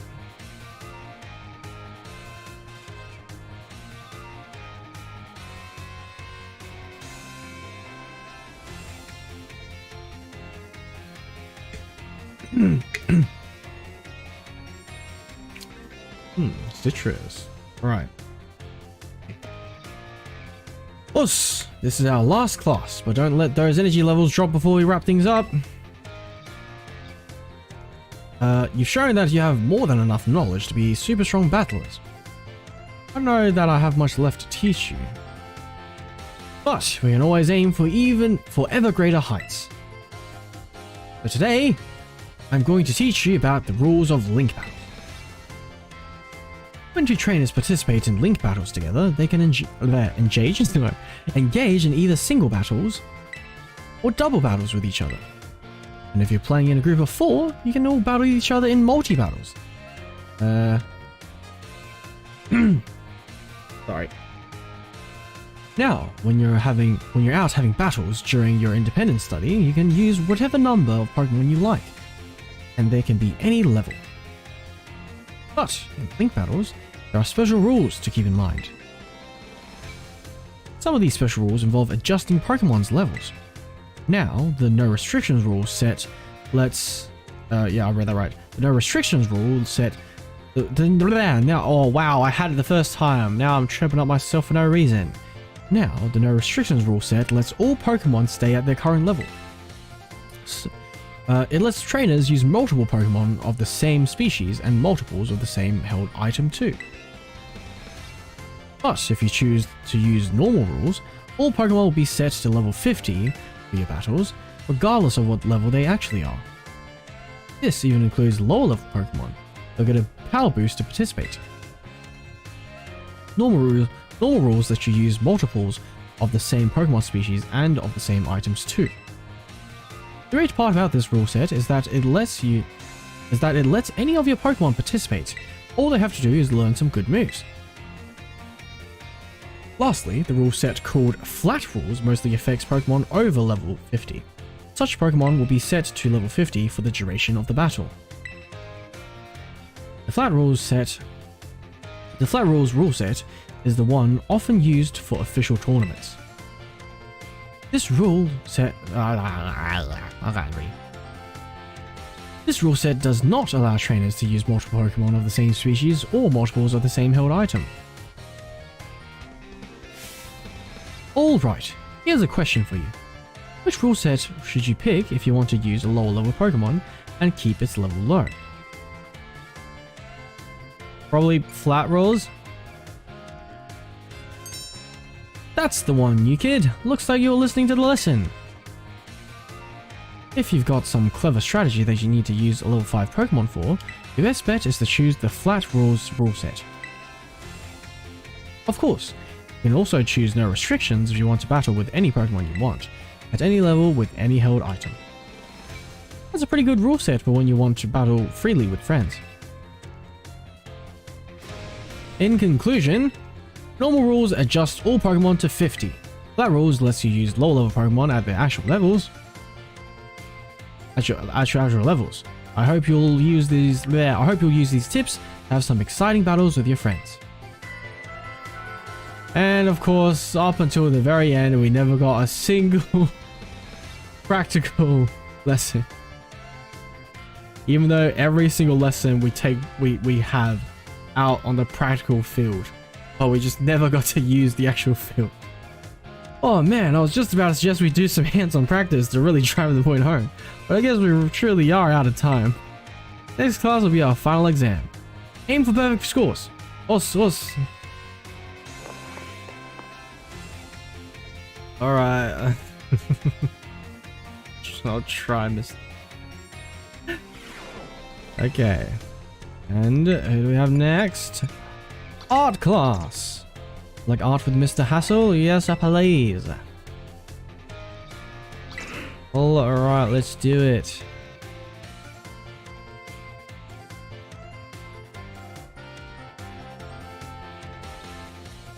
Alright, what do we have today? Hello class, it is I, Hassel, yet again. My, how time flies, as they say. Indeed, our time together has certainly flown by. It's hard to believe that this is our last class. Now, our topics for today may feel somewhat unrelated to art, but there is absolutely no set definition as to what art should be. Therefore, let us carry on with the discussion and see where it takes us. Two things I wish to focus on today: ribbons and marks. Hey, okay, alright, I'm listening. Yeah, I'm pretty fond of ribbons and marks myself, yeah. You could say that I'm looking for some high marks. Get it? Because we're in school and high marks. I don't know what that sound was. I don't ask. But yeah. It's a shame that you bring that up though, because according to my research, there aren't that many new ribbons in this game. You guys kind of just don't really do that in the newer games anymore. This is a shame.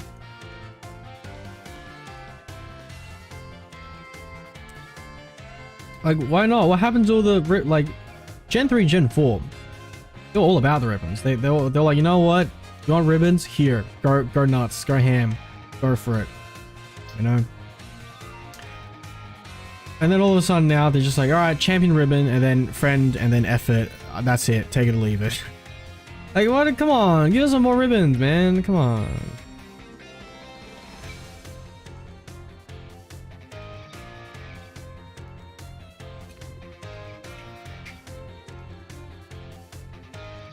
I mean, at least, you know, they've done more things with marks nowadays, which is cool as well, but like, what about the ribbons? Why are you depriving us of the ribbons, man? Come on. Especially when there's nothing else to spend your money on. Like, what? Because you took away the character customization, well, half, like 80, 60, or let's meet in the middle and say 70. Like 70% of the character customization was like taken away. But, well, at least clothing customization. Let's go with that. The actual like character customization, if anything, I think is like has improved. You know, like is in terms of our like body's physical appearance, but like the clothing thing they kind of took away. So it's like, you know, we don't really have many more clothes we can spend money on. So like, why not ribbons? You know, because they had ribbon shops back in the older generations, right? And even if we didn't have ribbon shops, you know, we could have cool little mini games like Pokemon, like this Pokemon Star Contest. Those things are, you could do something like that. You know, what about like a sandwich eating contest or something like that? I don't know. Come on, man, give us some more ribbons. more ribbons. You know, they could maybe we could have a sandwich building contest. We could have one of those Pokemon snow sled. I don't remember the actual name, but you know the slow sled mini game challenge thing on Glaceta Mountain. We could have like have a ribbon for that. We could have a ribbon for I don't know, best auctioneer or something. I don't know. Come on, I just want more ribbons, man. Come on.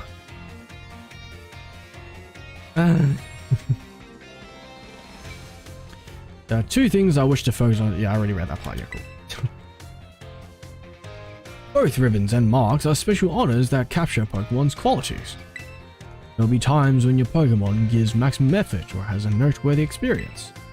In recognition of its feats and accomplishments, it can be given a ribbon. To give an example, if you manage to become incredibly close to a Pokemon, it may be granted the Best Friends ribbon.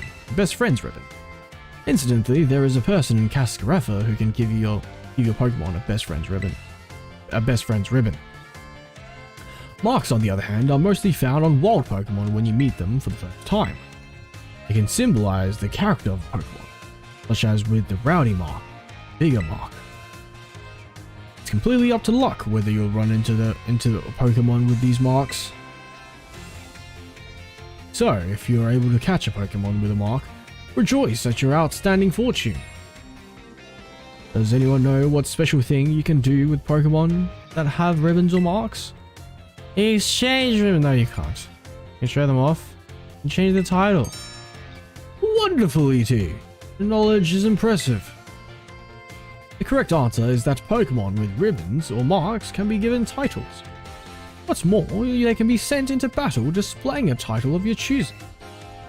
For example, you could send out a Gibble with the Best Friends ribbon by declaring, "Go, Gibble the Great Friend." See what I mean by how they don't have many more ribbons in the game? Because they already brought up the Best Friend ribbon. Yet they bring it up again when they could have very easily brought up another ribbon if they just had more ribbons. Just have more ribbons and then you could use another ribbon as an example, man. Come on. Come on.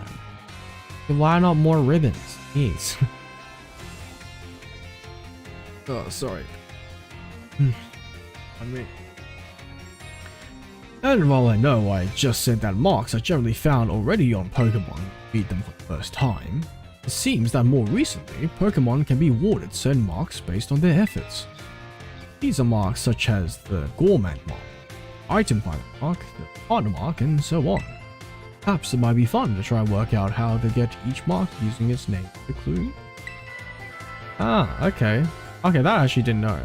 That's okay, cool. Good to know. Well, that just about wraps up our last class. Next is our final exam. Please review our material closely so that you pass on your first try. Alright, thanks, sir. Thanks for the lesson. Thank you very much for the lesson. Alright, last but not least, home ec with Mr. Saguaro. Yep, meantime, take another drink. Yeah, can you tell that I'm running more and more out of steam with each lesson?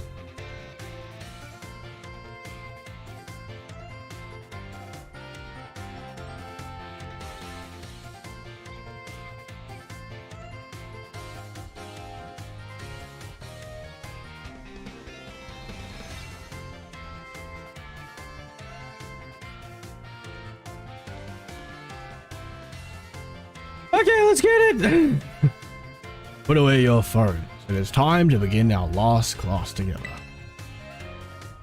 Home economics is the study of life's necessities, but looking back on our time together, I realized that I focus almost entirely on food. I hope it is not too late to shift to a discussion of clothing, another necessity in our last class. As I'm sure you are aware, our academy has an air of freedom about it. We provide uniforms for each season to accommodate the diverse climate of Paldea. However, students are free to wear whichever style they wish whenever they please. You should all have received 4 sets of tops and bottoms, one each for spring, summer, fall, and winter. The Academy has accepted you. If, by any chance, you are not aware of this, you may wish to peruse your wardrobe. As long as you wear our school uniform, the rest of your ensemble need not be school issued. This includes your bag or your hat if you choose to wear one. You are even free to style your hair however you wish. Mr. Salvatore's hairstyle, for example, would almost certainly have been against school rules. I was a boy. That reminds me. There's one more thing you all like to decorate, which, must say, I find quite charming. Rodent phones, yeah. Because we don't have dorm rooms yet, but wait for the DLC and oh boy am I gonna decorate it secret based style, but even better. Our rodent phones? Perfectly correct. That's the adorable little thing I was speaking of. Oh, it interests me so. I must admit that I'm fascinated by rodent phones and how to customize them. What's that? What's that? How very intriguing. What's that? How very intriguing. So there's a shop called Delibird Presents where you can purchase cases for your rodent phones? Oh my god, my throat. I thank you for that useful bit of information.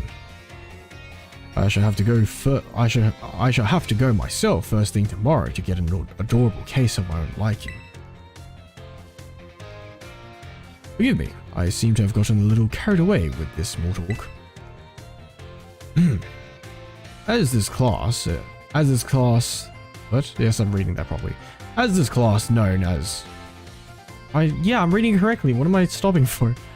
As this class known as home economics nears its end, I offer these final words to you who have been honing everyday life skills with me.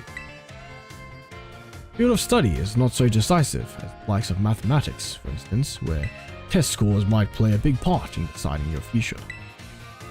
However, as you go on to cook for yourselves and take care of your Pokémon, decide what to wear in the morning when you awaken, I would be honored what I have taught you serves to smoothen out and enrich your lives, even if only a little. Sentiment was imparted to me by Mr. Hassel on particular outlook on such matters. Thank you all from the bottom of my heart for seeing this class through to the end. Our time together has come to a close for today. Prepare to do your best on our final exam. Thanks, sir.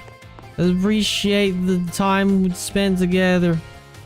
You're a very cool teacher, sir. Alright, and now we can... Oh, there's Miss again. I don't know if I'm allowed to talk to her yet, though. Nope, not yet. Okay, cool. But we can, however, talk to the friends. Of course we can. Of course. Yeah.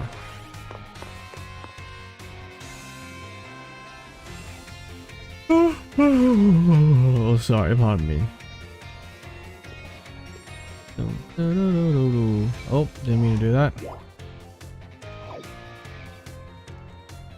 What's going on over here? Lettuce all the way. Smarter for you. Huh. Okay. Cool. Hey, okay. I get tomato, I guess, but like lettuce all the way? Okay, don't get me wrong, I'm not like a lettuce hater or something, but like, as your favorite though, like it doesn't even taste like much, so like, lettuce as your favorite? Okay, suit yourself. I guess maybe that's the appeal. Maybe you don't want to taste much, you just enjoy the simplicity of just enjoying its texture, you know? I guess, I don't know. Maybe you just like the crunchy texture, but you don't want to taste much. fair enough, I guess. Oven buddy, you doing alright? Gah! I was focusing so hard I didn't even notice you, bud. I know. Pretty rare to see me actually studying, right? But I'm at a pretty good stopping point. How about a break? I could use a change of scenery. Oh, okay, so we actually get to leave the original location. Oh, an actual kind of cutscene-ish kind of thing. Oh. I'm so glad I, at the very least, turned off the... I mean, I don't know if this is actually like a cutscene cut. I don't know, this is not a cutscene cut. I mean, I'm glad I turned it off. I mean, not that it really matters, because we already finished the game. It should have been turned off to begin with. I don't know when or why I turned it on. It was definitely just an accident. I don't see myself... Or if not, I definitely did not know what I was doing at the time. I don't know, because I don't know when that happened. I don't know, have skip cutscenes turned on for like basically the whole game. What the hell? And the worst part is there's no scene viewer. They don't have a scene viewer for Pokemon. Even though they went out of their way to like animate the cutscenes and everything. Like you'd think they'd have like a scene viewer, but no, they don't have that. So I can't even go back and watch them. Watch the ones I missed out on. God, get to the chopper. I know, surprise Arnold impression. A very bad one, mind you, but look, I'm not an impressionist, okay? I'm just me, okay? I'm sorry. What did you expect? God damn it! The cutscenes. We can't see. I wanted to cutscene. I wanted to see them. I wanted to watch them on stream. I wanted to screen record them and take cool screenshots, but no, I didn't get to do any of that stuff. How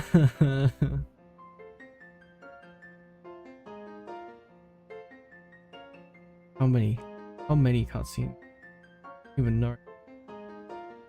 I wouldn't have even noticed until like someone in chat pointed it out for me. So I was a bit confused. I was like, wait, why is the loading screen taking so, like, I get that, you know, sometimes loading screen takes a while, but like on top of that, it's like, not only is it like an extended period of just darkness, but like it feels like it's a place where there probably should have been like a cutscene, especially that one time where there was blatantly like a significant change, like where, you know, the one where Mabostif, you know, I don't want to say comes back to life, because it's not like Mabostif like kick the bucket or anything, but I mean, like, you know, when he regained his strength, you know.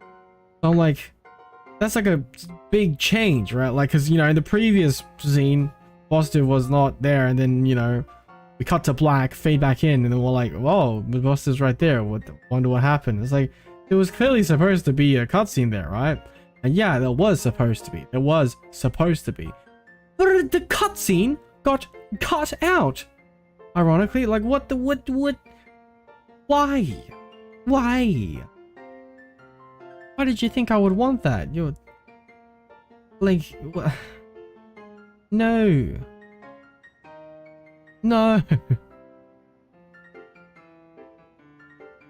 What do you take me for? A speedrunner that plays the game that takes like what, like 10 hours just to get like a badge? Like, you think I'm a speedrunner based off of that? Like, come on now. And not only that, but I'm speedrunning it in the first try, my first playthrough of the game. Like, come on, man. What made you think? Why did you think I wanted to?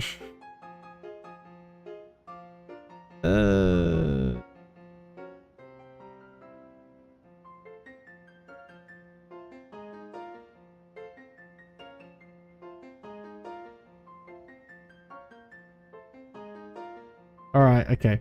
Enough stalling. What do you think? Welcome to Ches Arvin. Well, Ches Arvin and Mabostif, really. Really screams Arvin. Surprisingly clean. Hey, what's that supposed to mean? Why is that surprising? How do you know that I clean every single day? Mostly because Mabostif sheds a ton, but still. Anyway, about the reason you saw me studying in the classroom like that. Went back and read the pages about the Herba Mystica in the Violet book again. Made me remember how things were back when Bostov was all weak and everything. Couldn't seem to do anything to help him, and boy, it sure didn't feel good. Of course, I am really glad that I was able to find all the Herba Mystica together with you. But there's got to be other people who are still suffering the same way I was back then, worrying about their Pokemon that are sick or hurt. So I don't laugh, okay? I've decided that I'm gonna become a cook. I'm gonna make super healthy food, bursting full of bursting full of the stuff Pokemon need to feel great. I'm behind you. I'll be behind you all the way, buddy. I got I believe you. You got this in the bag, bro. Also, I just noticed, is that your manga collection out in the back over there? Nice, nice. Nice, very, very nice. Very cool, very cool. Yeah, and thanks. I knew I could count on you to be all supportive like that. Alright, the culinary world might be a bit different, but I swear, I'm gonna be just as famous as my dad. Guess I can close the book on my little hunt to find myself. It's time to start a new chapter. One that's all about working toward my new dream. And hey, feel free to stop by my room anytime. The boss diff will always be glad to see you. Yeah, rough wolf. Oh yeah, my guy finally found himself. Nice. Epic. Now this is what I call the epic gamer moment. Can I go like look at your manga or whatnot? Can I? Oh no, I can't. No. No, I can't. Okay.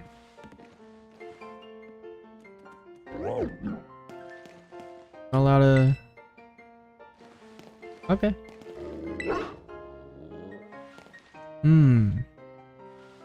But yeah, very nice. Very nice little dorm room you got here. Very cool. Very cool. Yeah. Then once the DLC comes out, we get to decorate our own dorm room as well.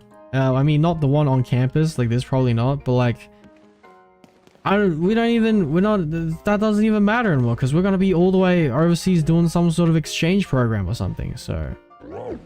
Awesome. We could decorate our room there. Very cool, very cool. Anyway, glad you found yourself, dude. Alright, now I'll see you around. Alright. Let's keep it going.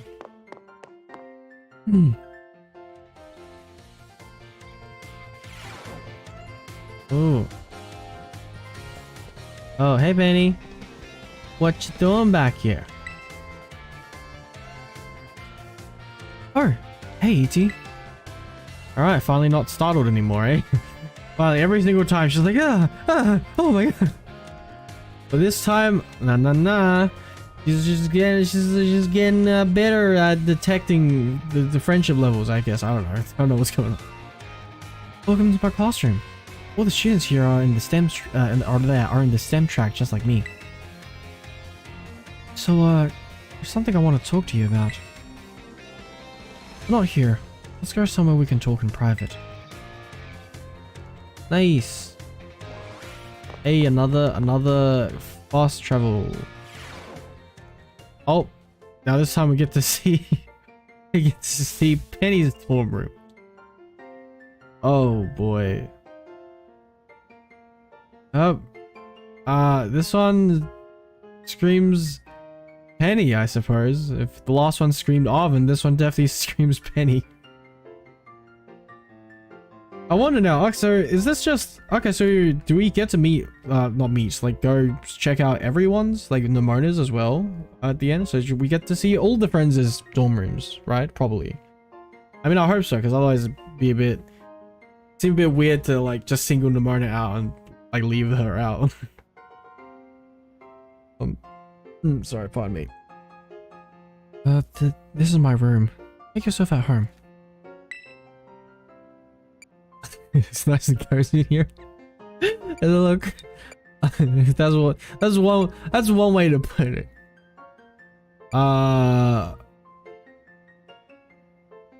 You know what?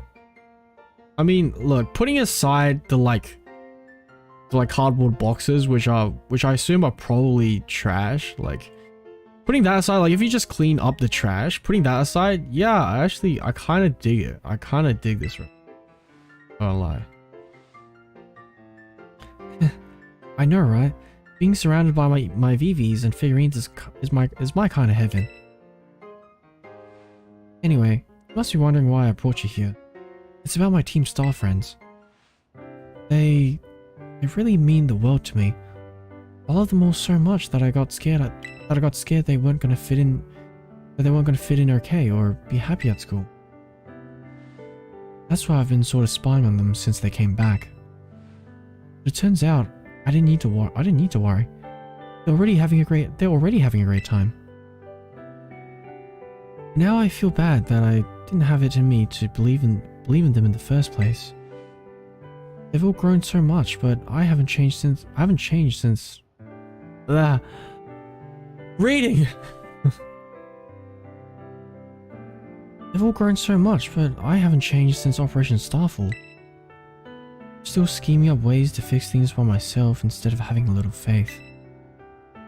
I think naturally you'd worry. I mean, yeah, let's try and cheer up a little. I mean, she already knows that she needs to believe in them, so I don't think we're really helping much by just being like, yeah, just believe him, lol. What, you're worried about them? Just stop worrying then. Like, what's so hard about it? Just stop worrying, easy. You really think so? That's a normal thing for friends to do? Yeah, you know, because you know that you care. She's too wholesome. She's too wholesome. Dang. Huh.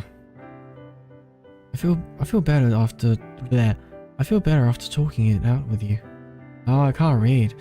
I feel better after talking it out with you, E.T. Thanks. And I want you to know you're a really important friend to me too. That goes for Nemona as well, and even Arvin and Maridon. No, I don't normally like having people in my room. But you're an exception. I'll by for a chat or whatever anytime.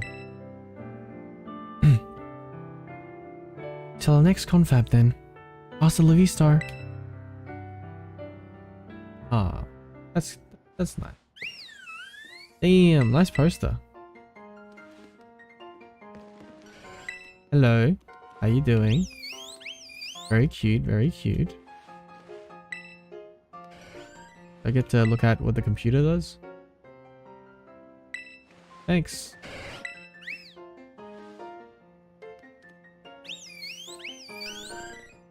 I get to look at the stuff on your shelf. Yeah, yeah, you see that? If you just took the trash away, right? Like this, like, okay, like if we just, yeah, no, this ain't it. But if we just walk over here and cut all that stuff out of frame, just looking at this part, you know, it actually is kind of cozy. I like this. I like this part, just this part. But don't, if you come over, no, not this, not the rest of this. No.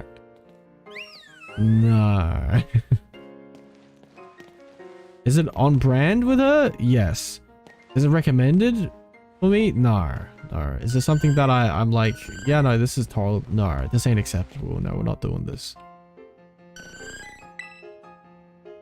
Yeah, no, you gotta clean that up. So even the EVs are like, well, not EVs, like the evolutions are just looking around like, dang, this ain't it. This ain't it. Like, what you thinking? Are you gonna wash it all? Like, nah, that's not enough. Let me burn it all. Hello, hello. Very cute, very cute.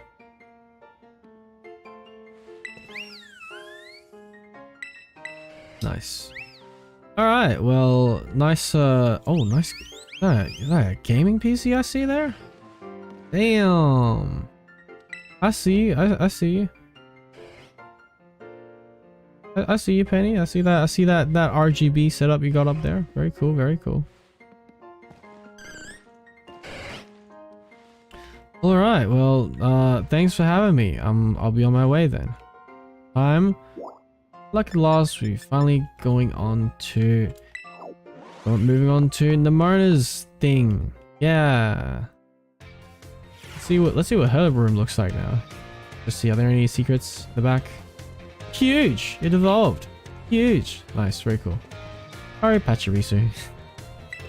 Is it stuck out there or something? No, it just liked high places. Cool. I thought it was doing that cat thing where it gets stuck up in high places and don't know how to get down. That Nimorna, what about her?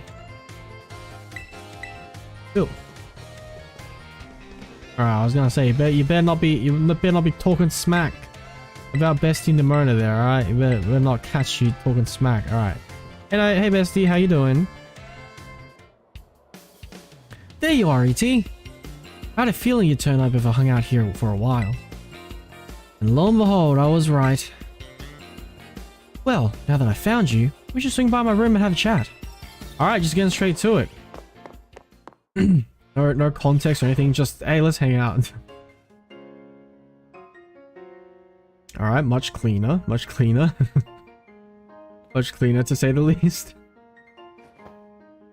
I can't speak. Welcome to the zone of Nimorna. It's so tight. Yeah, it is tight.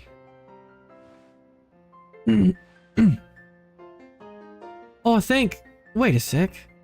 I know we've been to your room before. But have I never had you over here? Have I never had you over here? I've never had you over here? Wild. Anyway, listen, E.T. You know how I really like Pokemon battles? Like, really, really like them? I noticed. Yeah, I know. You sure do. Cool. And yeah, you know how when you really like something, dive in deep? That's what I did with Pokemon battles, and I just kind of became a champion. Damn, I just low-key, I don't know, I wasn't even trying or anything. I kind of just became a champion, no biggie. I don't know, it's just what I do, I guess. Then I found out that's pretty special. That normally it's not so simple for most people. People would tell me to my face that I'd only managed it because I have some innate gift or because I was raised differently or whatever. Suddenly I started to feel like there was this invisible wall between me and everyone else. It started going easy when I'd battle my friends. I just wanted everyone to have fun. Oh, but don't worry, I'm not doing that anymore. I'm going 100% all out. Especially since I'm lucky enough to have an opponent around who can beat me even when I'm in full hardcore mode. So just promise me one thing, okay, E.T.? Promise me you'll always stay my equal. You and me, true rivals. Know it. This is friends before. You know it, yeah. You're the best, E.T. Thank you. Oof, that got pretty personal. A little bit embarrassed over here. Anyway, since we're equals, I gotta start having you over as much as we... what am I saying? I gotta start having you over as much as we hang out in your room. Which, honestly, isn't that much. I think you came over like... I think you showed me to my room the first time, and then... like, came into my... like, not even like all the way into my room, but like just to my entrance, like I think 2 or 3 times to like tell me like, hey, we got a school assembly or something like that. But sure, sure, I guess. Sure. Feel free to burst in on, no, yeah, I read that right, yeah. Feel free to burst on into the zone of the Marina whenever you want. Whenever you want. And get ready for the Academy Ace tournament, because I'm gonna stomp you this time. I'm gonna stomp you this time. Yeah, alright, cool. Wait, where'd you go? Oh, hello. Hey. Very cute, very cute. Portmot's actually a little bigger than I expected. Which is not a complaint. Hey, more to love. No? Just bigger body, more to hug. Very, very big and cuddly. Yeah.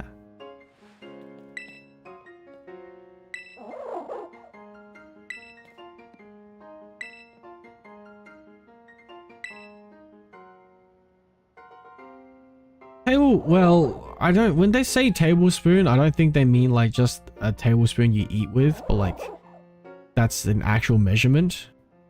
It's kind of like how, you know, the imperial system uses like feet, even though feet, technically real feet come in different sizes, but like there is a set size for feet as in the measurement. So it's kind of like that with tablespoon and teaspoon and cups and stuff like that. Like, yeah, there are different size cups clearly, but when you say like 1 cup or 2 cup, that's like, you know, there is a set measurement for that. So I don't think, yeah, if you're reading your recipe and it says a tablespoon Nimona, I'm pretty sure you're supposed to use like an actual measuring tablespoon. So yeah, but you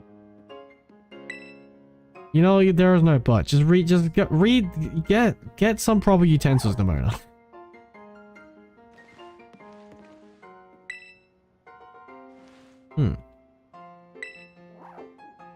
Very cool, very cool.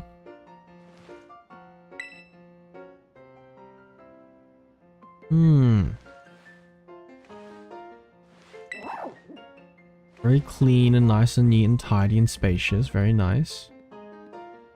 Nice. Cool. All right. Well, that's all the dorm rooms unlocked. I didn't even know that was an option. Oh, cool. All right. Oh, yeah, I just said new. I didn't know what that meant. Okay, so we could, yeah, so we can actually go visit them like anytime now. Cool. Okay, with that done, all we have is, well, technically 2 things. I was gonna say 1 thing left because it's just finals, but don't forget, we still have Miss Ryfort's thing to do because she seems to be, yeah, she seems to be a rather special teacher out of all the other teachers. Well, I mean, Mr. Jack is also kind of special too because he does the Pokédex thing, but like she seems to have like a secret hidden side mission or something like that, because I don't know what's going on with her, but ever since day 1 of talking to her, she seemed to be kind of low-key kind of strange, and I'm starting to get why now, because I think she has some connection to like the legendaries or whatever, or will have some connection with the legendaries or whatever. So yeah, so we'll have to, I'm pretty sure we'll unlock her until, hopefully we will unlock her after the finals. So let's do that now, and then hopefully we get to finally find out what's up, what the heck is going on with Ms. Rifle, what she's all about. So yeah, all right, let's do it. Yes, please. The big finale. Let's do it. The big finale, fittingly so, by having them actually be the finals as the finale.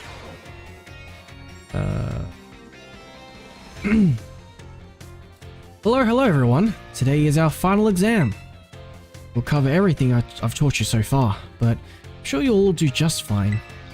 Take your time and contemplate each question carefully. Alright, let's get it. How many of the following 4 methods make it easier to catch a Pokemon?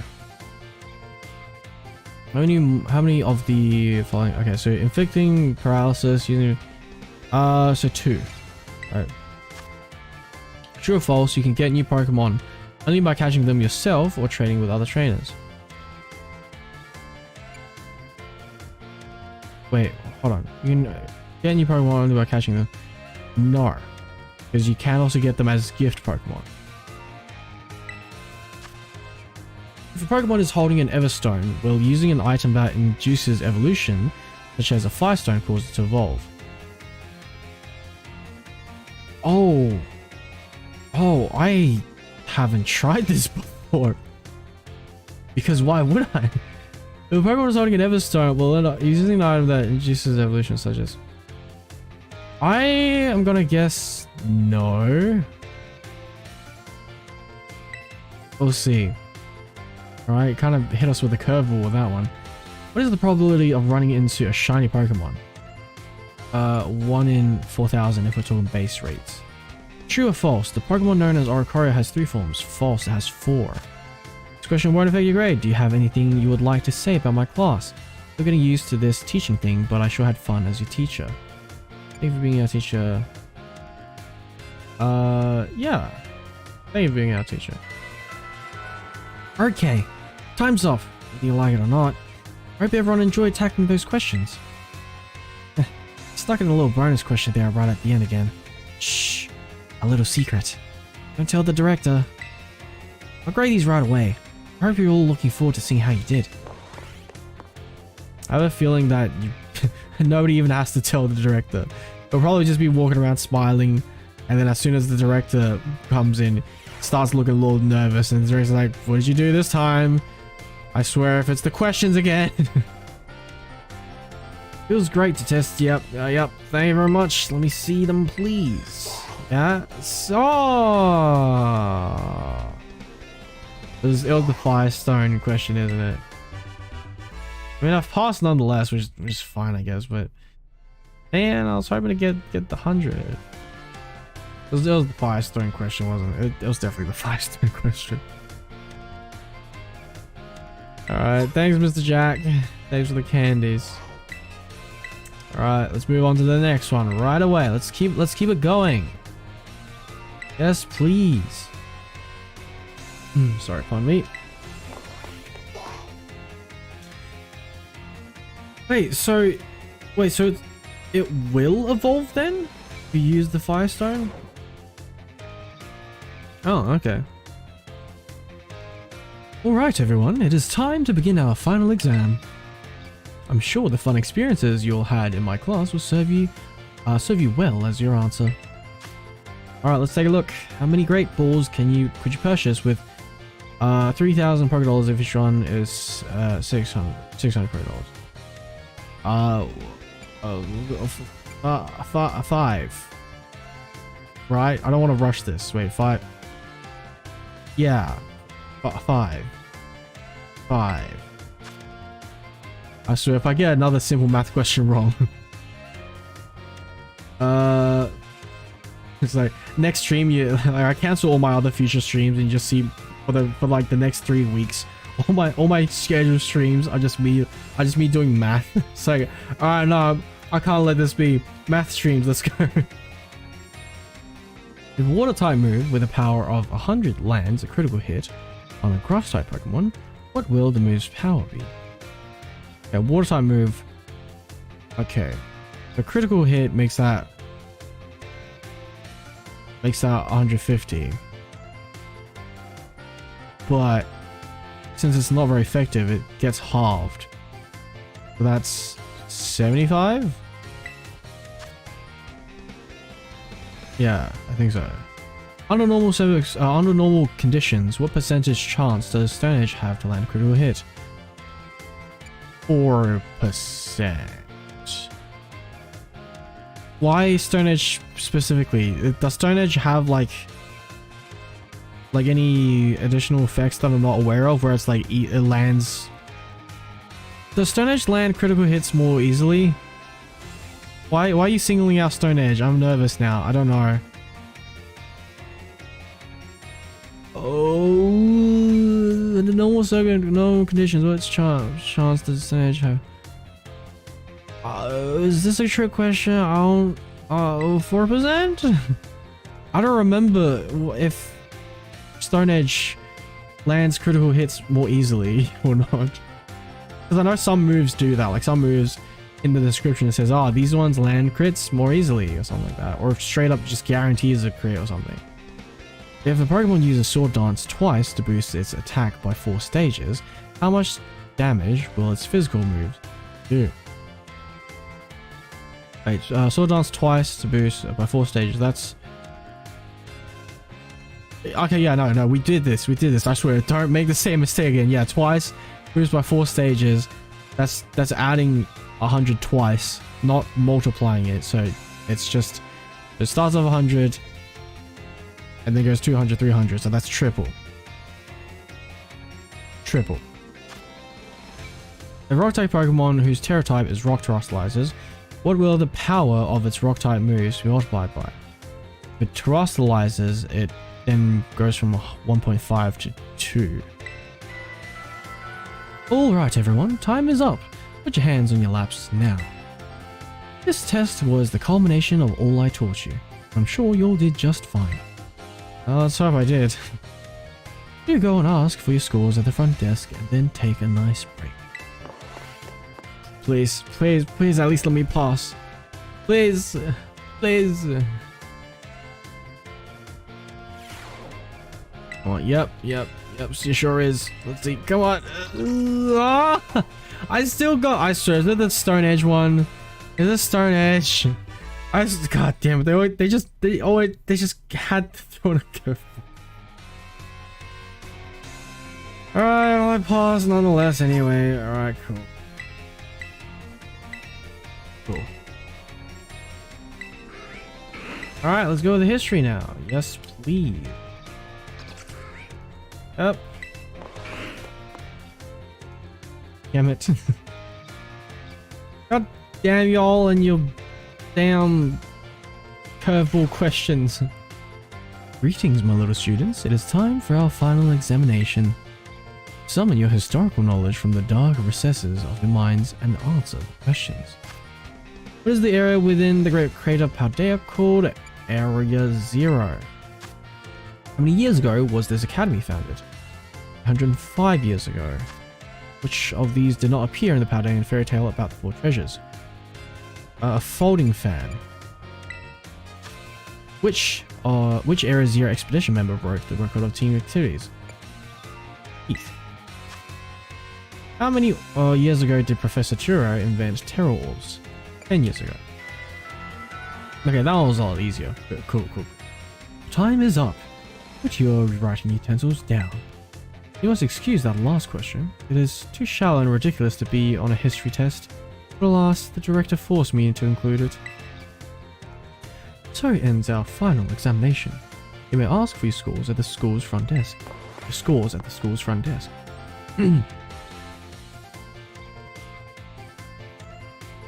Alright.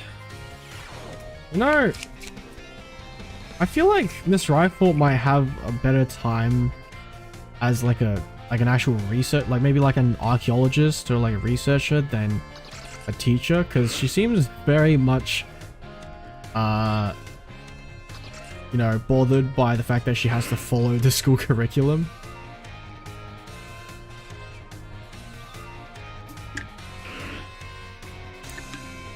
In which case, I feel like it'd be much better if she just went off and like worked out like a research institute instead or something, right?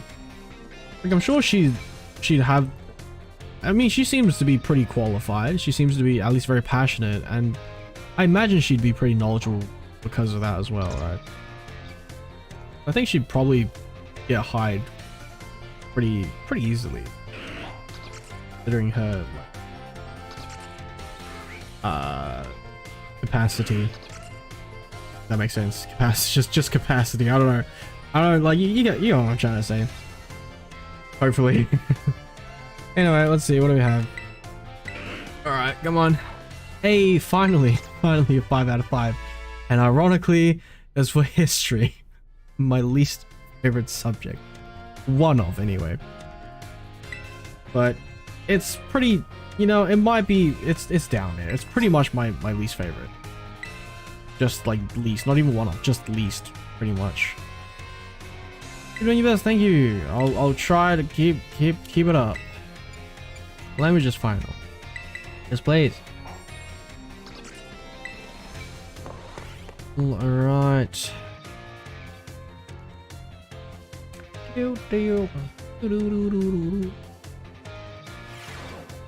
See what questions you got for us this time, Mr. Salvador.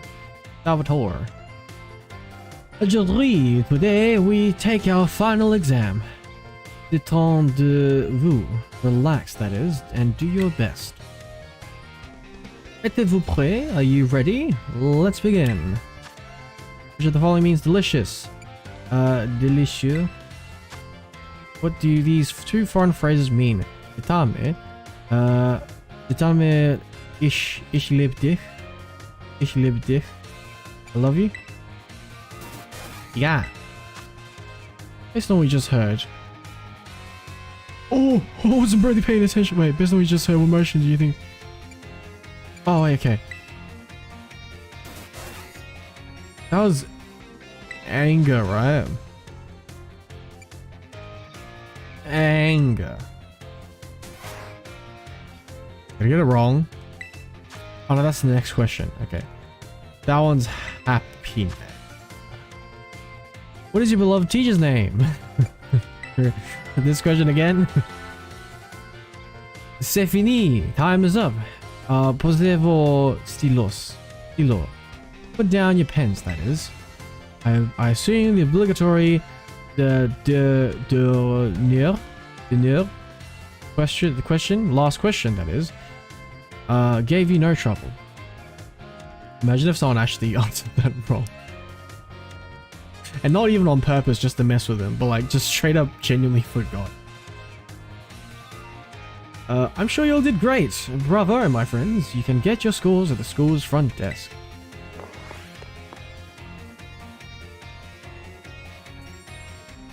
Yep.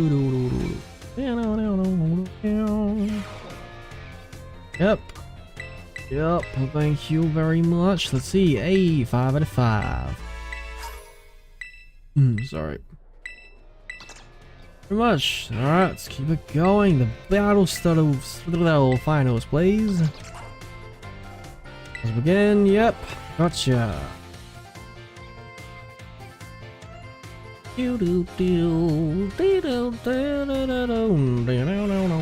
Alright.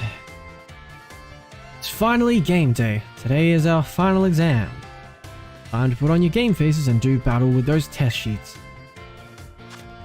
Which cheer boosts attack and special attack for all allies during a terror raid battle? Go all out. I can't remember. I haven't done the cheers in a while. The last time we battled, we just... Actually, no, the last time wasn't a Mewtwo raid. I think the last time was like some other random raid. I think it was like a Grimmsnarl or something. But still, we didn't do any cheers because it was just a Grimmsnarl. We could just attack and boom, one. Unlike the Mewtwo, which we just... Oh, the Mewtwo. What do we call the battles that Pokemon sent out with the R button do on their own? You can do it battles. What are battles? How should you obtain LP? Take on gyms, exchange materials, hack the system. Yeah, let's go. No. Exchange materials. How level Pokemon are adjusted to what level when using flat rules and link battles? 50.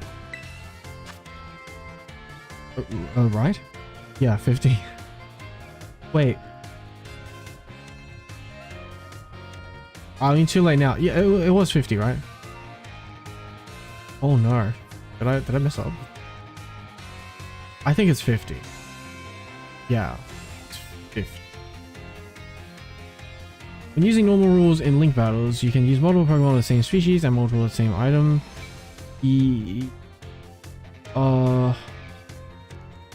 Yes. I think it's flat rules that you can't do that, right? Like the flat... Which one was the... No, yeah.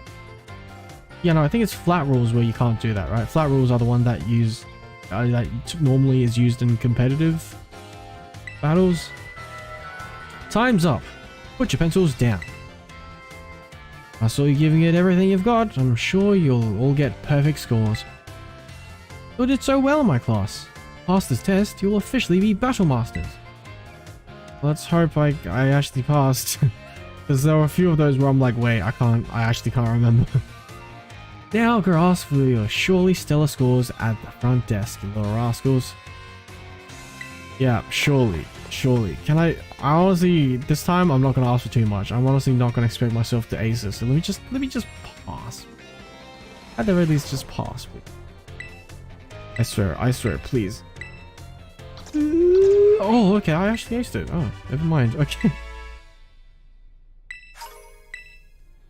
Cool. I was worried for no reason then. Cool. Art final, please. Yes, please. Awesome.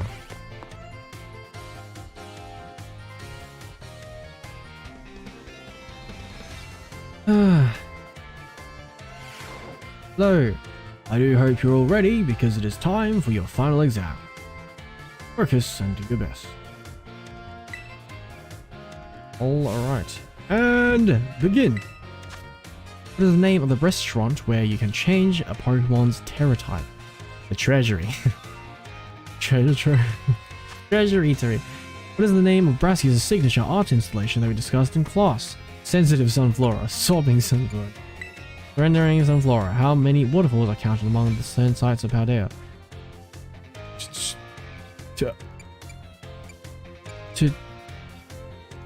Two? I can't remember. Was there 2 in total, or was it just 2 in one of the locations and then there was another one in another place? I can't.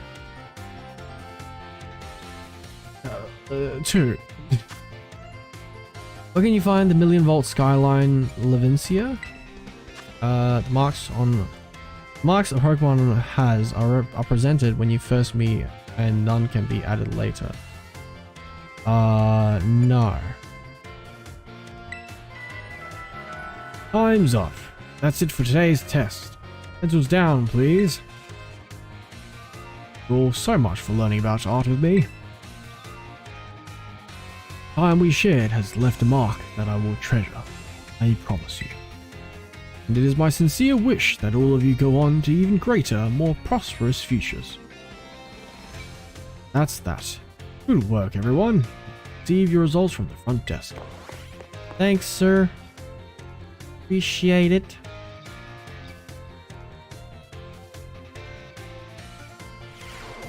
Alright, let's see. What do we do? Hey, 5 out of 5. Nice. Alright, let's keep that momentum going all the way till the end. All the way through to the end. Let's do it. Let's get it. Get that bag. Bring home the bread, butter, the bacon. Everything that's nice and tasty. Let's do it. The time has come to test how well you all have learned in my class. Let's begin before the information simmering in your brains from the last minute cram session phase. Which of the following meal powers makes it easier to come across shiny Pokemon? Sparkling power, I believe. Yeah. Which of the following is not an effect of egg power? I think the hatch faster is not one, right? Right. I actually don't know because I have not done the sandwich things that much. By that much I mean at all. I did it once or twice when I was initially trying to catch my Pokemon for my team, and that was it. I think I made a pickle sandwich just to catch chocolate, and that was about it, I think. Although that's all I remember. It is a simple yet important. I don't know. I think I made another one for my water Turos. I think. I don't remember again. I can't remember. My memory bad. Brain small and smooth. I'm sorry. What is a simple yet important tactic for increasing the effectiveness of meal power? Make food at home. Make food with others. What is the correct action to take when your adorable Pokemon become dirty? Pokemon wash. Yeah. Pokemon wish. That's a Jirachi thing. This is a question about Academy rules. should you change your uniform tops and bottoms to properly match each season? Apparently, I mean, it don't matter apparently. I mean, but then again, is that a trick question? Because it said should you? Because like, I mean, I guess technically speaking, I guess you should. But also like, do you have to though? No. Because I'm pretty sure I remember him saying like, oh, you can just wear whatever you want so long as it is the school uniform. Time for answering questions has come to an end. Please stop writing. I made the questions a little easier than I planned to, as a way of saying thank you for informing me about Rotom phone case. I trust that you all gave this exam everything you had, so you do not have to retake it. Please remember to ask for your scores at the front desk before leaving. Alright, well I hope... Damn, my guy went out of his way to show some kindness. I certainly hope I didn't flunk... Especially since I passed all the other ones. I hope I didn't like mess up this one. Oh, out of all the ones I just happened to miss this one. That'd be so sad. Alright. Oh, well I missed it. I got... What? Which question did I get wrong? Where? Was it the egg question? Okay. Maybe it's the... Actually, now I think about it, the stronger Pokemon thing, I guess that doesn't really make any sense, huh?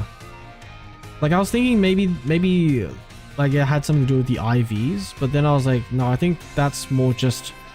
The only thing I could think of, I think that could be affected with an item. I forgot what item it was, but like, if you give the Pokemon you're breeding like an item to hold, that helps or something. That like lets it retain like I think like 4 of its best IVs or something like that. I don't know, something like that. But yeah, no, now I think about it, I don't think the sandwich was gonna help with any of that, with like having stronger Pokemon. Yeah, whoops. Oh, from Director Clavel. Oh, nice. Neat. Now you can focus all of your efforts on this year's treasure hunt. Be careful out there. Thank you. Alright, well, speaking of which, my last treasure hunt, I believe, would be with Miss... Oh, now I can talk to her. Cool. I also have... Oh, I could talk to more. Oh, so I haven't even... Oh, so I do have the big finale with them. Oh. Oh, should I... You know what? Because, I mean, because I'm kind of... I'm kind of short on time. Because I thought it was just going to be Miss Rifle, but now that I look at it, I have one for each of the teachers now, so... Plus, I mean, I just feel like a good place to leave off right after finals. So. I mean, we'd have some extra time tomorrow, right? To go through this, right? Before we go right...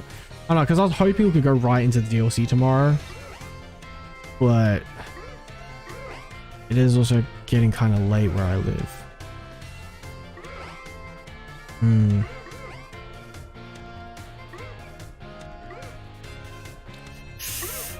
Yeah. Tough. Well, let's save first of all.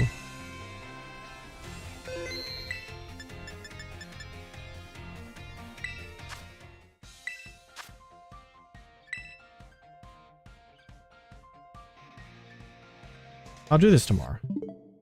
Yeah. All right. Well, yeah, I think I'm gonna end it.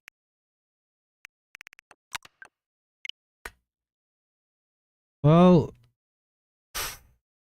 that certainly took a lot longer than I expected. I thought we were gonna finish everything today and even have some time to spare, but never mind. I evidently did not do that. So, whoops, and my mouse is dead again. Why? Because I did charge it. It's just fallen asleep.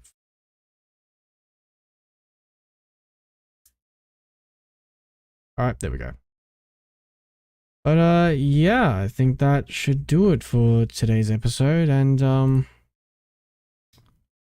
be back again pretty soon, because I have one scheduled for tomorrow already, so looking forward to it. Already, it seems so far away, but we're already there. We're the DLC. It's coming out. It's tomorrow. Wow, and I still don't have my shiny Pokemon. Damn it.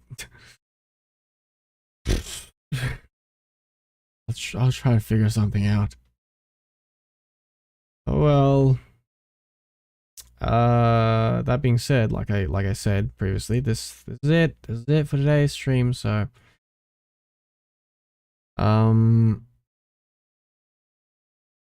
yeah, I hope you enjoyed, and thank you so much for watching. Anyways, you have a great morning, afternoon, evening, or night, whatever time it is where you live, and yeah, hopefully be around. All right. See ya.